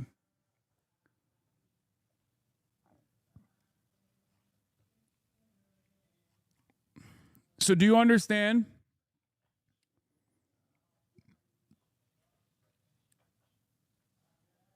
Do you understand why I'm talking about it in the way that I am? In Havana today, I saw an old woman with a painful injury burst into tears of joy when she got a bottle of Advil. My personal opinion is that everyone who can should go to Cuba and bring the antibiotics and painkillers we take for granted in the U.S. Antibiotics over optics. You genuinely couldn't script something with worse optics in this Cuba convoy, Lamau. Like, they literally worked tirelessly to bludgeon the optics argument and to bastardize what was going on. And then they turn around and go, but what about the optics? Bitch, you're the one who fucking lied about it to make the optics look unsound. And then you fucking turn around and you go, oh, well, what about the optics? The optics look terrible. It's fucking ridiculous. It's like the people that literally participated in belittling this humanitarian aid mission to a fucking country that's being starved by ours, that want to also bring awareness to what our country is doing with the hopes that we can maybe make a change that will no longer asphyxiate the Cuban population.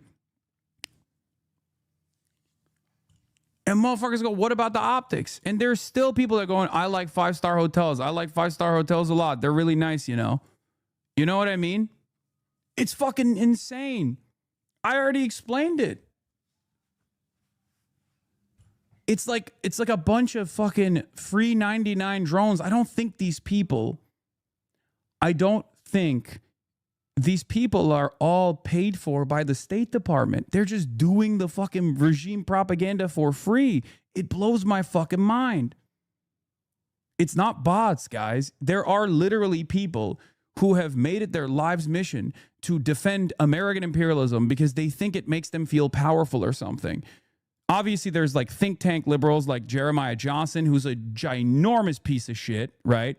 Cuba's dictatorial regime is far more responsible for the impoverishment of the Cuban people than America is. It's a lie, an abject lie. Of course, his job is to defend liberalism when liberalism is falling apart. So, of course, he's going to say this lie.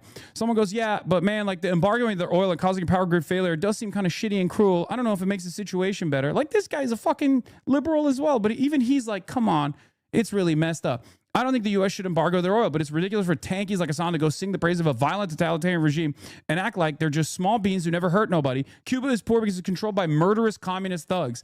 When is the last time Cuba double tapped a school full of children? Because America did that a few weeks ago, says Will Miniker. It's true. I had some words for this as well, right?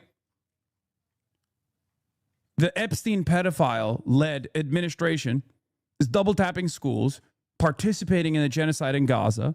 And even on the domestic home front, we do worse shit than the Cuban government does on a daily fucking basis. 2 million people are in prison, incarcerated in the United States of America. 700,000 homeless people in the United States of America. 700,000. Unfucking believable. 700,000.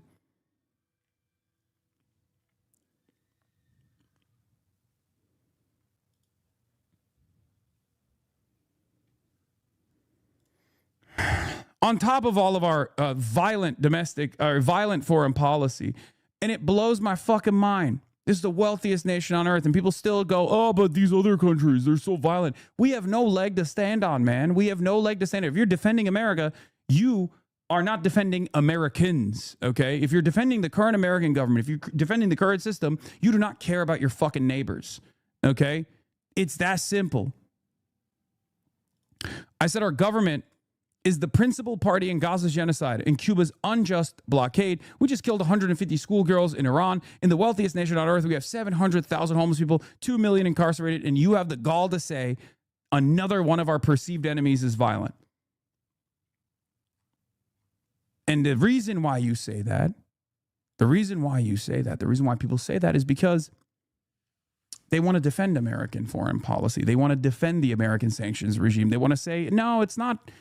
It's actually happening because, you know,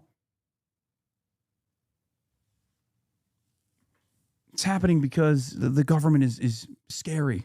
It's communist. It's murderous, bloodthirsty.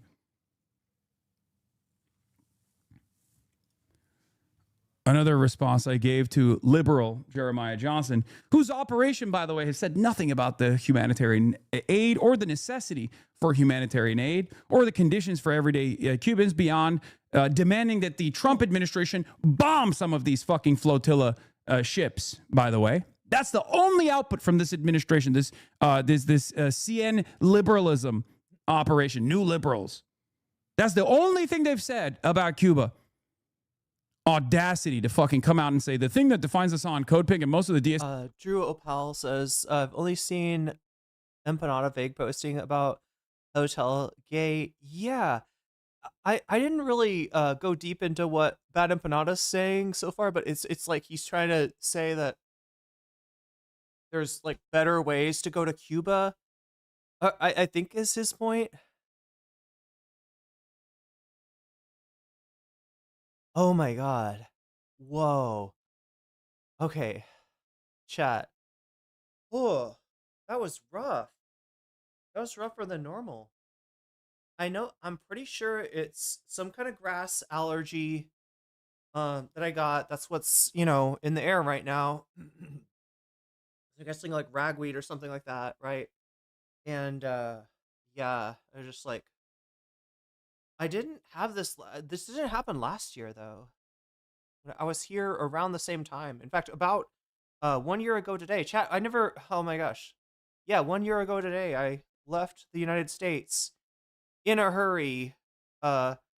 Left most of my possessions behind, or threw them in the garbage. Put a few things in a storage.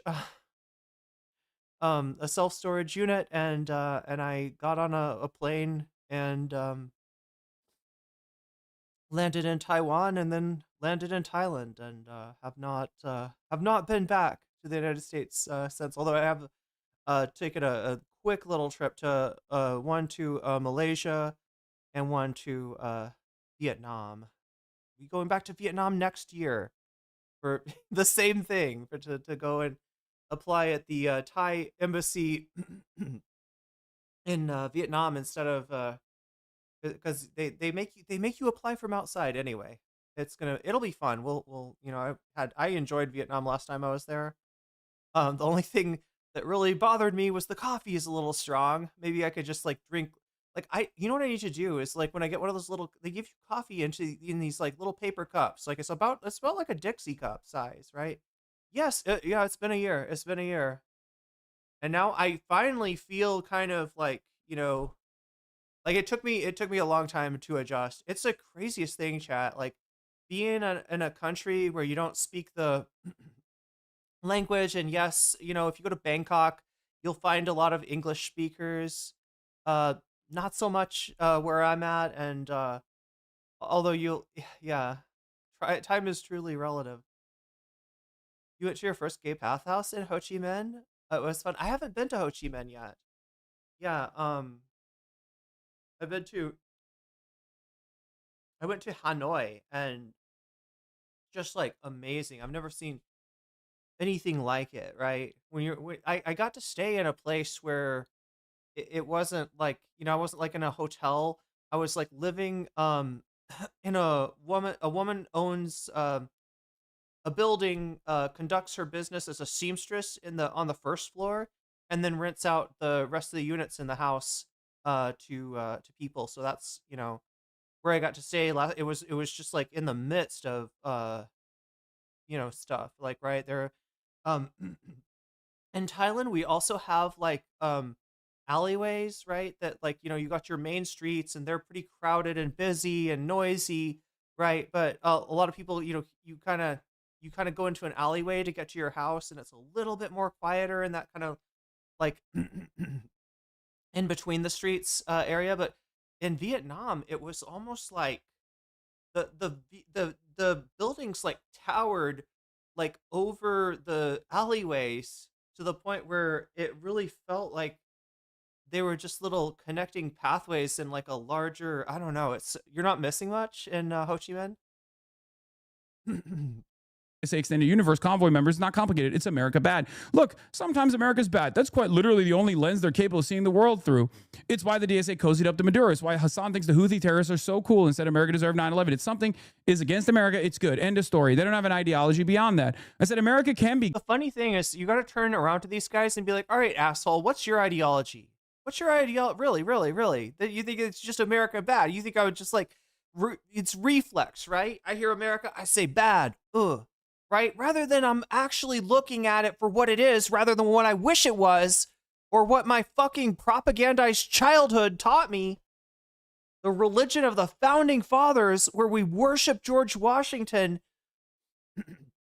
because he admitted to cutting down a fucking tree that could have brought fruit every year, but he was having more fun chopping on it, right? I don't know, chat. I don't know. I think there's some chance that maybe sometimes America is bad. I don't know. I feel like that's what they don't want to acknowledge. They never want to acknowledge that, like, first of all, that America, sometimes is the problem, and second of all, that like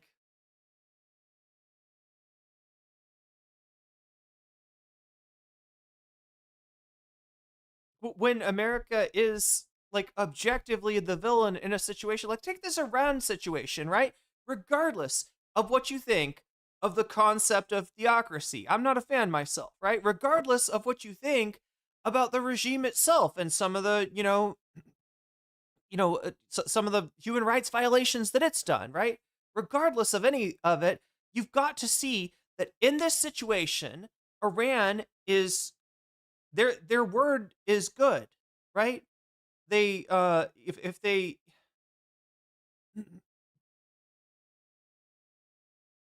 they've been honest about the negotiations, and they've been a lot more willing to, give on those negotiations, right? In other words, the negotiations that the United States, Witkoff and Kushner, are engaging in are not in good faith. They are sometimes a distraction before they hit Iran, and sometimes just a purposeful misunderstanding of the fact that they are being offered a lot by Iran, right? So in terms of like, right, when there's two fighting parties, right, when there's two parties engaged in a dispute, and and they're not reaching peace, and other parties would like them to reach peace because it's fucking everybody up, right?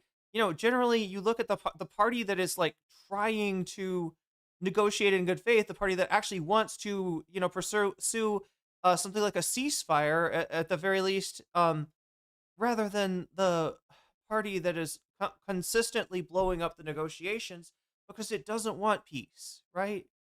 And America is objectively that party in this situation. As far as the rules-based order goes, you look at it objectively, America is on the wrong side of those rules that have been established and have been in a lot of recent situations, honestly.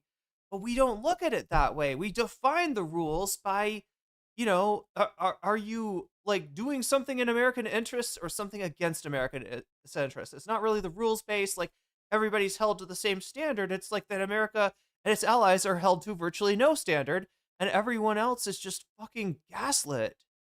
into going along, or bullied into going along. Um, jumped over to YouTube to vote. That's awesome. Make your voice heard if you haven't already on YouTube. We got about 30 minutes of this left or so. 31 points we are from bonus content, so we're pretty freaking close right now. And yeah, let's get back into this. But yeah, really frustrating having this conversation with these people, and the just like question being, are they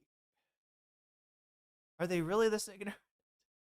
I don't know, chat. You'll have to answer that. Good. Americans are good. You aren't one of them. You want to defend America's senseless bloodlust. We are death dealers around the world, and even Americans are waking up to the reality that our wars cause pain abroad and offer no benefit to ordinary Americans here.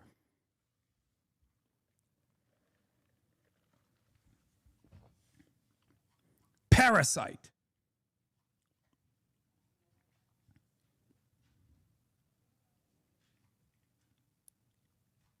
Unfucking believable. Yeah, and he's also obviously a genocide defender anyway. He's a genocide denier. There are a lot of good things I could say here. I could say that a lot of this is factually wrong. Joe Biden does not have dementia. Palestinians are being killed, but it's not a genocide. Biden's administration is very much trying to rein in Israel, etc. Jeremiah is also a coward who now realizes that this was not a smart thing to put in writing, but rather than admit to being a ghoul, he has tried to quietly edit his blog, thanks to the Wayback Machine. Yeah. Here is the other Center for Liberalism person, that this Jeremiah guy. I've heard a lot of bad stuff about you, but really been enjoying the streams. Well, listen, thank you for actually, having the charitability and open-mindedness to actually listen to what I have to say, rather than unconditionally believe all the fucking lies that people tell. That's the goal here. Because if you spend more than 5 to 10 minutes in this fucking broadcast, you're very quickly going to realize that a decent amount of people spend a decent amount of time just actively shitting on. I really liked Ho Chi Minh, but the air quality was really rough with all the motorbikes and cigarettes. Yeah, I guess that's true about Hanoi as well. Maybe more so though for Ho Chi Minh. It is like a bigger city, I think.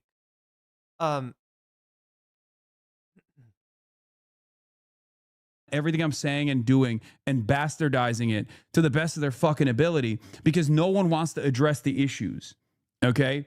That's it.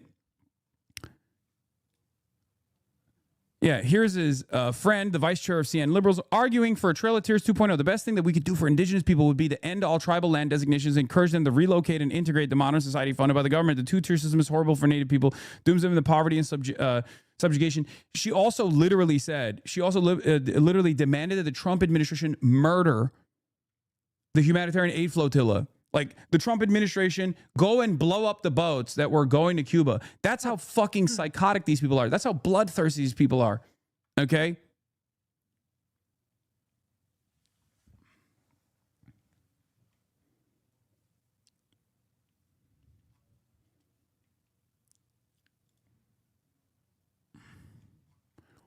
Yeah, sorry, but he has a point. I bet you tankies don't even know that Cuba has a prison camp full of prisoners of war that are kidnapped and tortured for years without charges. Look up Guantanamo Bay.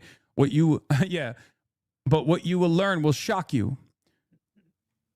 Oh, shoot. Read a little further on the Wikipedia article. Turns out my government is a totalitarian regime keeping POWs in camp in Cuba in open, and the Cuban government has repeatedly told them to stop. Yeah. Motorbikes and SIG sounds like my kind of town. Well, my town's got the motorbikes covered. I mean, I guess I don't know if people smoke more here than in the US. I'm not sure.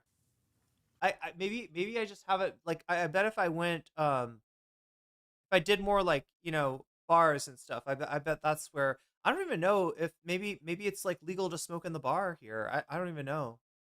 But yeah, I don't feel like I've smelled excessive cigarettes. It feels like pretty much the same. Like, for instance, right where I live, like, people aren't allowed to smoke, or they're not supposed to. I mean, I guess it's not. I'm sure some people do, but like on the on the balcony or anything. Whereas like anywhere that I lived in the US, if there was a balcony and there was, rooms below me, I would definitely be smelling somebody's cigarette smoke. So, for whatever it's worth, I guess, people are like, I don't know. Why all this hostility towards Cuba? Is it just because they exist? Yeah, it's because it's a, socialist country on the, like what, 90 miles off the coast of the United States, kind of. It's like and also the United States used to dominate Cuba in the same way that Britain and the United States used to dominate Iran. And so it's kind of like, in the same way that the French and later basically the rest of Europe held hostility towards Haiti, since Haiti was the first nation of former slaves that overthrew their overthrew slavery on the island, and took control of overthrew both the French government and the institution of slavery on the island. And so, people wonder why Haiti is always suffering so much poverty and instability. A lot of it is weirdly a hangover of it violating the rules of its colonial master, right? So I think if that I don't know if that sheds any light for you. I don't know if you're French or know about the situation with France and its former colonies, right? And like how Martinique is treated versus how Haiti was treated. But yeah, I would guess it's something like that. Global smoking has generally declined. Yeah, I feel like a lot of people do. I feel like a lot of people here probably just pop Zens instead. Oh, there's no interestingly, like and this might change or might not, but there's no vaping, right? You cannot bring, in fact, if you ever come to Thailand, don't bring a vape pen, okay? You could get in trouble for it. It's not worth it, right? But yeah, they're you can't get a vape pen for nicotine or for THC and CBD. I think I'm trying to think. Vietnam, I think, is the same way, right?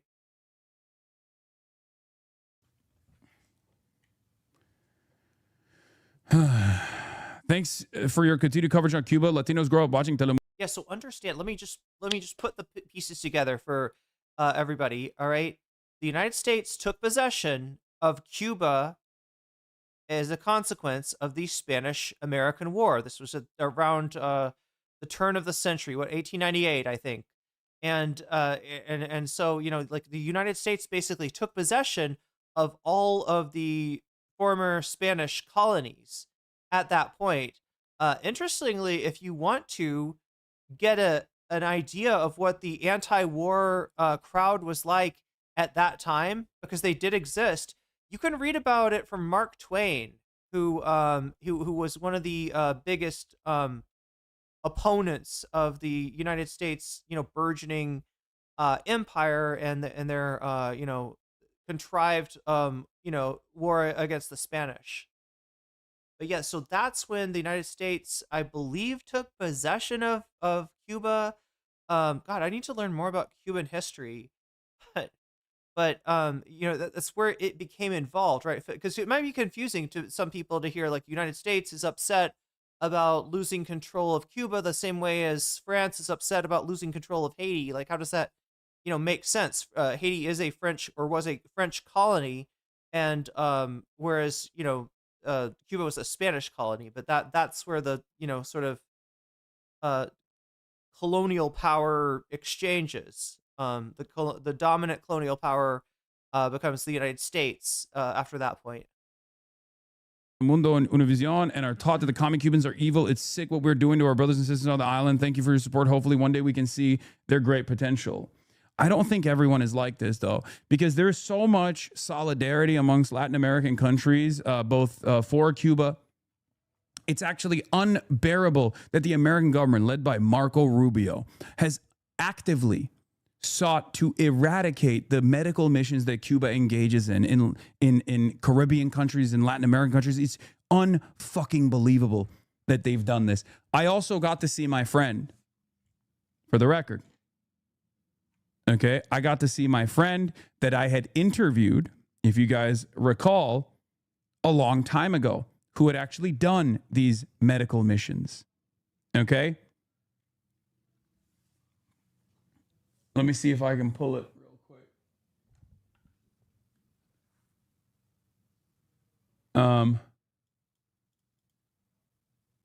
Hold on.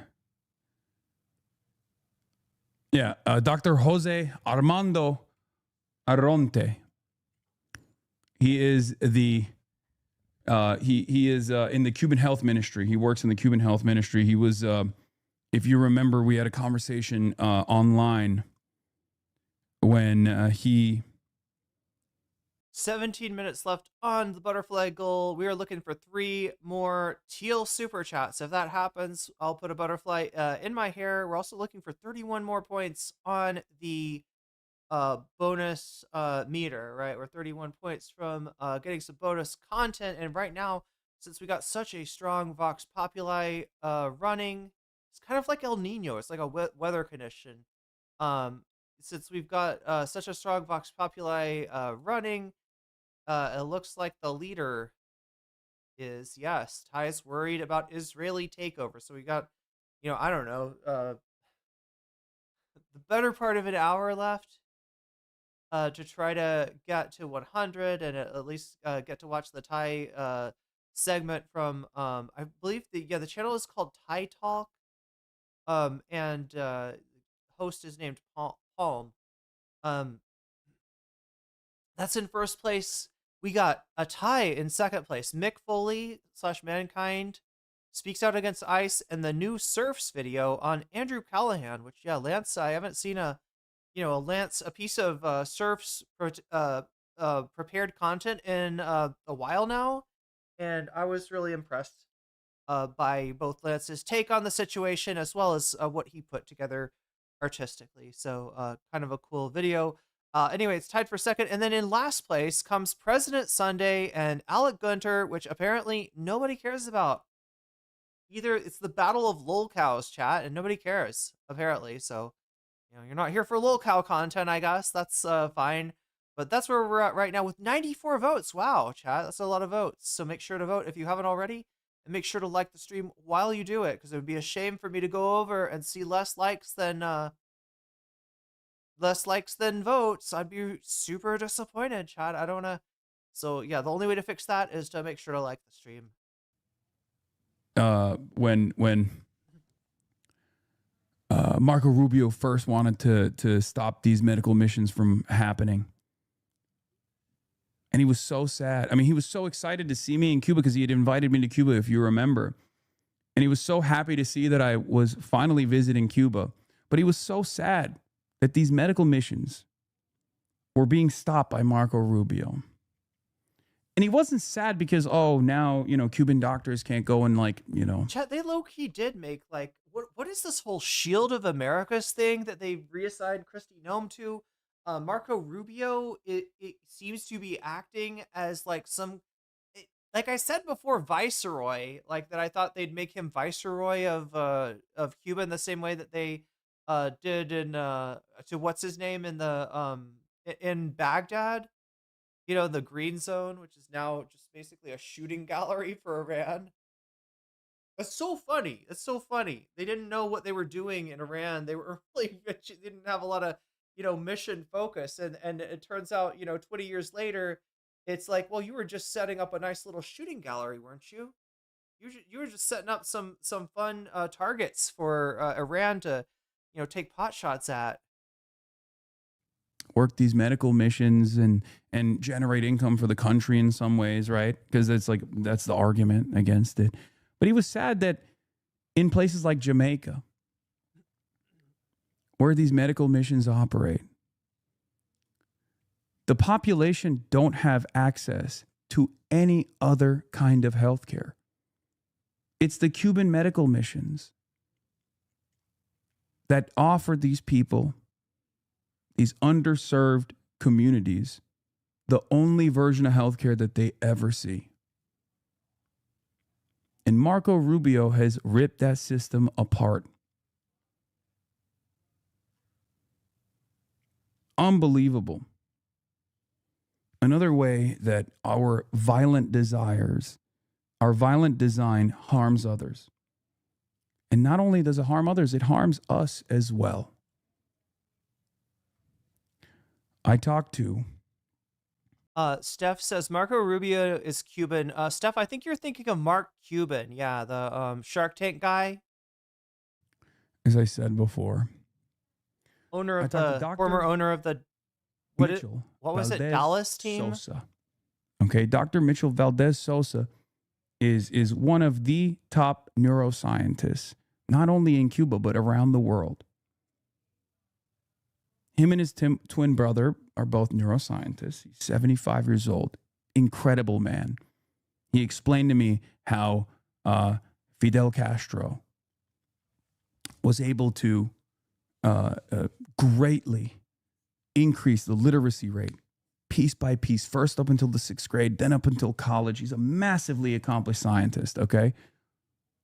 A tremendous guy, and has stories for days. I could have talked to him for hours, okay?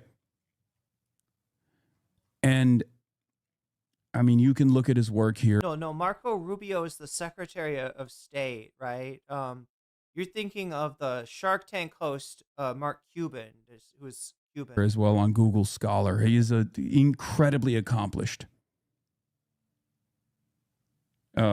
scholar, an academic, and a scientist, a researcher. Somebody in Cuba must have said something mean to Rubio when he was in middle school. Okay, so on serious chat, he is Cuban, but his family strangely.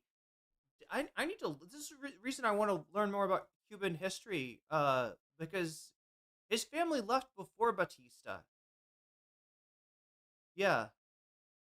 So he's not, part of that. There's a wave of Cuban immigrants after the Cuban Revolution, right? People that had a lot of holdings in Cuba, and they well, while they didn't, Hassan explained the thing that you would have heard in America was like the idea they just took shit from people, but actually they tried to pay the people for the property that was taken, right?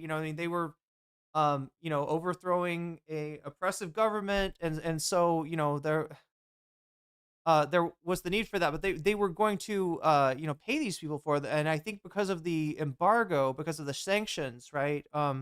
They weren't actually able to. Yeah, his parents came from Cuba in the 50s, and I believe the revolution was later on. So, yeah, he's pre Cuba Libre, I guess. Although he still has the same mentality, right? Despite being, like a second or I guess second generation. Now, Dr. Michelle Valdez Sosa has been able to do the unthinkable. Cuba has been able to create the only functioning Alzheimer's and dementia treatment on the planet. The only functioning Alzheimer's and dementia treatment. Every other Alzheimer's and dementia treatment. Chat, imagine if Joe Biden could have just, opened up to Cuba, right? Like just normalize relations. That has been put. He didn't have to look that ridiculous. Sorry, Chad. I'm sure that the treatment is, like Hassan said, it's like the only working treatment. I don't think it's necessarily that good. Biden needed a little something stronger than a Mountain Dew Code Red in order to be, be capable of debating at that point. But yeah, imagine how many people's dads, could benefit from the treatment that they've got in Cuba. Do we even have like access to that? It's crazy if just because of this fucking anti-communist hangover, Cold War hangover, that we'd be denying people treatment for something like Alzheimer's. Put together so far has led to nothing. There was a very famous case in America that the Alzheimer's dementia treatment that they thought they had actually achieved was a dud, right? It was a dud. Yes, I interviewed him. And they have it. They have it. Medical trials took place in Cuba, and now there's additional medical trials taking place in Canada.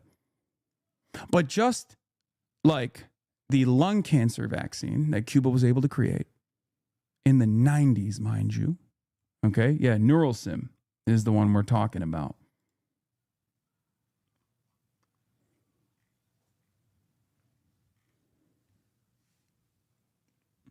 And I cannot believe that they put the context note on this. Look, NeuroEpo claims to rely on a single trial from Cuba without independent replication. The researchers themselves acknowledge that larger trials are needed. The phase 2 trial in Canada is ongoing, and wider adoption awaits phase 3 confirmation.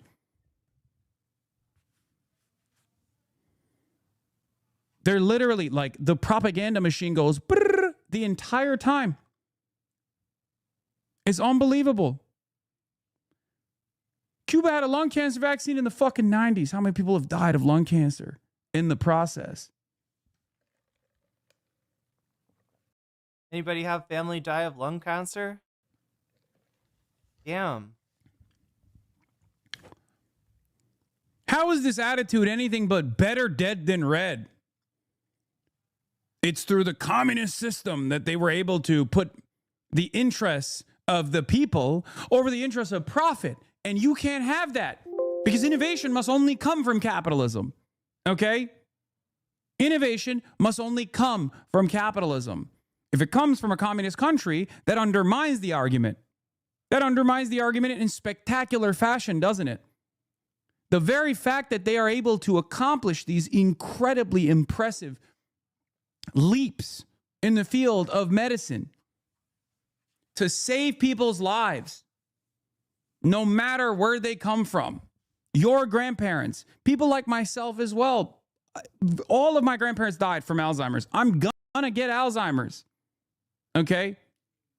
My father has a diabetic ulcer on his foot. Dr. Mitchell told me they have a cure for diabetic ulcer in Cuba.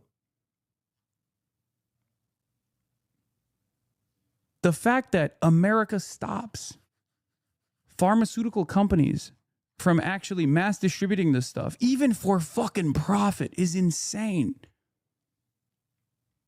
It's completely insane. It's unacceptable. Now think about how they've been able to do all of this while they are shackled every step of the fucking way. While they're shackled every step of the way by these ridiculous sanctions. Think about the unlimited potential that could exist if we did not try to disrupt their academic process and their research every step of the way, and then even stop them from mass distributing these fucking vaccines, these treatments. Oh crap, chat. We're down to 4:20, 4 minutes and 20 seconds on the butterfly goal. So we got 4 minutes and 20 seconds to try to get 3 more TL super chats. Going once, going twice. I don't know, chat. America engaged in vaccine hesitancy around the Cuban vaccine that they were forced to implement, basically. Cuba made its own COVID vaccine, for those of you who don't know. And the reason for why they had to make their own COVID vaccine is because Alibaba founder, Jack Ma, tried to send Sinovacs to the island during COVID. America intercepted that. They stopped that from happening. America also simultaneously created vaccine hesitancy through a PSYOP campaign in the Philippines because they thought China's doing soft power initiatives in the Philippines. They're sending Sinovacs there. And now the Filipino population has a tremendous setback, and a lot of Filipinos have vaccine hesitancy. We know this because the American government openly revealed it, by the way. They spent millions of dollars creating. Chat, is the stream doing weird things right now? I can tell the system resources are kind of funky. But how is the stream jumpy or anything? Misinformation and PSYOP campaigns in the Philippines because they wanted people not to take the Chinese vaccine. It worked. America did this in Latin America as well. Yeah, Cuba, U.S. embargo blocks coronavirus aid shipment from Asia. So the Cubans said, fuck it, we'll make our own. And they did. And then they started distributing it to all of the other Latin American countries that the United States was, refusing to send this vaccine to, right? And it's unfucking believable. But they did the same misinfo campaign in Latin America as well. Don't take the Cuban vaccine. The communist vaccine, it's nothing. It's not real. It doesn't work. It's unfucking believable.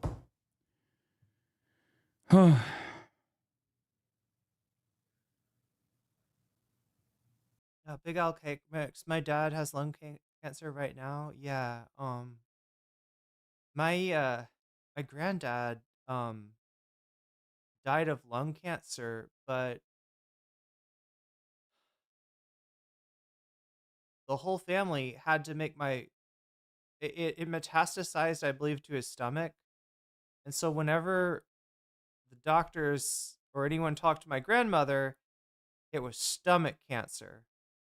But the actual etiology, the original place the cancer developed was in his lungs. But yeah, it's the whole thing. I don't think anyone ever told her, because he wasn't supposed to be smoking. She didn't want anybody in her family smoking or drinking or anything like that. And officially, he didn't smoke, he didn't drink, but he was a farmer, and whenever he went to the farm with his sons, they would slip him tobacco, chewing cigarettes, beer, whatever, right? Because he wasn't like a teetotaler like my grandmom was. But yeah, they had to hide that. They had to hide that from her, because she just would not.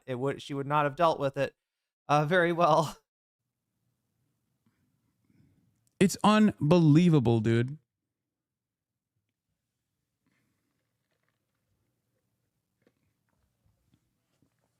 Just to minorly correct a bit of what you're saying, there are now in Buffalo, New York, and at Roswell trials going on with this lung cancer vaccine from Cuba, but obviously still not widely accepted because of Cuba's stigma and sanctions.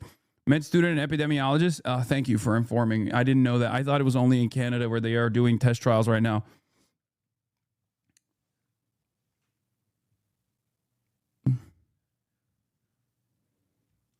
It is fucking crazy, though, don't you think? That there's like literally some of this stuff has to be in secrecy, because if there's like, if this comes to the forefront of the conversation, all of a sudden it makes people reconsider this, the way that the system works. And then they go, whoa, well, hold on. We got to put a fucking stop to it.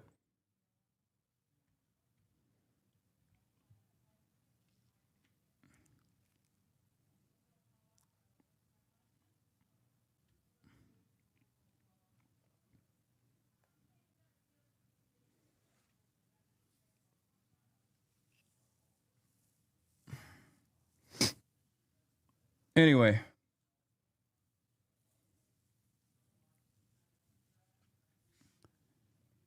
It's just, I can go on for fucking days, by the way. I can go on for hours upon hours. There's a lot of medical researchers in my community as well. There's a lot of researchers in general. And I know many of you hear this stuff and you see this stuff and you think, this is fucking ridiculous. Like, your allegiance to the academics in Cuba matters, okay? That's another thing that I found out. Talking to the doctors, talking to the professionals, talking to the academics in Cuba, where like they rely on the kindness of strangers that live in America and elsewhere all around the world in order to keep things going, right? First ever computer, again, that Dr. Mitchell told me, the first ever computer that Cuba ever received was from an American doctor in New York. So people need to be brave, is what I mean. People need to be fucking brave and not have to worry about not have to worry about like American setbacks. We have to be an unshakable, undeniable force for good.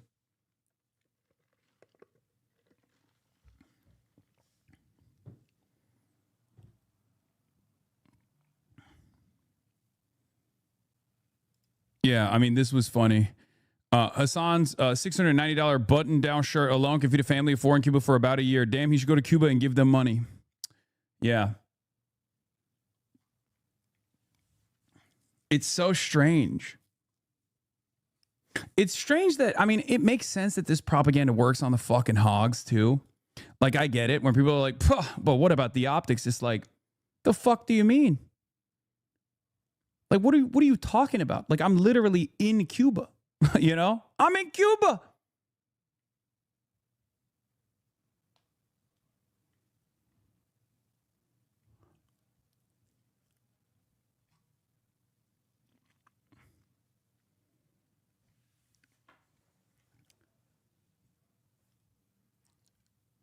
It's unbelievable. You should have went shirtless. True.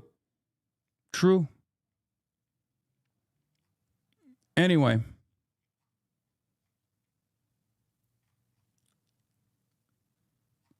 Why do you give these hogs the time of day? Because this kind of propaganda, unfortunately, has the capacity to muddy the waters, okay? When the goal here is to obviously talk about the plight of everyday Cubans and talk about the impact of the blockade, the people that want to change the conversation, back to like the government, will then disparage and belittle everyone that's like going out there to do whatever the fuck they can to help. It's a lesson that they want to teach everyone. If you do this, we will humiliate you. Okay. And some people actually do get worried, right? They don't want to get yelled at or whatever, right? For one reason or another. It's ridiculous. Yeah, the assumption is made that the thing that would be most in the interest of the people in Cuba is if by hook or crook their government was taken out, right? And obviously, replaced at least temporarily. Cuba, the United States reasserted its control over Cuba, right? That is the Cuba Libres. That is the anti-communists, right? That is the NATO-headed, NAFO-pilled Twitter accounts, right? They all say, yeah, you want to help Cuba, get rid of the regime, right? And in reality, these people are not going to Cuba to know. They're talking at most to Cubans, living in Miami, right? Often the either wealthy Cubans who left after Batista, or the mentality of like the biggest thing is like the Gloria Estefan song "Quiero mi Cuba Libre." And in reality, when you go to Cuba, there's a lot more, even people that maybe have an issue with the government, or like don't feel like their free speech is being, suppressed in some way. They got kind of bigger things on their plate right now, and what Cuba needs most immediately. So then you get people that take Hassan, talking to Cuban people, asking them, what they need, and trying to supply those things, and this gets taken as well, you're just getting in the way of what they really need, which is freedom, Hassan. See, the sooner they run out of gas, the sooner they start to starve, right? The sooner that they can taste freedom. And you're getting in the way of that, Hassan. You need to stop, right? You're supporting a authoritarian government, and by fucking trying to get like solar panels to people. YouTube deleted your emojis? Wait, what's going on? Yeah, Governor Marco. Well, Viceroy Marco is what it would be, right? But yeah, maybe Viceroy of America's new Latin American client states. I don't know. This is They're setting up something really ugly, right? And I just hope that they don't get their way.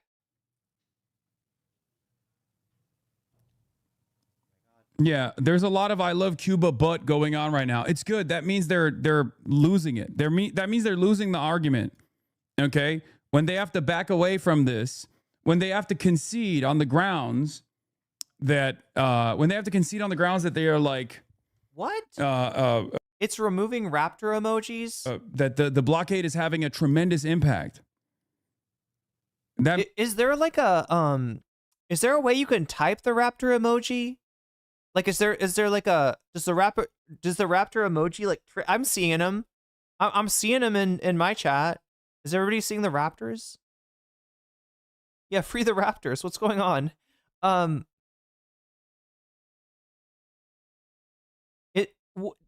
you type something to get a raptor, or do you have to go into the emote like UI?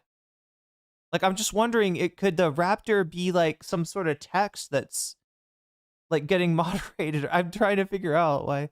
I see them. Yeah, it seems like they're, so it's just like certain people. It's like policing your raptor usage. What's going on? It means that this process, but for many, many years, the invisibility of the blockade and the sanctions regime unironically made it much easier for these people to say, there's no blockade. People can do trade with Cuba. There's American goods on Cuban shelves. How could you say there's a blockade? There's American hotels. So like, that was the whole point, right? That was the entire point. But now it's undeniable because Donald Trump is so vulgar and so open about his cruelty. So now these guys can't say that there's no blockade. So they have to say instead, well, there's a blockade, but it's the government still. Okay. Wait. Yeah. Bad lefties turned into, okay. So face fuchsia. I don't know. Is it interpreting fuchsia as fuck somehow? I mean, you can say fuck, can't you? It's the government. Tongue? What could be the problem with that? It's pure moral bankruptcy.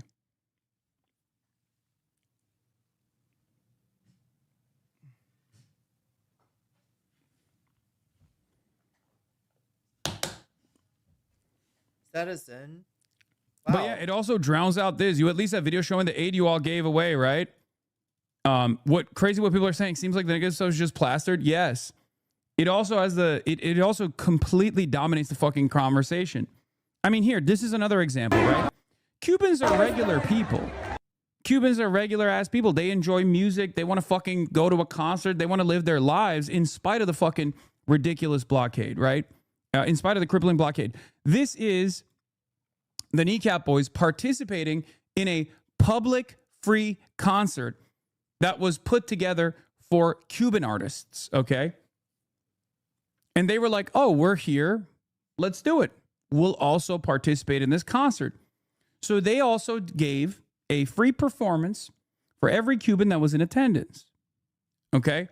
And these people, and this concert is just mostly Cubans, right? Like, it's just, a lot of people were like, oh, they did a concert for just like the wealthy fucking tourists or whatever. No, it's just mostly Cubans. Yeah, that's what happens. The concert, you know, if you're a wealthy tourist, you go in there, they feed you grapes, they got palm leaves, they're like fanning you with, you know, they're just like, they're like, would you like me to refresh your drink? Yeah, I mean, like, idiot.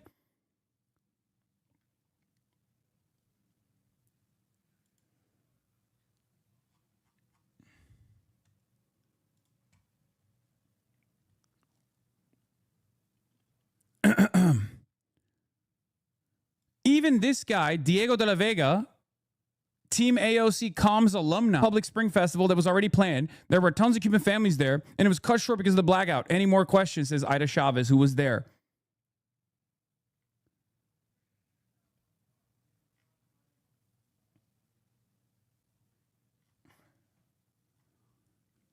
The other aspect of the tourism industry that a lot of people don't understand, the other aspect of the tourism industry is that, like, they'll be like, wow, look at like the only fucking all the power is being routed to the tourism sector. And it's like, brother, American blockades have made it impossible to engage in any sort of real exports from the island. And it has made it so that tourism is the only way that foreign dollars can come into the fucking island itself. Okay? It's ridiculous. It is. And that's probably why they make it so hard to go there. They make it so hard for, you know, you've got all these like restrictions that you wouldn't have for traveling anywhere else. Like most Americans don't think you can travel to Cuba. Like they think maybe you can like get a flight from Mexico City or something, right? But no, you can fly from Miami. It just, you know, they obviously don't want you to. They don't want you spending money in the Cuban economy, and they definitely don't want you, you know, bringing cash like Bad Empanada and Hassan were doing to just literally give out to people. Fucking ridiculous. It is literally the only way that the island can survive. Is the only way that they can get any money from the outside. They can't engage in banking because in the international financial system, here, I'll give you another example because I have examples for days, a million of these examples, as I said. Yanis Varoufakis talks about this, calls it techno-feudalism. PayPal and Venmo are American payment processors.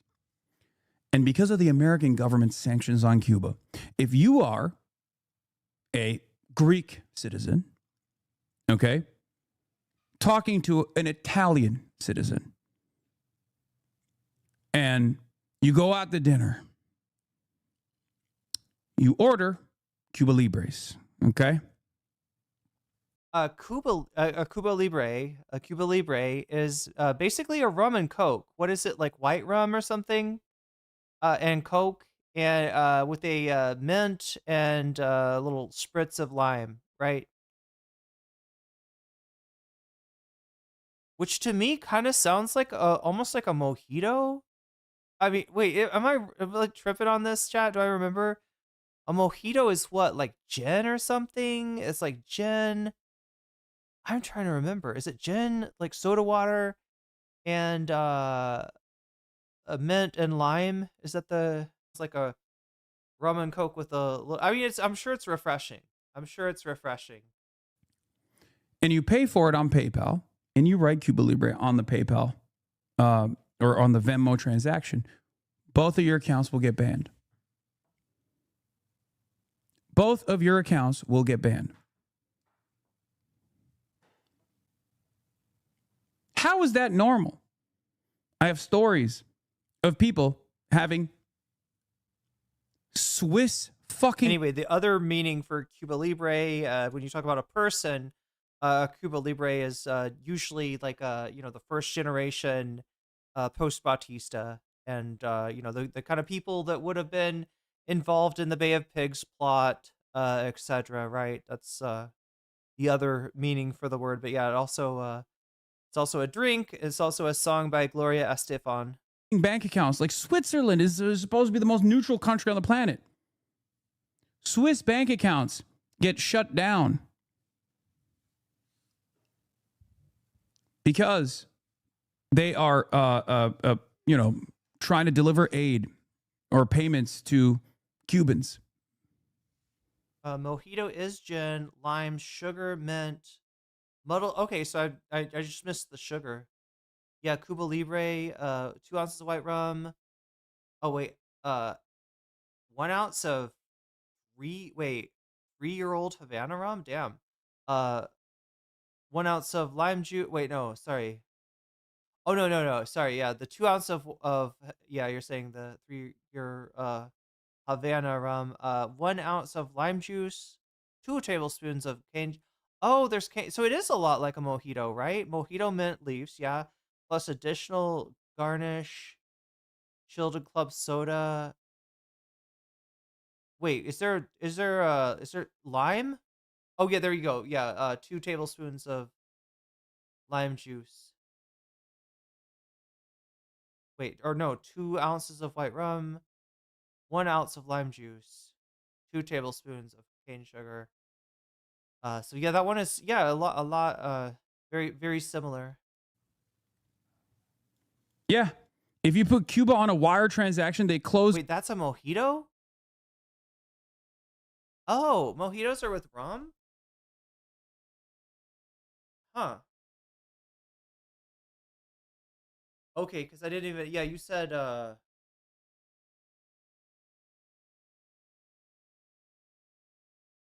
chilled club soda. Oh, I see. I see. Yeah.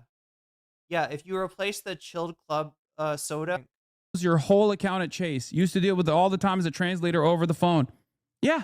How fucking insane. You've never heard of this before. You never knew about this.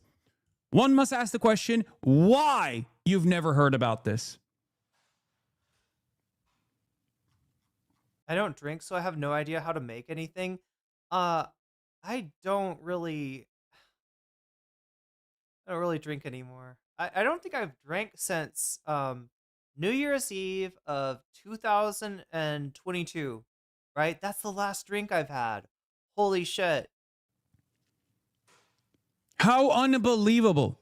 My read on why some critics are mocking people like you right now is because A, they're attempting to discourage acts of kindness and resistance, and B, some people have given into hopelessness and reactionary suicide at one point or another and project their ineffectiveness as a sense of futility onto those that try to do anything. Yeah. It's like me, chat, when I was my sister tried to go vegetarian, and I was like, you can't do that. And she's like, why not? I was like, because animals got protein.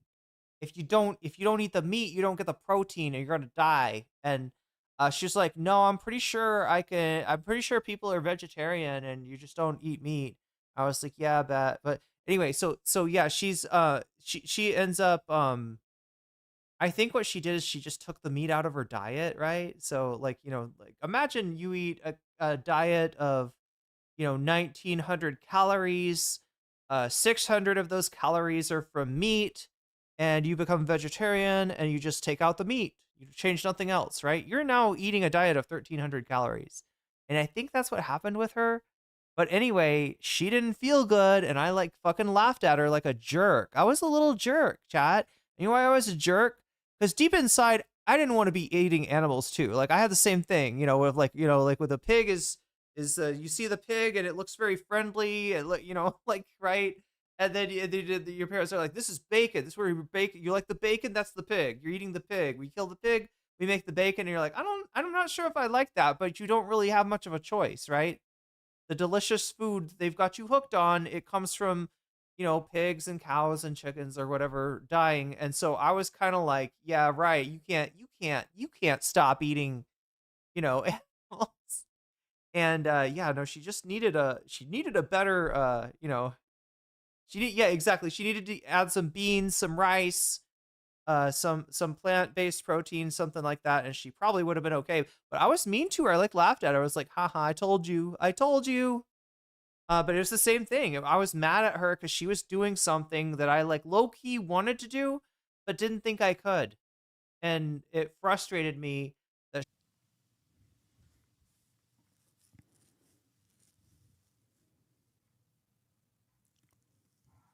The Cuban government cannot open up bank accounts.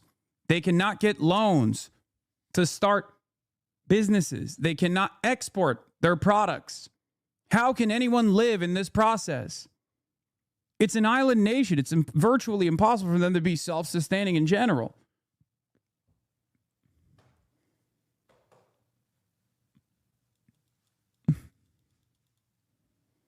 I got banned on Venmo about a decade ago, paying someone back after getting Cuban food together, and I put balling out in Cuba food as the memo, lol. Yeah. I honestly think they just dislike anything you do. I mean, there's a piece of that too. I work in fintech, and anytime there's Cuba in a transfer purpose, it's immediately flagged and stopped for sanctions. Yeah.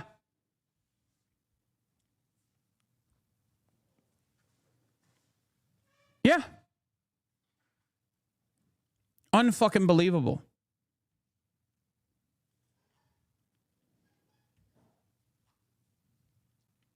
There are some ways to deliver aid to Cuba, but the most effective way to do it is by literally going and delivering it personally. And when you do that, people fucking yell at you and try to bully you and try to ridicule you. And probably worse in terms of the kind of scrutiny that you're going to get going forward at places like TSA, right? And especially given like one of the big sleeper elements of the Trump regime is the anti-free speech, in some cases executive orders, in some cases oh my god, what directives that they have implemented, right? And directives that essentially would tell um all government organizations to prioritize cracking down on these groups that are in the, oh my god, chat, does anybody remember? It's like gender extremism, DEI, like, right, if you stand for anything that they don't like they've got a directive that, you know, technically puts a big target on your back with like any government organization or any government agency. Cuba Libre, 2 ounces of light Cuban rum, 4 ounces of Coke, zero point 0.5 ounces of lime juice, 1 to 2 dashes of Angustro bitters. Okay, that's fancy. Reason to it doesn't seem like you'd want to put extra sugar into that, or I don't know. Some people like it. People put a lot of sugar in drinks here, chat. That's the one thing you got to worry out about, right? Is that like if you don't specifically say my sai nam tan, then you will get probably a very sweet version of or like whatever you're trying to drink.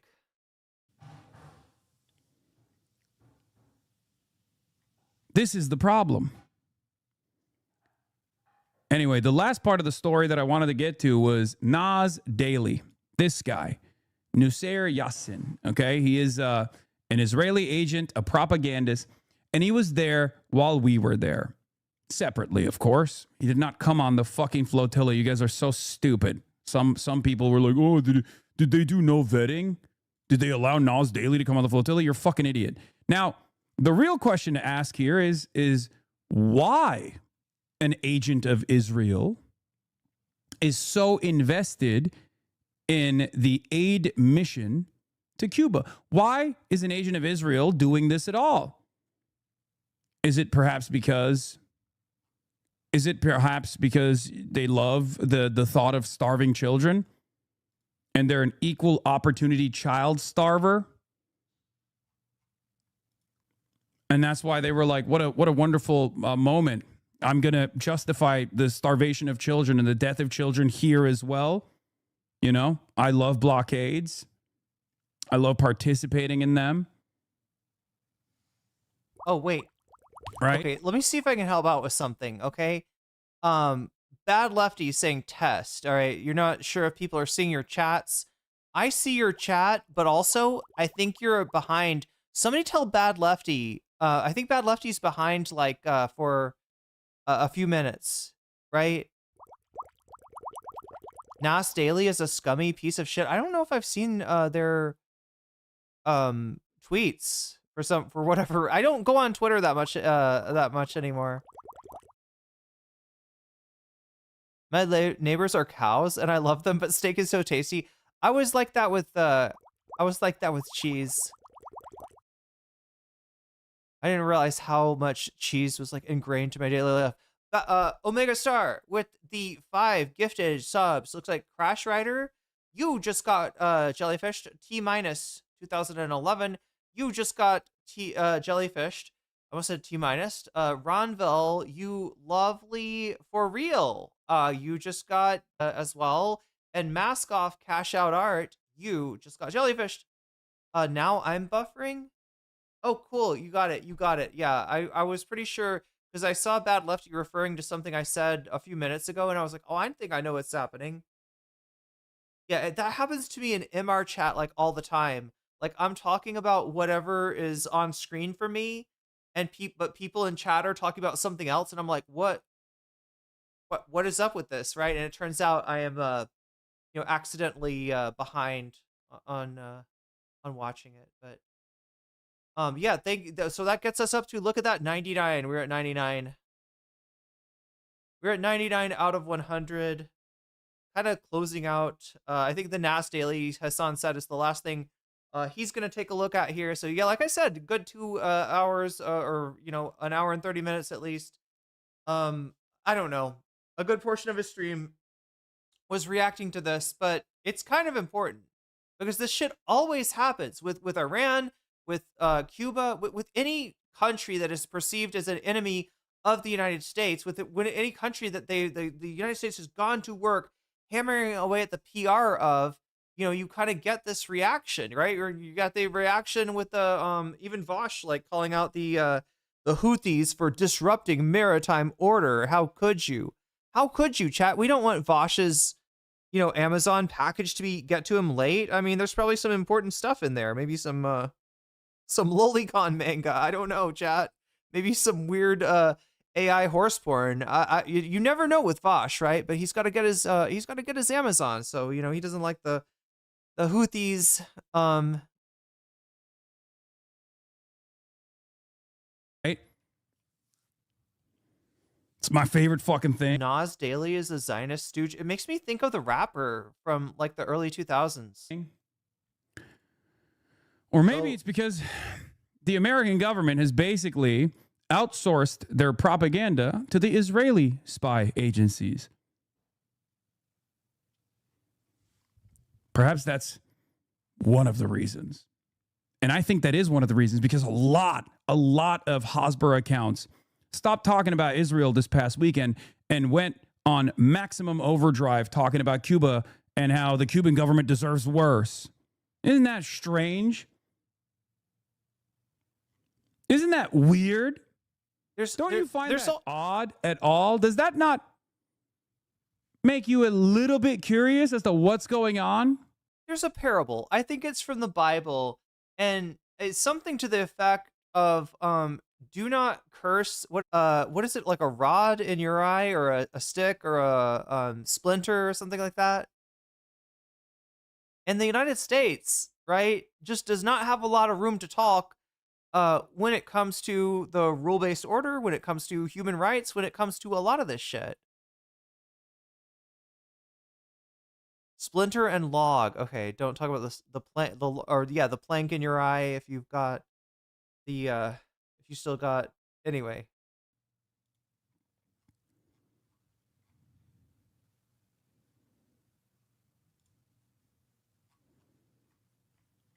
I found it to be rather strange that they took the time out of their busy schedules to defend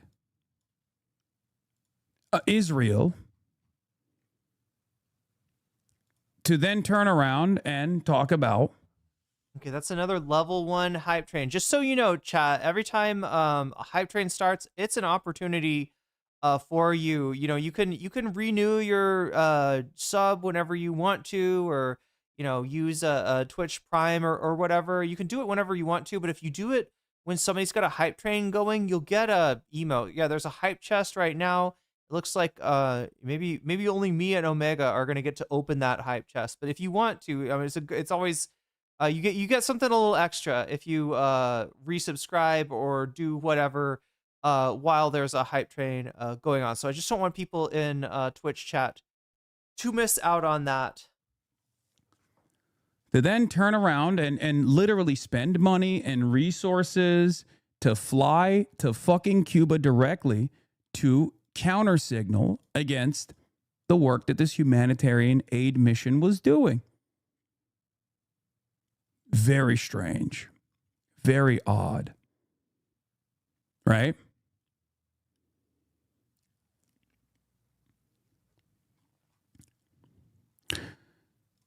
I said this about Al Yacobi. The only place in Cuba where currently has electricity is a 5-star hotel where Hassan Piker and co-picker are staying. This is not true, but it doesn't matter.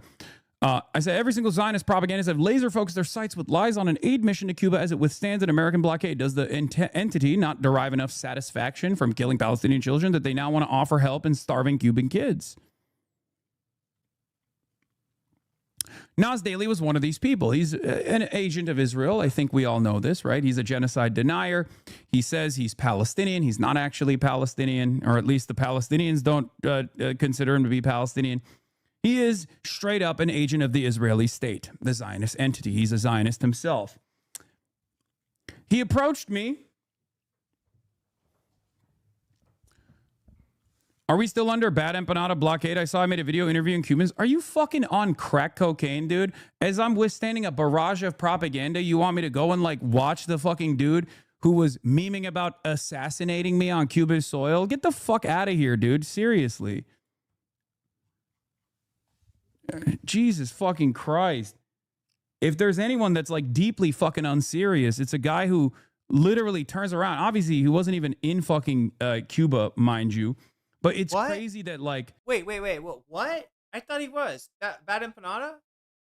I thought he went to Cuba, like, I don't know, a week or two before Hassan did. Is that not right? He is so unbelievably disingenuous and so unbelievably... And look, for the record, okay, like, even though Bad Empanada, you know, does make good points from time to time, and I don't know, may have something interesting to say about Cuba, the interaction between Hassan and Bad Empanada, I'm going to say it, is straight up opportunism on Bad Empanada's side.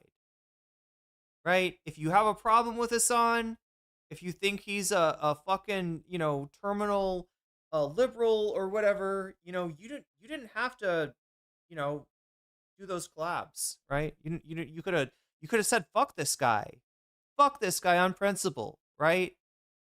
I this is not what I stand for. I do not, you know, you could have said that, right? If you're too, and he didn't, right? And then no, it's just like, you know, do this these collabs, you know, do these anti-Ethan Klein videos, and then be like, actually, you know what? Actually, Hassan, he's kind of a Zionist. If you squint, if you crane your neck just right, if you turn your head just the right angle, you will see that Hassan, he's actually kind of a Zionist himself, right? He's got a little philo-Semitism too. He's got that philo-Semitic dog in him. So, you know, and it's just like, okay, dude, I'm glad that you're trying to build your channel, right? Good for you. Good luck. Well, holy fucking shit. Don't we have to prioritize our real enemies at this moment? Anyway, I'm not trying to tell Bad Empanada how to do his thing, but the chat asking Hassan to cover Bad Empanada, it's a bad idea. It's a bad idea, right? Yo, if I was Hassan, I'd be tempted to just ignore chatters that even mentioned the dude at this point, because all I can do is just raise the level of meaningless fucking drama. I don't understand why he would poo-poo. He might look, BKK, I haven't looked at his content, you know, on this. He may have a point, right? I think from my understanding is he's trying to say, you know, Hassan did it this way, right? But just like, you know, he's doing an Ethan Klein at this point, right? The only difference between, I mean, obviously there's a big difference between Bad Empanada and Ethan Klein, but I'm talking about the whole fucking, you know, the whole turn in order to, you know, chase clout, right? It's really fucking similar to Ethan Klein type behavior. Even though obviously night and day between their, you know, opinions.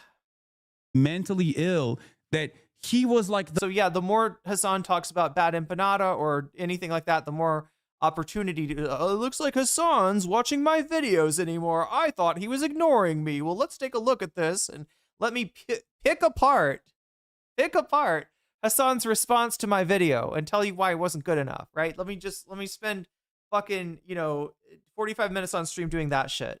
The first out of all the wave of fucking... And honestly, chat, like, look, to some point, drama can be useful. If it's surrounding, you know, issues that are important, it's a way to refocus on that, right?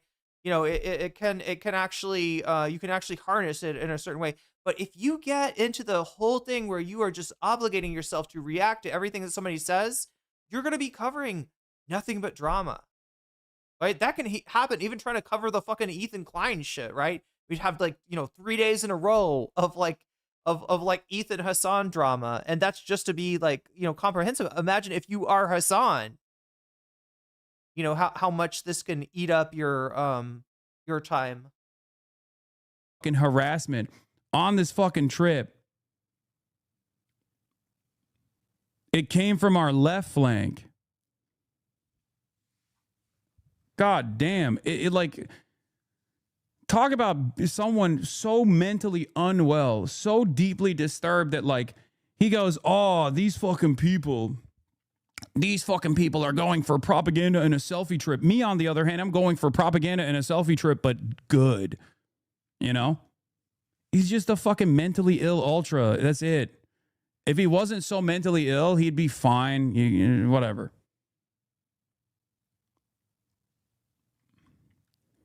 I'm trying to be fucking sincere here. I'm trying to do, decent work. Nas Daily has built his career whitewashing Israel's genocide of Palestinians and Azerbaijan's ethnic cleansing of Armenians. Now he's agitating on behalf of America to violently destroy Cuba, right? Yeah, where is it? So he came up to me at the Havana airport while I Bad lefty, in my opinion, even mentioning his name is playing into his BS, and he's going to make videos and dollars off of his back. Yeah, you're right. He probably will cover this. And again, it's probably not a great idea for me to mention, you know.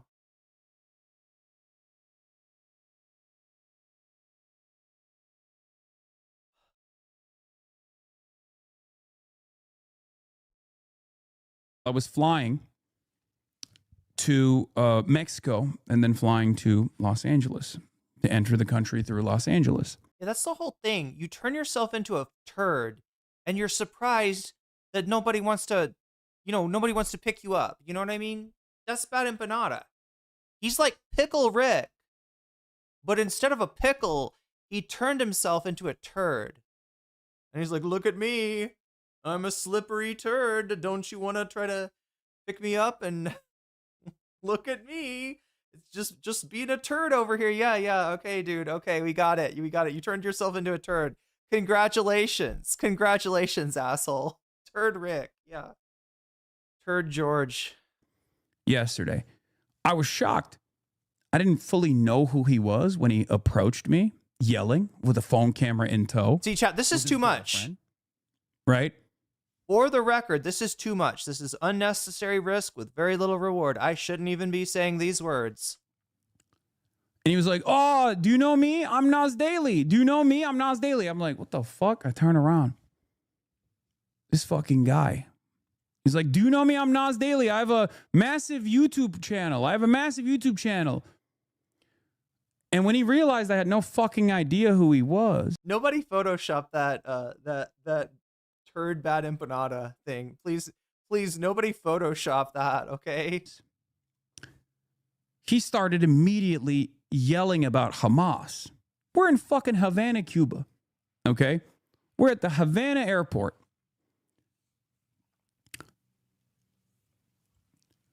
And he just starts screaming. Hassan's recent advice to Mamdani was not to address the haters on X. Was that about the drama involving like his wife, where he kind of, I haven't looked into this, but supposedly he like low-key threw his wife under the bus based on some, like Twitter likes? About Hamas and Israel. He's like, I'm Palestinian, and what you're doing is hurting the Palestinians. I'm sorry, Hassan, you said it wrong. It's supposed to be, I'm Palestinian and gay. And I was like, where's my the water? fuck are you talking about? Right? And then, this was when you were leaving or arriving? No, this was when I was leaving. Okay? I found it very strange that an agent of Israel was also in Cuba, right? And there were these wonderful older people. Wait, I'm sorry. Who's he talking? Is he still talking about Daily Nas, the agent of Israel that's in Cuba? That were also sitting at this cafe in the airport next to us.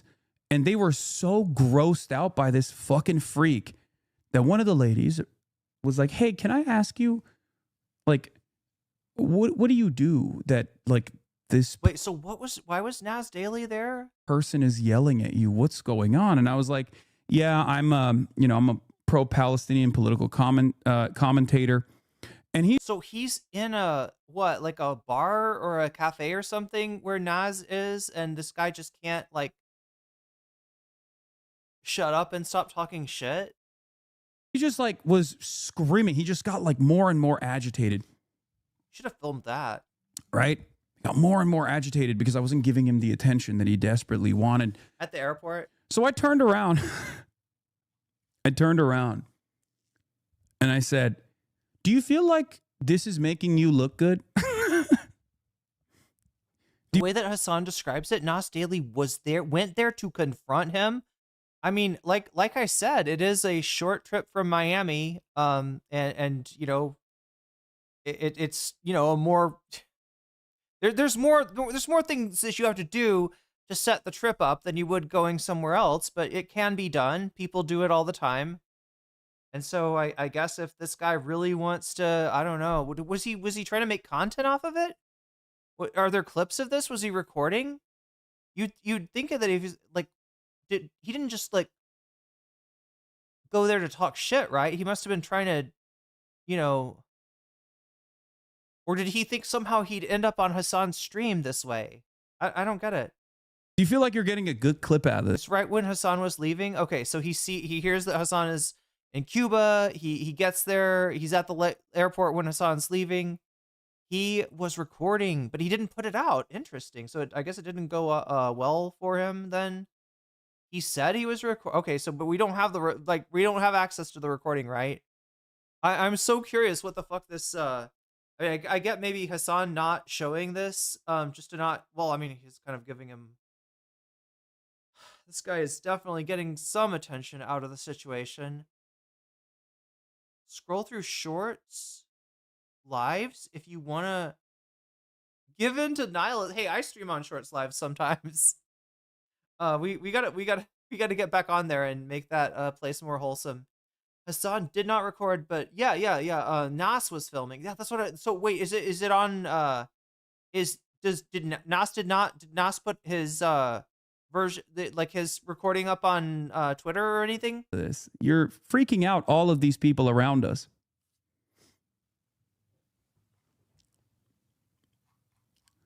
And I think that was a moment.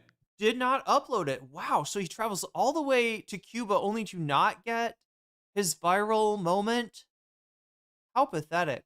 Of self-reflection for him, because he kind of stopped and his girlfriend was like embarrassed, right? His girlfriend was a little bit embarrassed. Yeah, he probably looked really bad in that video. So he stopped. He stopped filming. We didn't film it. Marsh was next to me. We didn't give a fuck enough to film it. Right? So he went away. And I thought that was the end of that equation.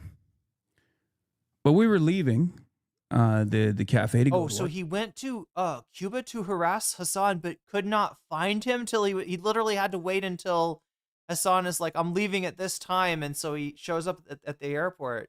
Wow. Gate. But it turns out it didn't end there. He wanted more. He wanted a better clip because he couldn't get it, right? So he was filming from afar and yelling still. You're going to stop doing Hamas propaganda. You're going to stop doing Hamas propaganda. You need to stop being a supporter of Hamas. You're hurting the Palestinian cause. You're hurting the Palestinian cause. That's when I, experienced maybe a blip of cortisol spike. I try to not do that anymore. So I turned around and said, what are you going to fucking do about it? I didn't even drop my bags. I just said, what are you going to do about it? You going to stop me? And he walked up to me, still filming. And I said, what are you going to do? Go ahead. Go ahead. Stop me. When his girlfriend realized that the situation was escalating, she tried to pull him off. She was like, come on, let's stop. Whatever. Okay? So we did. He started backing away, and I said, yeah, that's what I thought. Is he the kind of guy that if his girlfriend wouldn't have been there, he would have just kept on escalating? Is he the kind of guy that cannot, that like has to save face by, pretending he wants smoke that he has no business culling down? We proceeded to go towards the gate. He came back again to yell from afar.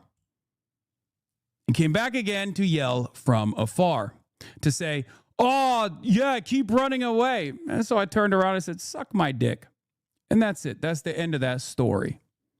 Okay? But of course, because he couldn't get any of the clips he wanted out of it. Okay, that makes. Yeah, I mean that says a lot, chat. The fact that he didn't upload anything, that's because you can if you edit right, you can make any situation, even when one that's an objective L for you, you can make it look like a W, right? There's probably there's probably like a specialty in editing for exactly that, like cutting clips of a internet conflict that didn't go so well for the content creator you're working for, so that it looks like he got the better of the his ops when it didn't happen. It didn't go down like that, right? But yeah, apparently this guy does not have such an editor and was not able to get. But yeah, that's what I'm saying is like you'd think if you filled long enough, you can get and if you're the only one releasing stuff, right, then you can sort of rewrite the narrative by selectively editing, selectively cutting. A pretty safe assumption that Hassan is not going to react violently. Yeah. He had to fucking cope.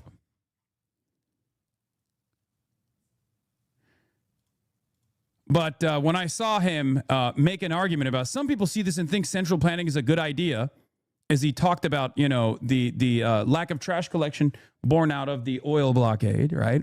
I said, I can confirm that this Israeli agent was on the ground. He came up to me at the Havana airport to scream and weird everyone out. People around were worried about his mental health, looking forward to how he tries to chop up the video, wondering what his purpose was. He kept saying, don't you know me? I'm Nas Daily. I have a massive profile. His girlfriend also felt weirded out by his behavior. I hope he gets well soon. Okay? Wait, okay. Apparently he responded. I'm sorry. It's Nasir Yassin. I'm sorry. I didn't realize. Okay, I think I have seen this account around before. I just didn't look at its ad. But yeah, the ad is Nas Daily. Wow. As a Palestinian origin Muslim for hundreds of years, I wanted to make it clear. By the way, everyone in his replies are like, you're not a Palestinian. Shut the fuck up. You're an agent of Israel. As a Palestinian origin Muslim for hundreds of years, I wanted to make it clear to you that you're bad for the Palestinian cause and your activism is hurting innocents and empowering terrorists. Palestinians want moderate leaders to lead them to peace and coexistence. They don't want you to lead them to another fight while you stay in five-star hotels, live streaming wearing Gucci. P.S. You are only strong online. 6.8K, but that wasn't the original post. It looks, yeah, that's a reply. Oh my God. That's what, then I said, is that why you backed away after people were weirded out by your antisocial behavior, only to try and muster up the courage later to try a second attempt at a video, shouting at me from afar? Will you put how you stood down when I asked what you do about it to stop me in the video? So I denied him the clip. And all he had in the end was this: don't worry, you're not worth making a video about. You can rest easy that beautiful video. That's what all the Hassan hate industry complex says, right? He's not worth making a video about, right? Definitely more Pegasus. Let's take a look at more Pegasus, chat. I think somebody just came out with a video on this guy. This is a Hassan hater. We've probably looked at him before, but yeah, more Pegasus. Oh, look, there's the surfs video. Look, in case you didn't get enough Pegasus before, right? You can always get more Pegasus. Is the original channel just called Pegasus, maybe? Yeah, it looks like this is like a second channel. I don't see a link back to the first. But anyway, yeah, look at this. More Pegasus definitely knows that Hassan is just not worth. He's just not worth it. He's not worth it. He's not worth it. He's not worth it. He's not worth it. He's not worth. He's not worth doing, like, a fucking 100,000 videos on. It's just not work. It's clearly not working. It's not working for the meta here in order to upload these AI versions of Hassan tearing his face off, right? It's not worth it. It's definitely not worth it. No, there's no clout to be gained here. None whatsoever. It won't be online. So why'd you take it?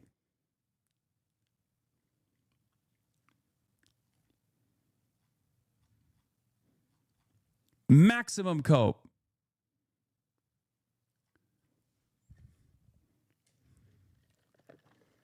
Emily French with the comment of the day, perhaps. I don't know, chat. We're at 99 out of 100 right now, kind of nearing the end of the stream, but So damn close. So bad, he had to edit the whole thing out. He had to edit himself out of his own fucking manga. Because as we all know, if the, obviously Nas Daily is the main character in his own story, and the protagonist of his own manga. And if the protagonist of a manga ever shits their pants, they have to literally edit themselves out of the manga. They literally have to cut out the, they can no longer be you can't be an anime chat. You can't be a shonen protagonist with pants full of shit. It just, you can't do it. His girlfriend lying about the interaction because they don't plan to post the video. Law, what are you talking about? I was there. There was no screaming. No one was even paying attention. He walked up to you and said, as a Palestinian, you're hurting Palestinians. You hurled vulgarities and ran away. That's right. Yeah. It's funny because not a single person that was involved has denied the interaction except for the girlfriend. So just release the entire clip then. It's pretty damning. If he got a clip and he won't release any of it, that is Post so the damning. whole interaction. So damning. Do it. We didn't film it. He did. You should have recorded it. Brother, how am I supposed to know? How am I supposed to know?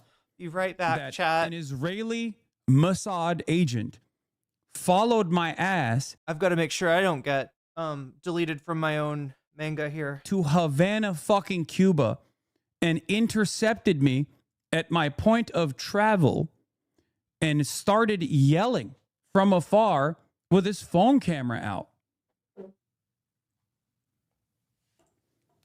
How the fuck does anybody prepare for that kind of psychopathic experience?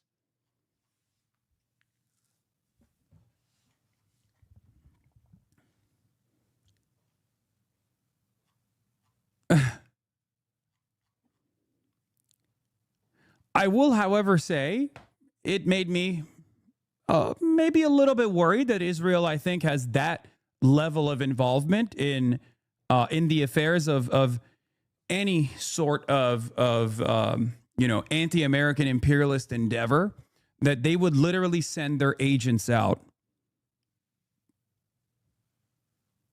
They would literally send their agents out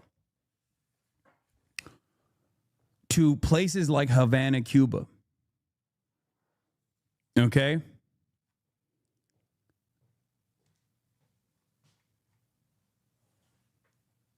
Besh. No shit, they would. I mean, I didn't think that they would be this involved. I thought they'd be, they have a whole, genocide to defend.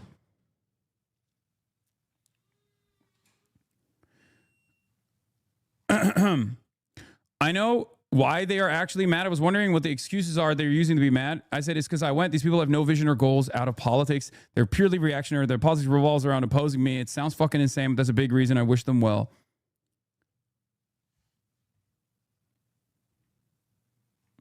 But yeah, Hassan Piker faces backlash for Cuba protest trip. Like, I wasn't there.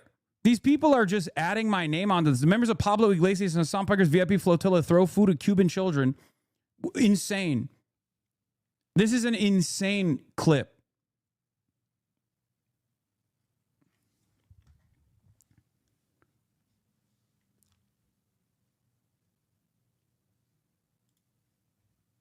Anyway, I said this is the other thing. This is like clearly one of those CIA accounts that I was talking about, right? Mayra Dominguez, all these numbers and whatever, and they're botted into fucking oblivion. This is a gigantic mockery of the entire Cuban people. The left visits Cuba as if it was a party at a zoo, and they go to admire misery from a luxury hotel. It's outrageous. They're all hypocrites who live their lives sorted out and pretend to tell the Cubans that the genocidal regime is good. Now, what's really interesting about this very clearly bot account, the CIA account, is like, why did these people come to Cuba with aid? They should have just stayed at home. They should have just stayed in the countries that starve Cuba instead and keep demanding more of that pain from afar. Like, that's the argument here, right? That's the argument. The argument is like, no. is really fucked up. Is really fucked up that you're over there, you're documenting the stuff. The Cubans that you're encountering are not actually fucking mad at all. They're happy that you're there because you're like, you know, giving dollars to the people that you encounter. It's one of the only ways they can get any foreign currency whatsoever. Okay. And like the expectation is not like, oh, the Cubans should be grateful or whatever, right? Like that's not even what I'm saying. Also, Noah Colwin is here. The expectation is not that. Like that's not the argument at all. It's fucking disgusting. No one is making that argument. But the point is like none of this is bad, right? None of the things that are happening that they are presenting as like a really fucked up way are actually bad things at all. They're only able to frame this as a bad thing because regular Cuban citizens don't have a fucking voice in the matter, right? I know what I experienced. I know what I experienced.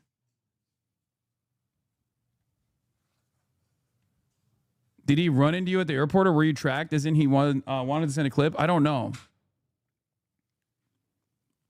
But like all of these arguments basically revolve around saying like, fuck you for giving people aid and offering awareness to their plight. Like that's all this is. You should have just stuck around in your home and justified the starvation of the Cuban population instead. Anyway, also Ethan Klein apparently has now posted 800 plus Instagram stories about me since the beginning of 2026. The two have not spoken to each other in nearly a year. Apparently every single clip that he posted yesterday alone was about Cuba. And it was literally justifying the blockade and belittling the entire process. These are all from this. Puzzling. These are just a fraction of the clips. I don't think I've ever seen anything quite like this before.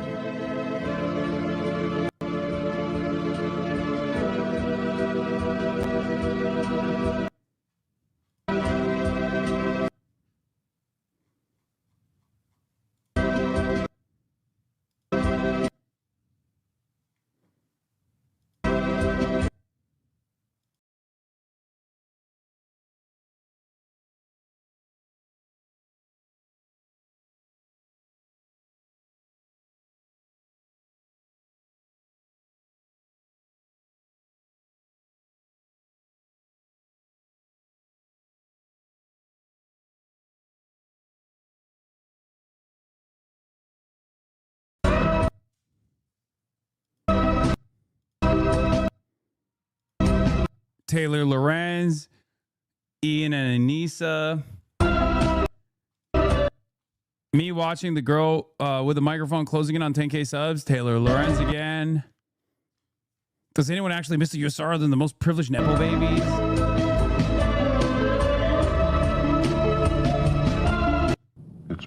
This is unimaginably, what's good, King? This is unimaginably concerning. This is a cause for concern.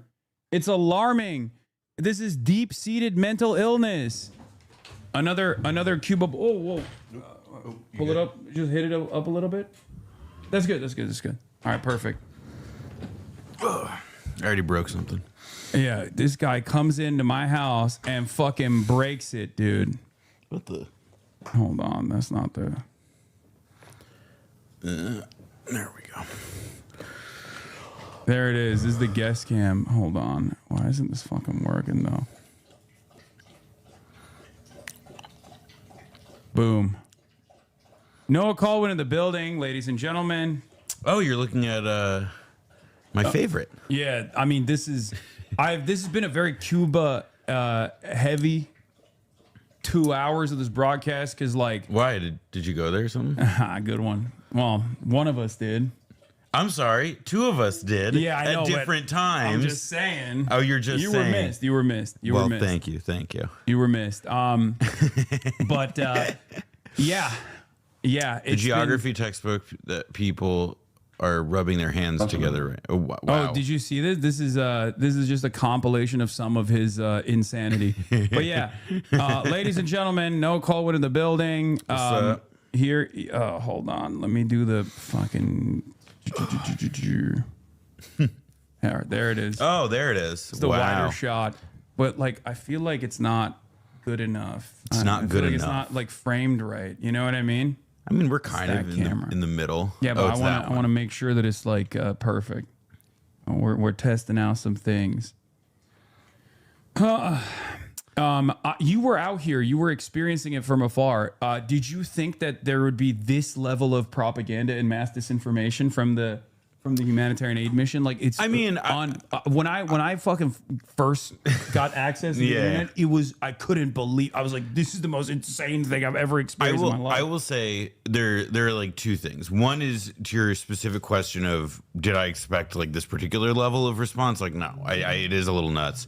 On the other hand, I'm not surprised. I think that there is a very vocal contingent of people who know like half of a thing, half of like one fact or something, and are just like primed to respond in a certain kind of way to stuff they see involving people on the internet whom they recognize or not. I don't know. Do you find it strange how much Israel is also like Israeli agents of Hasbara are also I'm sorry, participating? Are you telling me, are you asking me about whether I thought it was fucking weird that Nas Daily was stalking me in fucking Cuba? Yeah, no, I think it's like, listen, we are going to send we are going to send one of Israel's greatest lolcows.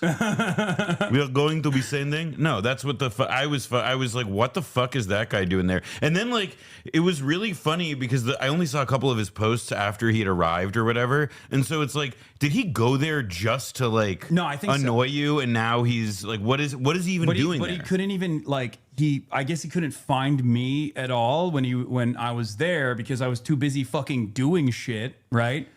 And because I spent like basically I have like 8+ hours of recording nonstop of just like interviews. I interviewed Cosio for like 2 hours, which is crazy.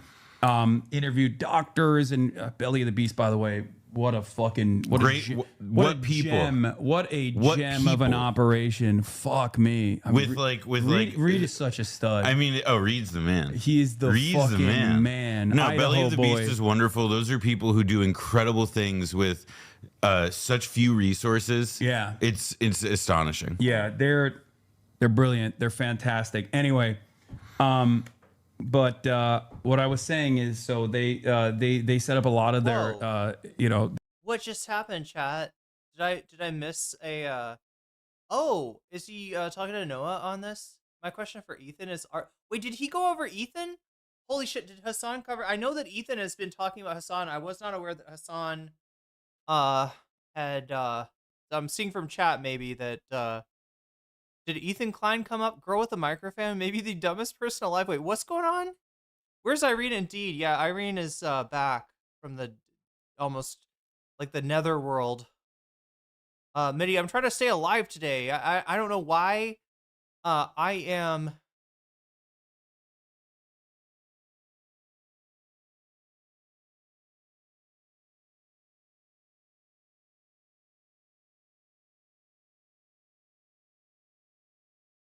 I love how much Hassan triggers Zionist. You gifted a membership. Thank you. Let's we're at 100. Says Bad Lefty. Oh, that's what chat was saying. Wait, who got the membership? Let me see. I'm supposed to do my part and tell them that they got weaseled. Well, is there like did Ethan Klein come up? Like, oh my god, of course that would come up, right? Miss Fancy Pants, you just got weaseled. Right? And there's nothing that goes better with fancy pants than weasels. So yeah, we're at 102 actually. On the meter. But what happened, chat? Did I still don't know. Did Ethan Klein, because we are gonna maybe cover what Ethan, he said something really harsh about Gila, and something I've noticed about Ethan is you know, if you watch this new Kaya's Corner video, which you will. We might be going over it tomorrow. In fact, I want to get a hold of Kaya's Corner though, since they're a friend of the channel, and you know, just make sure that that they know that we're covering them, and they can hang out if they want. But yeah, I was gonna cover that tomorrow. And do we get something cool at 100? Yeah, you think so? You think? Oh, you personally get something cool. That's a good idea. The person that the person that gifts it, that gets it over 100, should like get a MIDI gifted a sub. You mean like the sub right here that went to Miss Fancy Pants, who just got weaseled? And that's a good thing? It's a good thing. It's a good thing. I declare it to be a good thing. But I'm just asking chat, why did Ethan Klein come up in the conversation? I see that as I again, I didn't mean to leave you as long as I did, just kind of again, chat, I don't know what's going on with me. But like, look, I survived. That's the important part. That's the important part. Yeah, we're up to 100 on the bonus goal. And what is winning? Is it still the Thailand story? Maybe. This is interesting, chat. You know, I give you a bunch of different stories, varying levels of drama. And what does chat choose? They choose the well, yeah, yeah, it's still ahead by 3. Oh, look at that. Surf's video on Andrew Callahan, and Mick Foley, or Mankind, as you may know him from wrestling, talking about ice, in second place, tied at 30. And President Sunday debating Alec Gunter. Nobody cares. Nobody's interested. Nobody even wants that debate analysis. And I don't blame you. I don't blame you. There are a few moments. Girl with a microphone quote tweeted, "This gives me white saviors vibes," with Owen's post in Cuba. Which is to which Owen and the internet promptly destroyed her. Oh shit, I missed that part. White savior vibes. Okay, we'll go back to that really quick. I am so sorry, chat. I did not mean to be away for that long.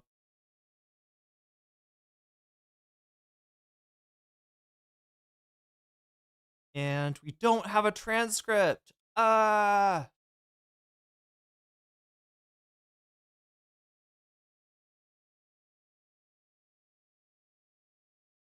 no, it is Ethan. He did. Oh no, it's real, chat. Ethan's real. He's real. Oh no. I mean, I was gonna wait until we cover so Kaya's Corner has done a video on like the whole relationship between Ethan and Hassan, how it started, what happened after, you know, what happened before October 7th, what happened after October 7th, and the I mean, it kind of it's I think it's gonna be a multi-part thing, because this first one is just I don't think we've really gone over like the nuke or the debates or anything like that. It's a work of art too. I'm telling you, chat. Ethan, like Kaya's Corner has done several channels before, and they are all really good. Amazing editing, amazing concepts, just a very creative, very cool, you know, person behind those accounts. And this video, like, if you love video games and you love Kaya, you're gonna love this shit. You're gonna love this shit. And we're gonna cover it tomorrow, so make sure to be there for that. Make sure to be here on Friday if you want to see me play Persona 2 and try to break the curse, chat. There's supposedly an urban myth that we gotta get past the urban myth, right? That like the stream is cursed because I played the PS1 game that you're not supposed to play on stream, you know, through the use of a device that allows me to play legacy systems through a portal through time. Yeah. Anyway, more on that later. But oh god, Ethan. Oh wait, the Ludwig thing. The Ludwig thing. That's why people are asking. Oh my god. Okay, so he's literally. Wait, is he? Nope. There's the H3. There's Ethan. Okay, I was gonna say, did this distract him from Ryan Grimm? Because that's not offering awareness to their plight. Like, that's all this is. You should have just stuck around in your home and justified the starvation of the Cuban population instead. Anyway, also Ethan Klein apparently has now posted 800 plus Instagram stories about me since the beginning of 2026. The two have not spoken to each other in nearly a year. Apparently every single clip that he posted yesterday alone was about Cuba, and it was literally justifying the blockade and belittling the entire process.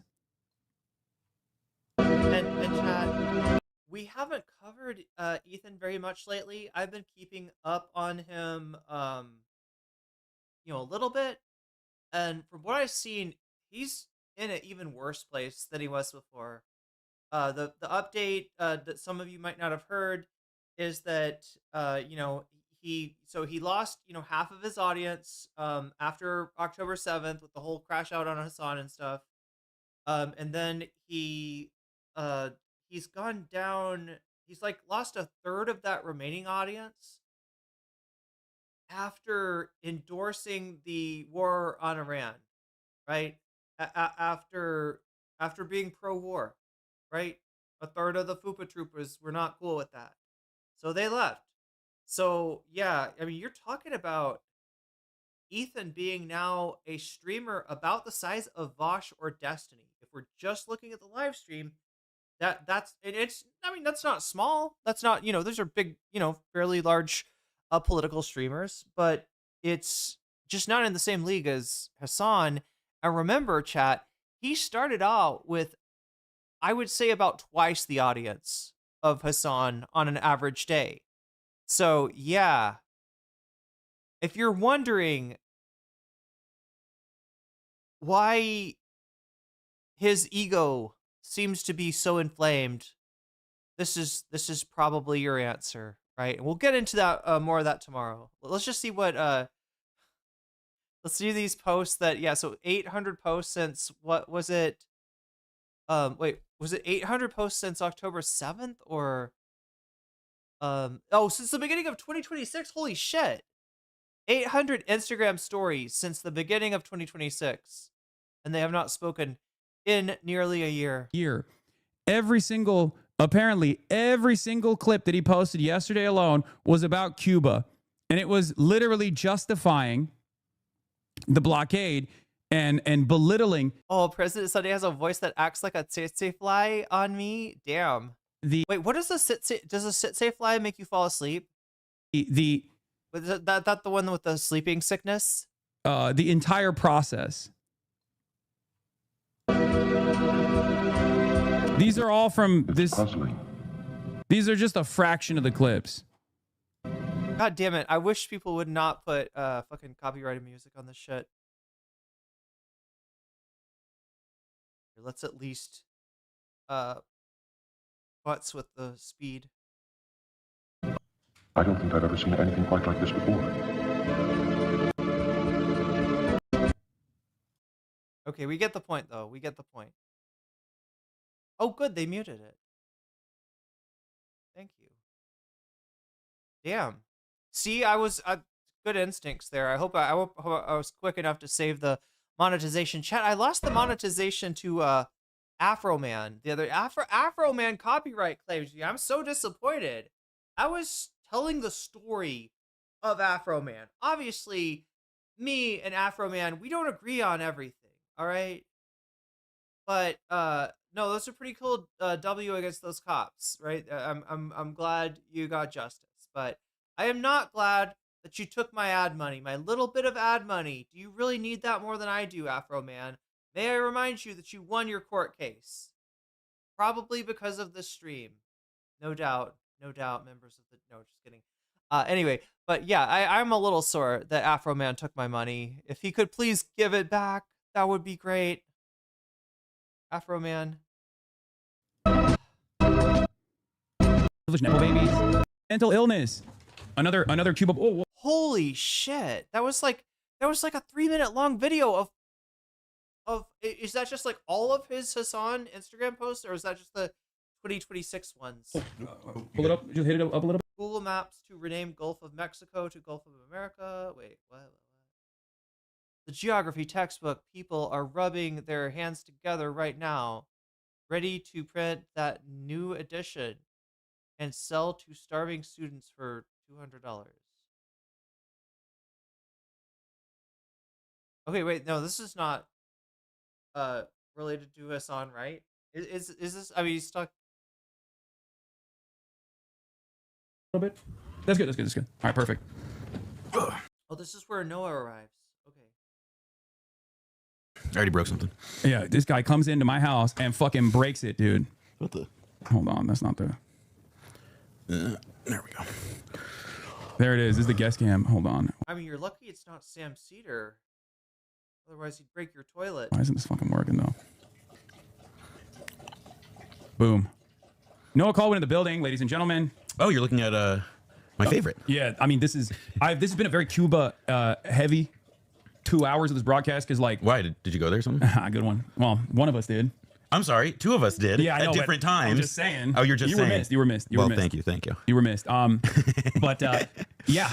The geography textbook that people are rubbing their hands together. Oh, wow. Oh, did you see this? This is just a compilation of some of his insanity. But yeah, ladies and gentlemen, Noah Colwyn in the building. Here, hold on. Let me do the fucking.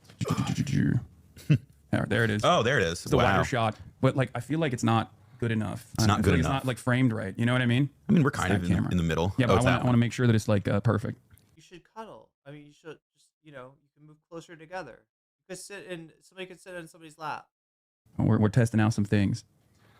Definitely testing out some things today. Yeah. You were out here. You were experiencing it from afar. Did you think that there would be this level of propaganda and mass disinformation from the humanitarian aid mission? Like, it's. I mean, when I fucking first got access to the internet, I couldn't believe. I was like, this is the most insane thing I've ever experienced in my life. I will say there are like 2 things. One is to your specific question of did I expect like this particular level of response? Like, no, it is a little nuts. On the other hand, I'm not surprised. I think that there is a very vocal contingent of people who know like half of a thing, half of like one fact or something, and are just like primed to respond in a certain kind of way to stuff they see involving people on the internet whom they recognize or not. I don't know. Do you find it strange how much Israel is also like Israeli agents of Hasbara are also? I'm sorry. Are you telling me? Are you asking me about whether I thought it was fucking weird that Nas Daily was stalking me in fucking Cuba? Yeah, no. I think it's like listen. We are going to send we are going to send one of Israel's greatest lolcows. We are going to be sending. No, that's Ethan Klein. What? What the fuck? I was like, what the fuck is that guy doing there? And then like, it was really funny because I only saw a couple of his posts after he arrived or whatever. And so it's like, did he go there just to like annoy you? And now he's like, what is he even doing? But he couldn't even like I guess he couldn't find me at all when I was there because I was too busy fucking doing shit, right? And because I spent like basically I have like 8+ hours of recording nonstop of just like interviews. I interviewed Cosio for like 2 hours. It was crazy. Interviewed doctors and Belly of the Beast, by the way. What a fucking what a gem of an operation. Fuck me. Reed is such a stud. I mean, Reed's the man. He's the fucking man. No, Belly of the Beast is wonderful. Those are people who do incredible things with such few resources. Yeah, it's astonishing. Yeah, they're brilliant. They're fantastic. Anyway, is it even worth it pushing back on Ethan? I don't know what to say about this. Like, he's just looking at I guess a viral post that's been, I think it's maybe even more than one post, right? I think there's been a few posts pointing out how many times Ethan has Instagram storied about Hassan, and I don't even know what it was this time. Did we get into that? That would be the interest. That would be the more interesting thing to me. Is like, what did Hassan said he's been posting all day about Cuba. What is Ethan saying other than that weird post that was like the Gulf of America? But that one doesn't even see. I don't even get how that is related to. I mean, Cuba's there in the picture, right? But they're pointing to the Gulf of America. The Gulf of Mexico. But what I was saying is, so they set up a lot of. Ethan is hitting all the Hasbro talking points. The people that they had actually put in their documentaries. Because this is all about sharing and chat. I've literally drained like multiple glasses of liquid, including like this one, including this like giant bot. How am I so thirsty? Trying to get the fucking word out, basically, right? And I cannot recommend Belly of the Beast enough. They have such incredible high fidelity, high def, impactful, high impact docuseries out there. They're phenomenal. But in any case, also obviously blowback pod as well. Wait, Ethan said he was defending the U.S. blockade on Cuba? Season two on Cuba is in our new season about Angola, which is a central story of it. That makes it sound like he's going to go down there in a little dinghy and he's going to be like, hey, you better not be trying to bring anything to Cuba. I'm Ethan Klein here. Vape Nation. You better not try to bring anything through.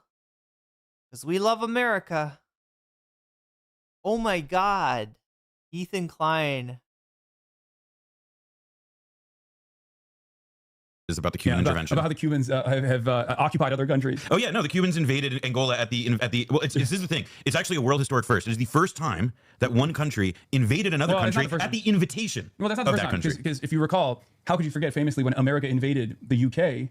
During World War II, this was a massively consequential invasion. It's actually really true. The first part of Band of Brothers is about that. Yeah. Is actually about the American invasion of the UK. Which then, by the way, I'm a bit of a history nerd, so you guys should know this. In the 1960s, there was a British invasion, and that was when the Beatles and all that. They got him back. Yeah, at the British invasion. But yeah, the U.S. invaded the UK with like Hershey's bars and stuff. They were like throwing Hershey's bars at people and being like, America. And the British people would try to eat the Hershey's bars, but end up vomiting at chocolate that has a taste similar to vomit. That was the other way around. Yeah, it's just like there's always. I don't know, Chet. Maybe Hershey's bars were good back then. There's always invasions happening, and you need to stay woke. You need to stay woke to know these kinds of different invasions. I have to pee real quick, but I just wanted to hear you can go off on your opinion. That's what America does. We come to your country, we throw a Hershey's bar.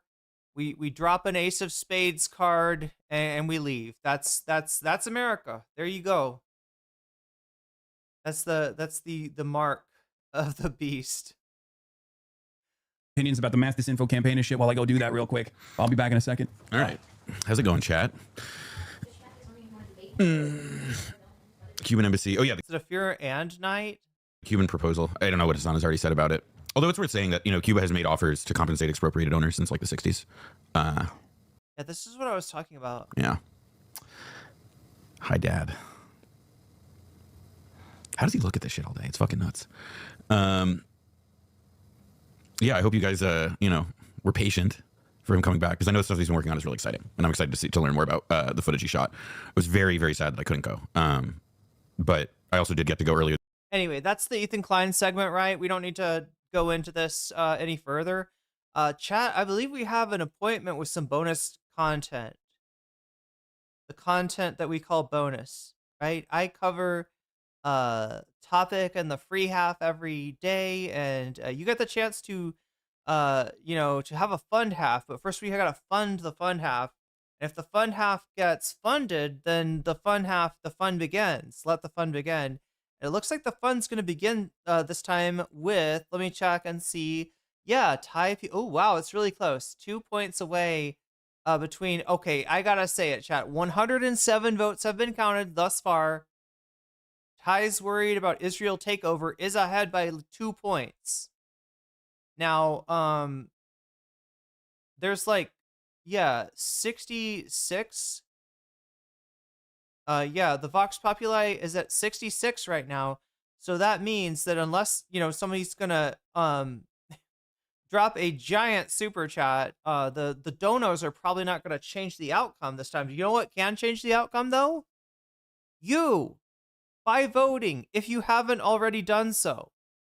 You can go over to youtube.com/nocommentchick. Click on the stream. Hit that like button while you're there, because we could really use that help. I want on-screen pyrotechnics. I mean, we're about to get some, it looks like, with the, I don't know. It's a story about Thailand. That's what people are voting for, but I want to make sure that everybody's got their votes in, right? Nobody's like, oh, I didn't get a chance to vote. Here's your chance. Place your votes. 107 of you have so far. And yeah, we got Thais worried about an Israeli takeover in first place. Going once. Going twice. Trying to give everybody a chance to vote. You can vote if you're watching on YouTube. You can vote if you're not watching on YouTube. You do have to vote on YouTube though, so that is a thing.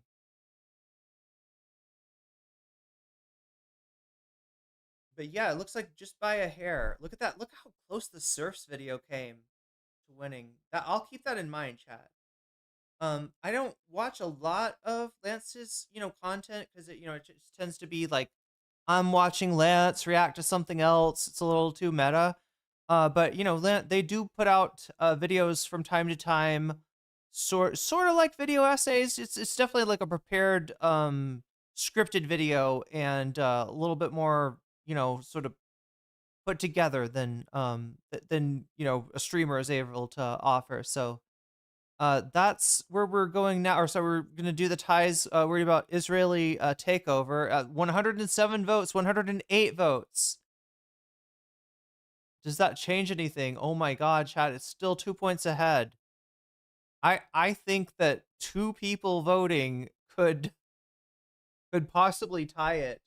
So make sure that's why I'm saying. I'm like this time. I'm like nope. We gotta like because it's not usually it ends up being the donos that decide what wins and what does not win. But this time because of the abnormally high vox populi, it is down to the last 2 votes in this case. Maybe 3. All right. But yeah, 108. I haven't seen it move, chat. Okay, so it looks like we're going to jump into the current situation in Thailand. And like I said, chat, there is a lot of exaggeration of the the number of Israelis that are in Thailand at any one time. That being said, it is, a higher percentage, I guess, of the population than, Americans who would be in Thailand at any one time. So, yeah, and it's making some Thai people worry. And in addition to these viral clips that show Israeli tourists being rude, violating cultural norms, acting arrogant and entitled, and this has become the perception of Israeli tourists in Thailand. So let us proceed. 2 or 3 months, and we'll have a very, very wonderful. Oh, chat! I should have put this on the list. Look at this. Trump went to Graceland. Isn't that crazy? He's kind of in his second Elvis phase, isn't he? There's some connection there, chat. Is he gonna die on the toilet with his underwear around his ankles like Elvis did? Only time will tell. Only time shall tell. Let's see if I can find what. Oh, here it is. Something is happening in Thailand right now, and I've been saying this issue for a couple of my videos, but in today's video, I'm trying to tell if that is that noise in the video, or is that noise happening? Oh no, it's happening on stream. Yo, Neopergos, thank you for the community sub. Nick Daniels, you just got jellyfished, and that's a good thing. Surely the history of Israel has cultivated a society and peaceful and understanding people. He doesn't do undies anymore. It's all depends. Extra absorbent for Donald Trump. BB is still MIA. He's shown up a few times, but people are still saying that that's AI somehow. So I don't know. When was the last BB sighting, chat? When was the last confirmed? He showed up in Dimona, right? Or Demonia, whatever it's called, the town with the nuclear facilities that got hit by a missile.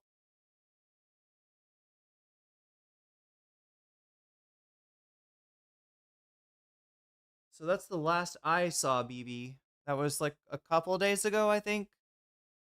But anyway, this is a cool channel that I like. It's called Thai Thoughts. The person that has the Thai Thoughts is Palm. And she's she's a Thai person, talking in English, so kind of to a I don't know, audience of expats, tourists, Americans that or Americans like people that are English speakers that are interested in Thai culture, and just kind of gives her perspective on it. So I'm tempted to try to read. Do I still don't have. Oh my god, chat. I gotta go get water.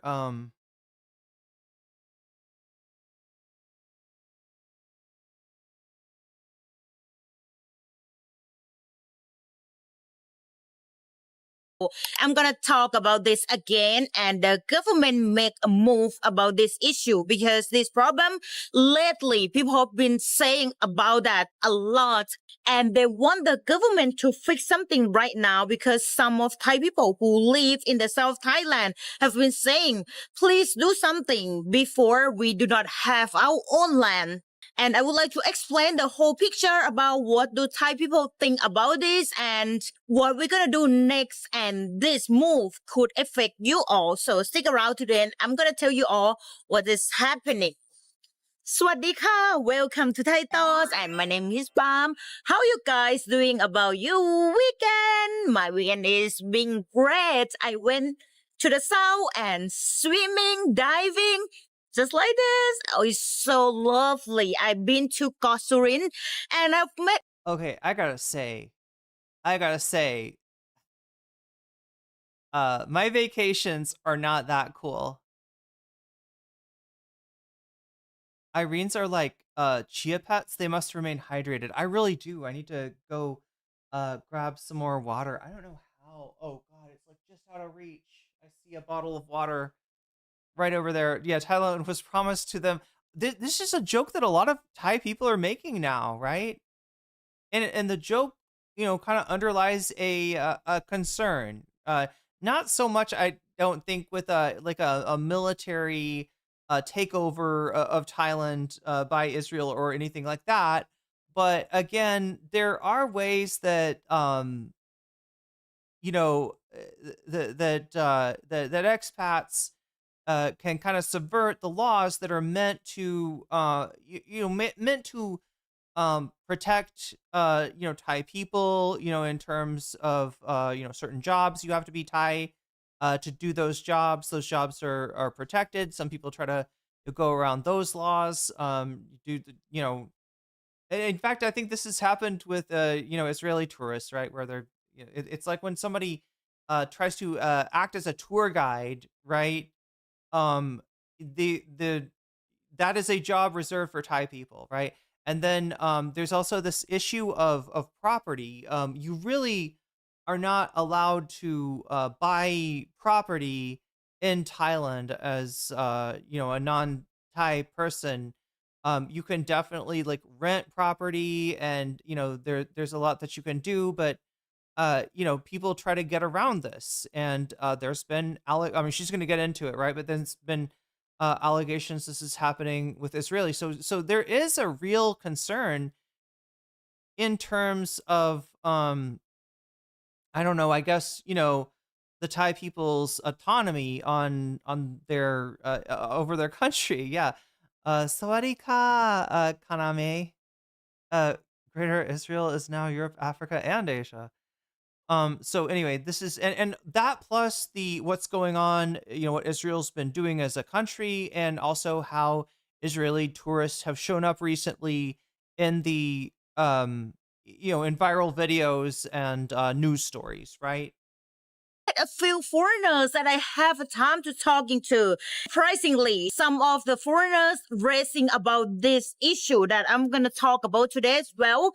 If you've been to Koh Phangan, Koh Samui, or Phuket, you might see something change, and you might notice. And I think these are beach cities that she's talking about. Something that is a lot of Israeli here, even though the girl that she came from Ireland that we have a chance to talk together when I've been like diving, right? she asked me the same question. Did you notice that? And how do Thai people feel about that? Because her friend went to Koh Phangan and also Pai, and then they noticed that a lot of Israelis and a lot of Hebrew language in the area. So they asked me, how do Thai people feel about that? More Israeli come to Thailand and you will see the Hebrew language, Hebrew sign, or even a large group of people Hebrew sign, speaking yeah. in Hebrew in the southern part of Thailand. Since 2023, that a lot of Israelis come to Thailand, avoid the war and conflict. Right now, it is a lot of Israeli come to Thailand due to the military service. Some come here to avoid the war, or even some come to take the vacation here in Thailand. So that's why if you go to the tourist spot, especially right now in Koh Phangan, you will hear and heard and seen a lot of Hebrew language. And in 2025, approximately 425,000 Israelis came to Thailand. The number comes directly from Israeli embassy. She announced proudly in a press conference that most of Israelis feel safe here in Thailand and they feel welcome. That's why they pick Thailand to come to Thailand a lot. So over 400,000 people. That is a huge number. Once Thai people saw that number, they were shocked because we know that it's a lot, but we never heard any confirmation before that how many number that Israeli come to Thailand. And a lot of Thai people raising question about this. Why they coming here a lot and what are they doing here? She said that it's 5% of Israel's entire population in 1 year to one country. They come because they feel safe here, because they feel welcome.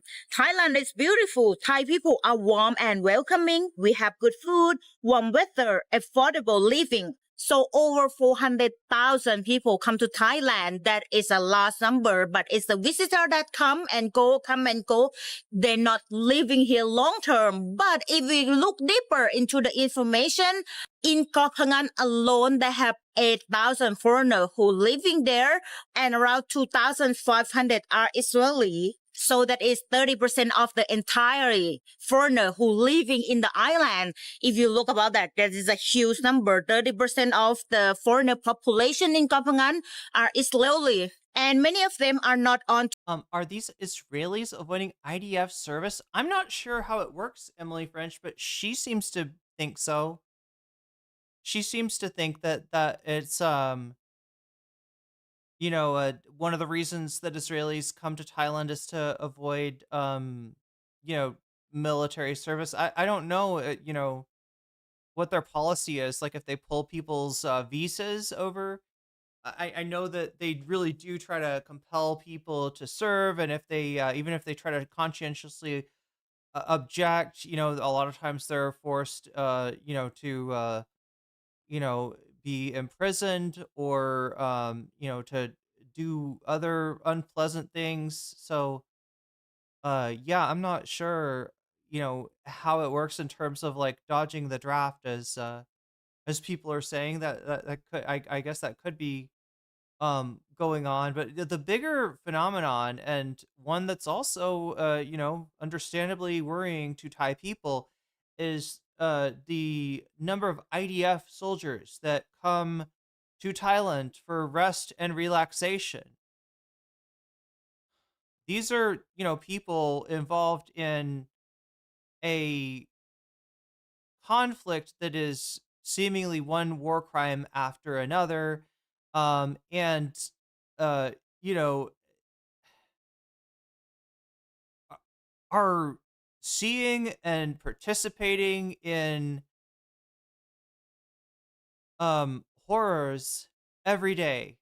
And it's understandable that might make Thai people nervous, right? And I would say maybe that's like a bigger uh issue than like draft dodgers hiding out in Thailand.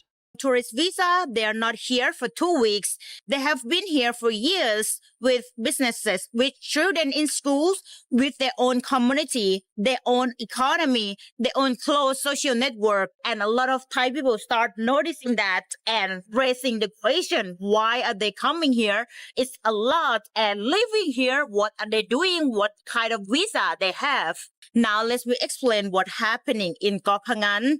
They have some people behind this issue. In Thailand, they have a lot of people become a nominee. So basically, they use those Thai people name to start a business, and then they're controlling it. Yeah, so this is the workaround I was talking about. She's talking about businesses here in terms of, I think you can sort of run a business, or you can participate in business or start a business in Thailand, but yeah, there's like a requirement of Thai ownership. I think like a 51, is it like 51? I can't remember what the deal is, but like, right, there has to be some Thai ownership, and she's talking about a kind of a loophole that people use to get around that.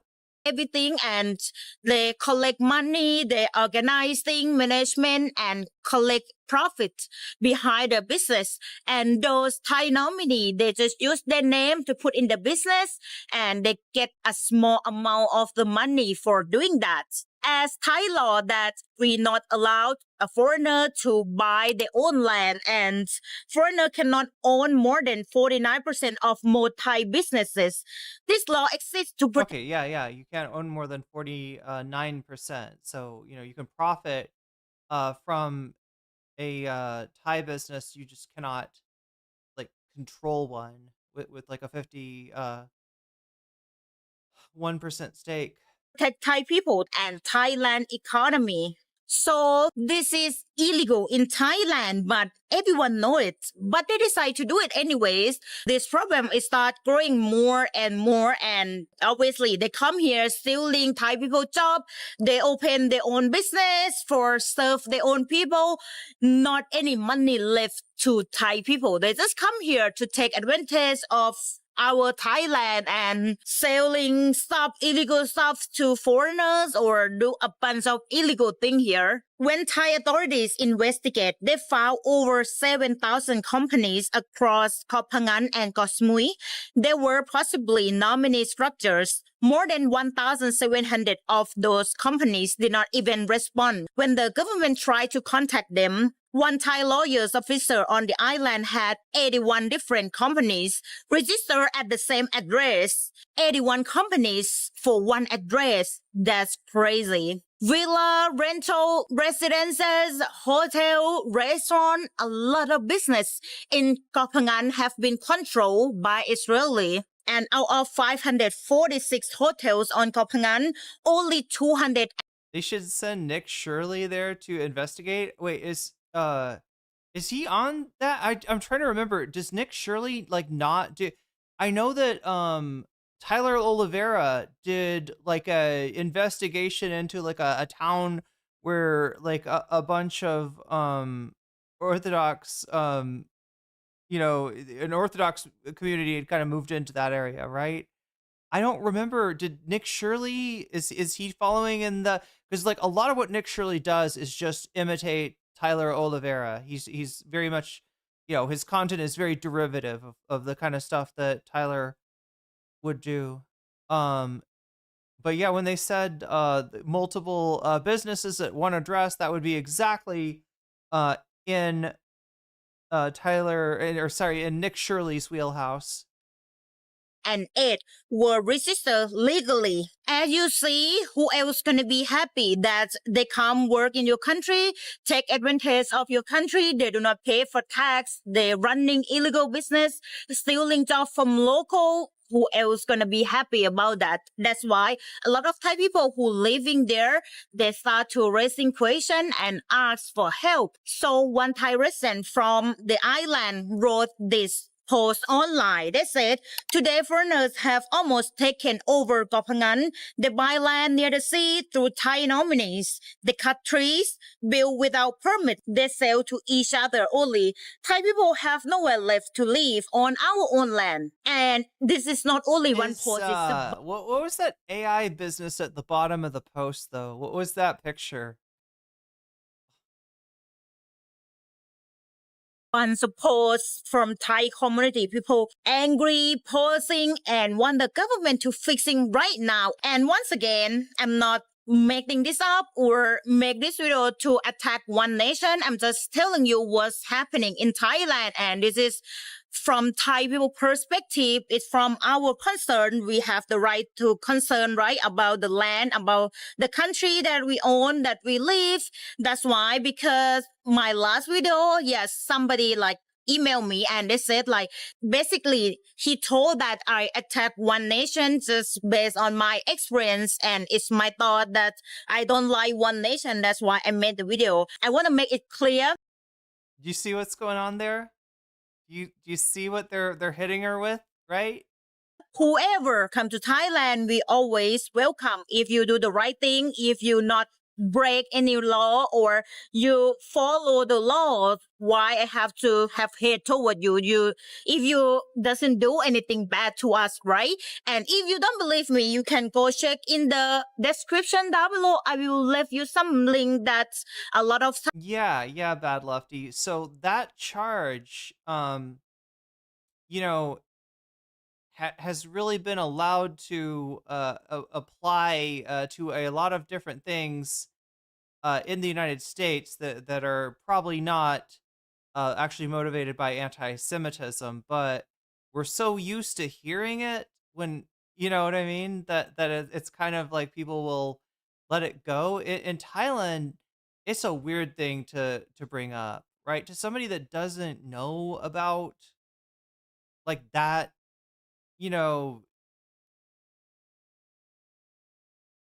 kind of bigotry, to be like, oh, you are this, you know, you are this type of bigot. You know, it does come off as, you know, very, nobody has to question whether that is being used disingenuously. The Thai people figure out what, you know, what's going on with that pretty quickly, and it just does not have the, you know, the kind of motion. I would be happy to explain what a grumpy is. I am like the one streamer that did not cover any Johnny Depp Amber Heard. Thai people raising concern and talk about that. You can see it yourself. It's more than here. They say everybody else chat was dining out on that shit. It's like more. And I was like, seriously, I'm gonna sit and watch a trial?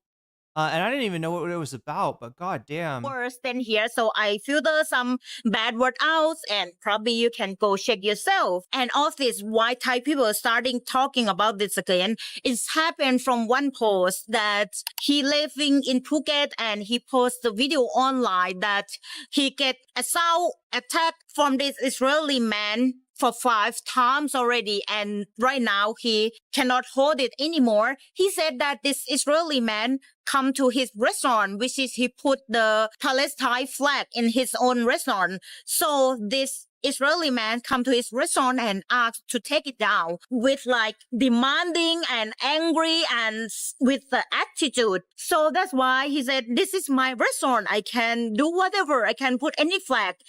Oh, chat. Oh my god, I almost want to teach you some Thai here, but it's like a idiomatic phrase, right? So when you call somebody like, you know, given to jealousy, like tends to get jealous, right?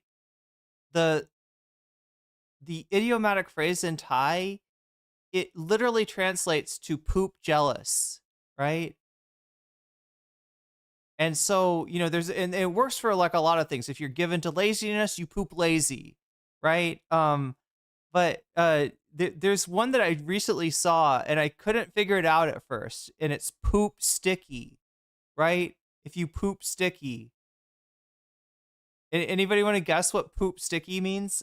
The word is like, I think meh, and then whatever the adjective is, right?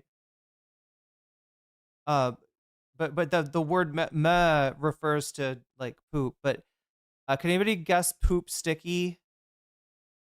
Right? If poop jealous is like you get jealous a lot, poop lazy is that like, you know, you're not doing your dishes. You know, if I come to your house, your bed's not going to be made. You're poop lazy, right? If you're poop sticky, too friendly or intrusive. Okay, I could see that. You're like sticky to a person. But no, it's actually you're sticky to your money, right? Poop sticky means you're stingy. You're like trying to you're given to be sticky. You don't you don't want anything to get away. Anyway. If you do not happy, you can go to another restaurant, but that guy still insists and throw some bad word to him and still demand and like put it down, take it down.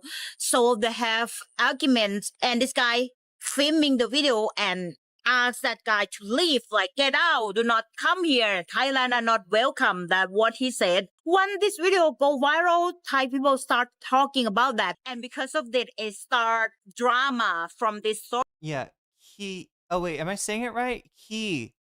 Oh, that's so confusing, chat. I don't like that the word for poop is he, because it's too close to another word that means like how many. And I know I'm gonna accidentally say poop when I try to say how many. You know what I mean? It's a very close pronunciation to the word for. Oh my god. But yeah, the word is he meow. It means poop sticky. If it's hard for you to part with your money, you poop sticky. Story. Someone even shared the comments in this post. They said, I have a restaurant as well, and they said they have a group of Israeli order a full meal, asked about every dish, ate almost everything. Then after that, they complain about everything and refuse to pay. And another post said, some Israeli told me my coffee should be the same price. Yeah, so it's the word he niao. It might sound like I'm saying he niao, and saying that is like you're probably gonna be understood, but it's technically a K. It's just that that K in Thailand is a little sticky because it's got an H stuck to it. So it's like he. There's a little tiny K. There's so many consonants that are just different than the English. Like there's something that's close in English, and we transliterate it like that. Like for the word gen, the word to eat gen, or it's kind of you actually say it's like gen. It's in between G and a K somehow. Anyway, enough of Thai lesson for today, chat. We're trying to get the Thai cultural lesson about how Thai people feel about Israeli tourists right now. Price at cheaper shop down the road. They refuse to pay my price. In the same time, the hotel staff say some Israeli book a small room, then they demand an upgrade. When we say no, they threaten to leave bad reviews. And then another post from the Thai owner restaurant. They said they had a 4.5 star rating on Google, built over years of hard work. After a disagreement with a group of Israeli, coordinate negative reviews started coming in. Within days, the rating dropped to 2.2 stars. So that's why some decide to put the sign no allow Israelis because they don't want this kind of problem. They do not know if they have a conflict or disagree to something. They could. If these Israeli tourists are trying to use bad review as a threat, they're going to run into trouble. If you actually leave a bad review, on like Yelp or something like that in Thailand, like you could be on the line for like libel for that, and you could really you could get your I don't know, and it just depends on if you run into somebody that's gonna like take it to court. If you run into an asshole, right, they're gonna make it hurt. If you especially if you're an asshole to them. The laws of averages. Burpel, I gotta give you this, okay? So you always use the grumpy emoji, and we all know that refers to the Johnny Depp's name for poop, I guess. Let me give you the Thai version of a grumpy, right? And it's this right here. This is he, right? Poop. If you use it alone, it literally means poop, right? But if you use it with a adjective, it means all kinds of different things, right? It's a what would you call it? Like it's figurative language. It's here, I'll put it in YouTube chat too if anybody wants to play with poop in chat. Literally play with the word poop in Thai. Oh my god, what the fuck did I do? I don't need that. But I do need.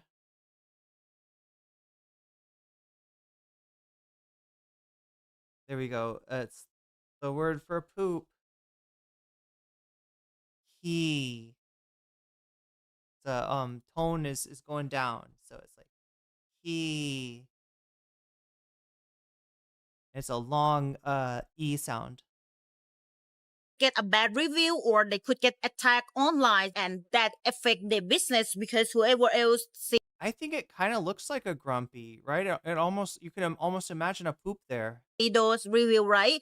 They do not trust and they will not come, and it's more and more that people share online. Someone said like they order some food from outside, they just come sitting and eat in the restaurant without order anything. They just want to come here, use the table and ask for the plate, free water and stuff like that. Or even they finish eating and just like they complain that, oh, this food is not good, and walk out without paying anything. Obviously, this is not every Israeli is going to be like that. It is some for sure, but that is enough to make a bad image. And some people like deny or reject to make a service for everyone. This is bad, but this is actually happened in Thailand. While in the same time, they have another event happening in Phuket. They have a Shabbat in Patong, Phuket. Every week, Israeli residents and tourists gather there for prayer and meals. But in early March 2026, the announcement of Purim celebration was held. Purim is a Jewish holiday, a joyful one. People gather, eat, celebrate, dress up. After this post Oh, wait, are we talking online about- and celebration was held. Does that say?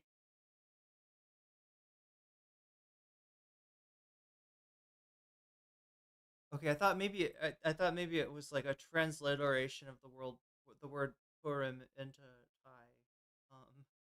Purim is a Jewish holiday, a joyful one. People gather, eat, celebrate. Oh no, it says it there. Wait, no, that's Hebrew. It's strange how kind of. I think I've mentioned this before. The similarities between Hebrew and Thai. Bread dress up after this post online, and a lot of people see them like gathering in public space, and Thai people start to asking question who allowed this and who else behind this. Why allow one nation to do their tradition here in Thailand, especially during the time that the Middle I'm sorry, one nation being Israel, not the Australian far right party. Not, let's just so we're clear on this, right? East and Israeli have a conflict and war. So a lot of Thai people concerned that we could get involved or Thai people could get hurt from this conflict as well. So they have two group of people. I think Thai people have been hurt from this conflict already. Someone said this is wrong. This is sailors. Insensitive, and another group said freedom of religion exists. They have done nothing illegal. But after that, the Thai authorities make a move to go check this event and this festival was going Where the hell are they wearing IDF uniforms? That's a scary Purim costume. on. So after the inspection, he said clearly they are legal, peaceful religion activities. They happen every week, have been happening for years. There is no illegal activities, no glamping, no disturbance, but all activities must strictly follow Thai law and we will monitor closely. That's what the Thai authorities reply from this. Big Al Cake Mix says Israel isn't a religion. Try telling that to Lindsey Graham. So here we come after a lot of complaint and raising concern from Thai people. Now Thai authorities make a move. Last week, Thailand foreign minister met and announced that Thai people had been waiting for. He said the government is preparing to cut the visa-free period from 60 days down to 30 days. So before this, Thailand have been announced 93 countries could come to Thailand for 60 days, completely free visa, no visa needed. The goal was to boost the tourism after the COVID, right? That we lost a lot of tourist numbers. So they offered a 60-day free visa. And once you come, you can extend one more time. So chat, that was the visa that I arrived on. That's the visa that I arrived in Thailand on. And yeah, it's very generous. You're able to stay 60 days, no questions asked, no fee, right? For the visa. The visa is just something that, because it's a visa exemption, it technically just the stamp on your passport is all you need. Serves as your visa for a variety of reasons. I didn't think that Israel was one of the reasons, or that this was. I mean, I guess this doesn't. But they've been wanting to phase that out and make it a 30-day visa free exemption, and then that you can I think, what is it, like, extend for 30 more days. And my understanding is mostly that they're worried about scammers and, like, transnational criminals and stuff like that, right? I thought that the visa restrictions was because some of those people were taking advantage of those things, and so to kind of like they really Thailand, because there are scam centers definitely, like in Cambodia and Myanmar, and some people would say in the border areas on the Thai side as well. Although I don't know if I don't know how true that is, but because of this, Thailand is, I think it's I think it's like hurting, investment in the country, right? It's hurting tourism for sure. They've lost 30% of their largest tourist demographic, which is Chinese tourists, right? The most, common nationality of a tourist in Thailand is, in fact, or was Chinese. I'm not sure if it still is, but after a actor was kidnapped and taken, I think, across the border into Myanmar, into a scam center, Chinese tourism dropped by about 30%, which is huge for Thai people. So yeah, it's complicated, right? Because yeah, they want to get tourism up. They're hurting. They're losing businesses to countries like Vietnam. Like tourist business to countries like Vietnam. It's cheaper to vacation there. Japan's currency is the yen is way down, so it's kind of cheap to go to Japan right now. There's a lot of things that are kind of so on one hand they want more tourists, but I don't know. I think it's mainly a concern about scammers that has had them cut this the exemption in half. And she's not, just to be clear, she's not talking about just for Israelis. This is for there's 93 countries, I believe, including Israel and the United States, that are on that list, and all of those countries are gonna if this goes through, they're gonna the visa is going to be 30 days instead of 60 days. But I am no longer on that visa, so I'll be okay. I'm studying the language here, and I'm actually I'm thinking about chat. I'm not sure if I'm going to do this, but I've been looking into maybe going to school here.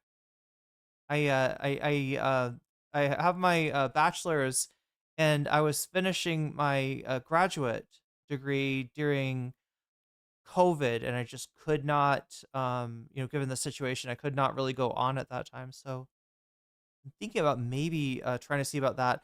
It's not, tuition's fairly expensive still. It's not, people, U.S. passports burning stream when, Trump has made it cheaper to renounce your citizenship. I guess, right? Which I don't know what the advantage of that would be, not paying taxes, but you'd have to have citizenship, to another country before that, which is possible, right? I think, if you start working in Thailand, I think there's a path to becoming a permanent resident, and then even a Thai citizen.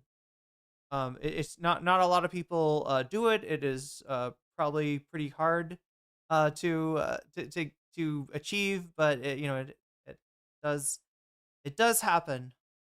Time for 30 days, which means you can stay here in Yeah, because I didn't realize this, but you can get the educational visa from studying Thai at like a college too. And I was like, maybe it's better. You know what I mean? Maybe I'd like learn it faster in that kind of situation.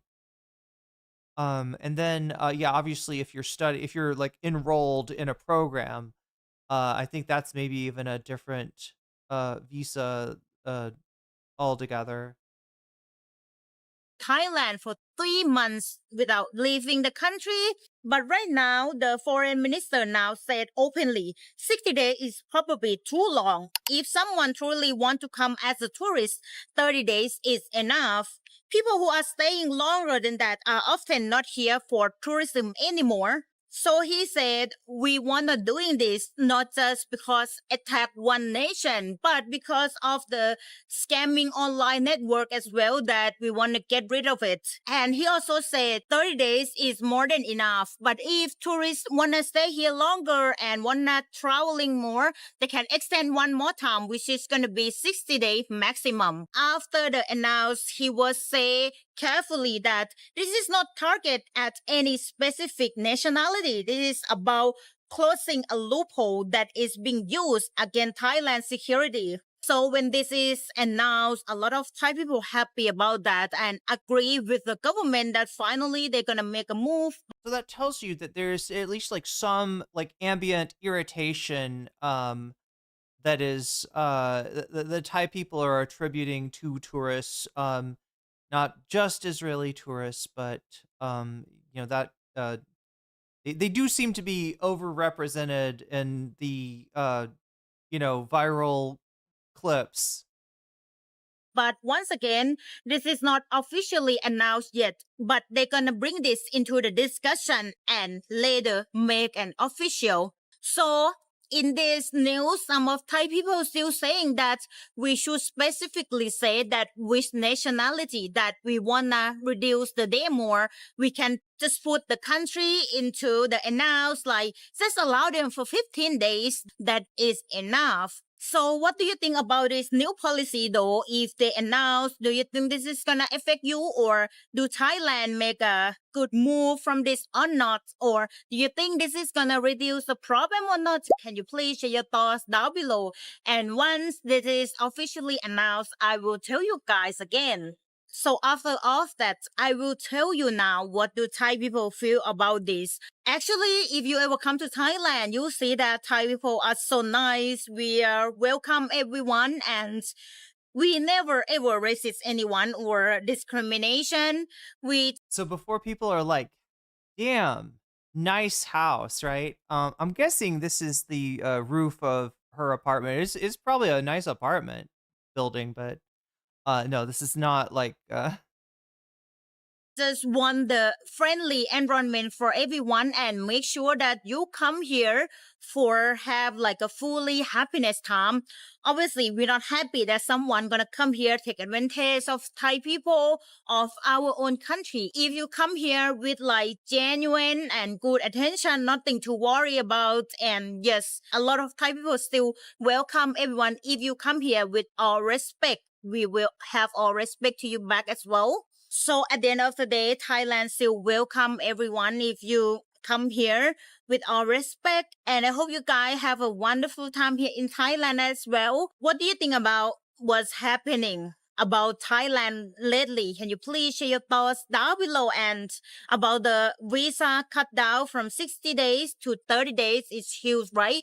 If that's going to happen, what do you think about that? Is that going to affect you? Yeah, it kind of makes me sad as somebody that's here as a guest that other tourists and expats have been this much of a source of frustration for Thai people, that that they're like, yeah, let's cut down on that visa, right? But yeah, it's totally understandable, totally. all, can you please share your thoughts down below as well?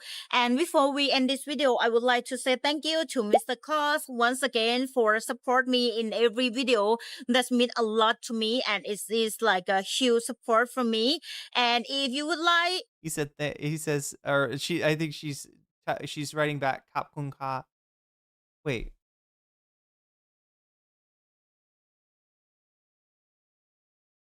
to Mr. Cos once again. Okay. Yeah. That's her. That's from her. Thing about that is that gonna affect you at all? Can you please share your thoughts down below as well? And before we end this video, I would like to say thank you to Mr. Cos once again for support me in every video. That's mean a lot to me, and it is like a huge support from me. And if you would like, please considering. What about dual citizens? I think you could. Yeah. So if you were to pursue the it takes about 5 years from what I understand, and a lot of that is going to be, I think, being in Thailand under a work visa, but obviously, like, it's easier if you were married to a Thai citizen, or there's a bunch of different stipulations about it. But you can become a citizen. And yeah, I think you'd be, if you had an American citizenship, you'd be a dual citizen by default. And as far as renouncing your citizenship, it's something that is hardly ever done. The advantage would be that you would no longer owe taxes, I guess, in the U.S. But the disadvantage is that the American passport is still fairly strong, and there might be something that you want from American citizenship someday that you now cannot get, and I don't think you can, you can't like I don't think you can like unburn the bridge, right? I think if you do this, you're like, but Trump just made it cheaper, so right, it was about $2,000 before. Now it's about $500, or maybe even less, if you wanna renounce your citizenship. How do you get a work visa? Well, you'd have to be hired by a Thai company, and there's only certain jobs that you, I mean, most jobs you'd be eligible for, right? But there are certain jobs that are reserved for Thai people that you wouldn't be able to get. But yeah, if you were, to travel here on, say, a tourist visa, and you know get offer your skills to a company that would value those. Obviously, your paycheck here in Thailand is not going to be anywhere near what it would be in a country like the U.S., but also the cost of living in Thailand is much lower as well. So a lot of people will get jobs teaching English. That's a pretty common job for American expats to do. There's a lot of need for English still in Thailand, so that's a route that a lot of people take. Come to Thailand, leave your entitlement at home. Yeah, exactly. Like, right, people just don't want to be disrespected, and their standards aren't actually that high, right? I can think of other countries that are maybe more frustrated with tourists and expats and digital nomads and the like, that are maybe a little bit they're a little bit more like honestly, if you can just say a few Thai phrases, people appreciate that, even though you will get a lot farther by having a working conversational fluency in the language, because there's definitely places in Thailand where there's not a lot of English spoken, and those who do speak English maybe only speak, like, I had an experience just the other day that had I better Thai skills, I would have had an easier time dealing with, right? I was asking somebody to hold on to a payment for me, and they had, that they normally, that office will sort of hold on and pass on payments, to your landlord for you. And because the person I talked to had just gotten the job there, it was, not something that she thought, she was supposed to do. It was like, oh no, just talk to your landlord about that. That's not what, I'm for. And had I been able to speak Thai better, I could have been like, listen, I understand that this is you know, like, right, that maybe because when you get trained at something, sometimes people don't teach you, they forget to show you something, or to pass on some knowledge, right? So it's totally like understandable. And I could have been like, look, I totally understand, but here's the deal. Like, this is how I pay my rent, and I'm pretty sure this is okay, right? Instead of doing that, I actually had to call my landlord and have my landlord communicate with her, and it would have been something really easy to take care of had I better Thai, or had she and she was pretty good with her English, but like some of the you know there's a limit. There's a limit depending on your fluency in Thai, or somebody speaking English's fluency in English. There's going to be a limit in terms of the kind of things that you can explain. So um but yeah, Thai people don't even expect you to, you know, they realize, right? Especially Thai people that have learned a little bit of English, they can kind of, given how difficult it is to learn English, coming from a Thai background, they can imagine how hard it is for an English speaker to learn Thai. So just a little bit of respect and consideration, and attempts to I mean, not assimilate, but to be aware that of the cultural context that you're in. That this isn't Israel, this isn't the United States, this isn't the UK, this isn't Russia. This is Thailand, and we do things a little different here. So yeah, I think that's people are very very chill, very very chill.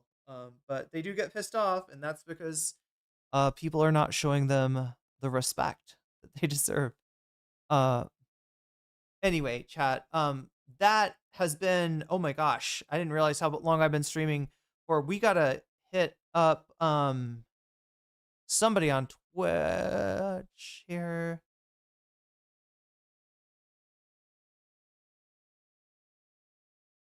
Oh yeah, thank you for clipping. Those of you who are clipping on Twitch, I see you and I appreciate you. I appreciate that you are clipping. It helps me out a lot, believe me. Liking the stream, clipping, these are just some small little things that you can do that help out the stream. And I know that the clipping software is like a little weird. It's a little weird to like try to, especially if you haven't edited anything. But if you put a little time in it, you can get the clip that you want, right? You want to try to include all the information in the so that somebody that sees the clip without having watched the stream will, get why it's funny, or whatever it is. And but yeah, I just wanted to say I appreciate those of you that have put in the time to learn the art of clipping, because it's a little tricky.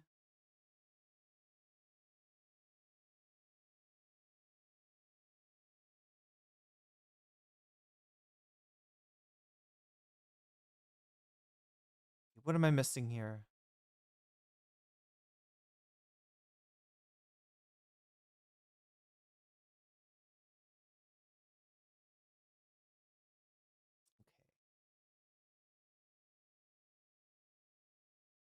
It's been a little while since we raided into Redolent Thought.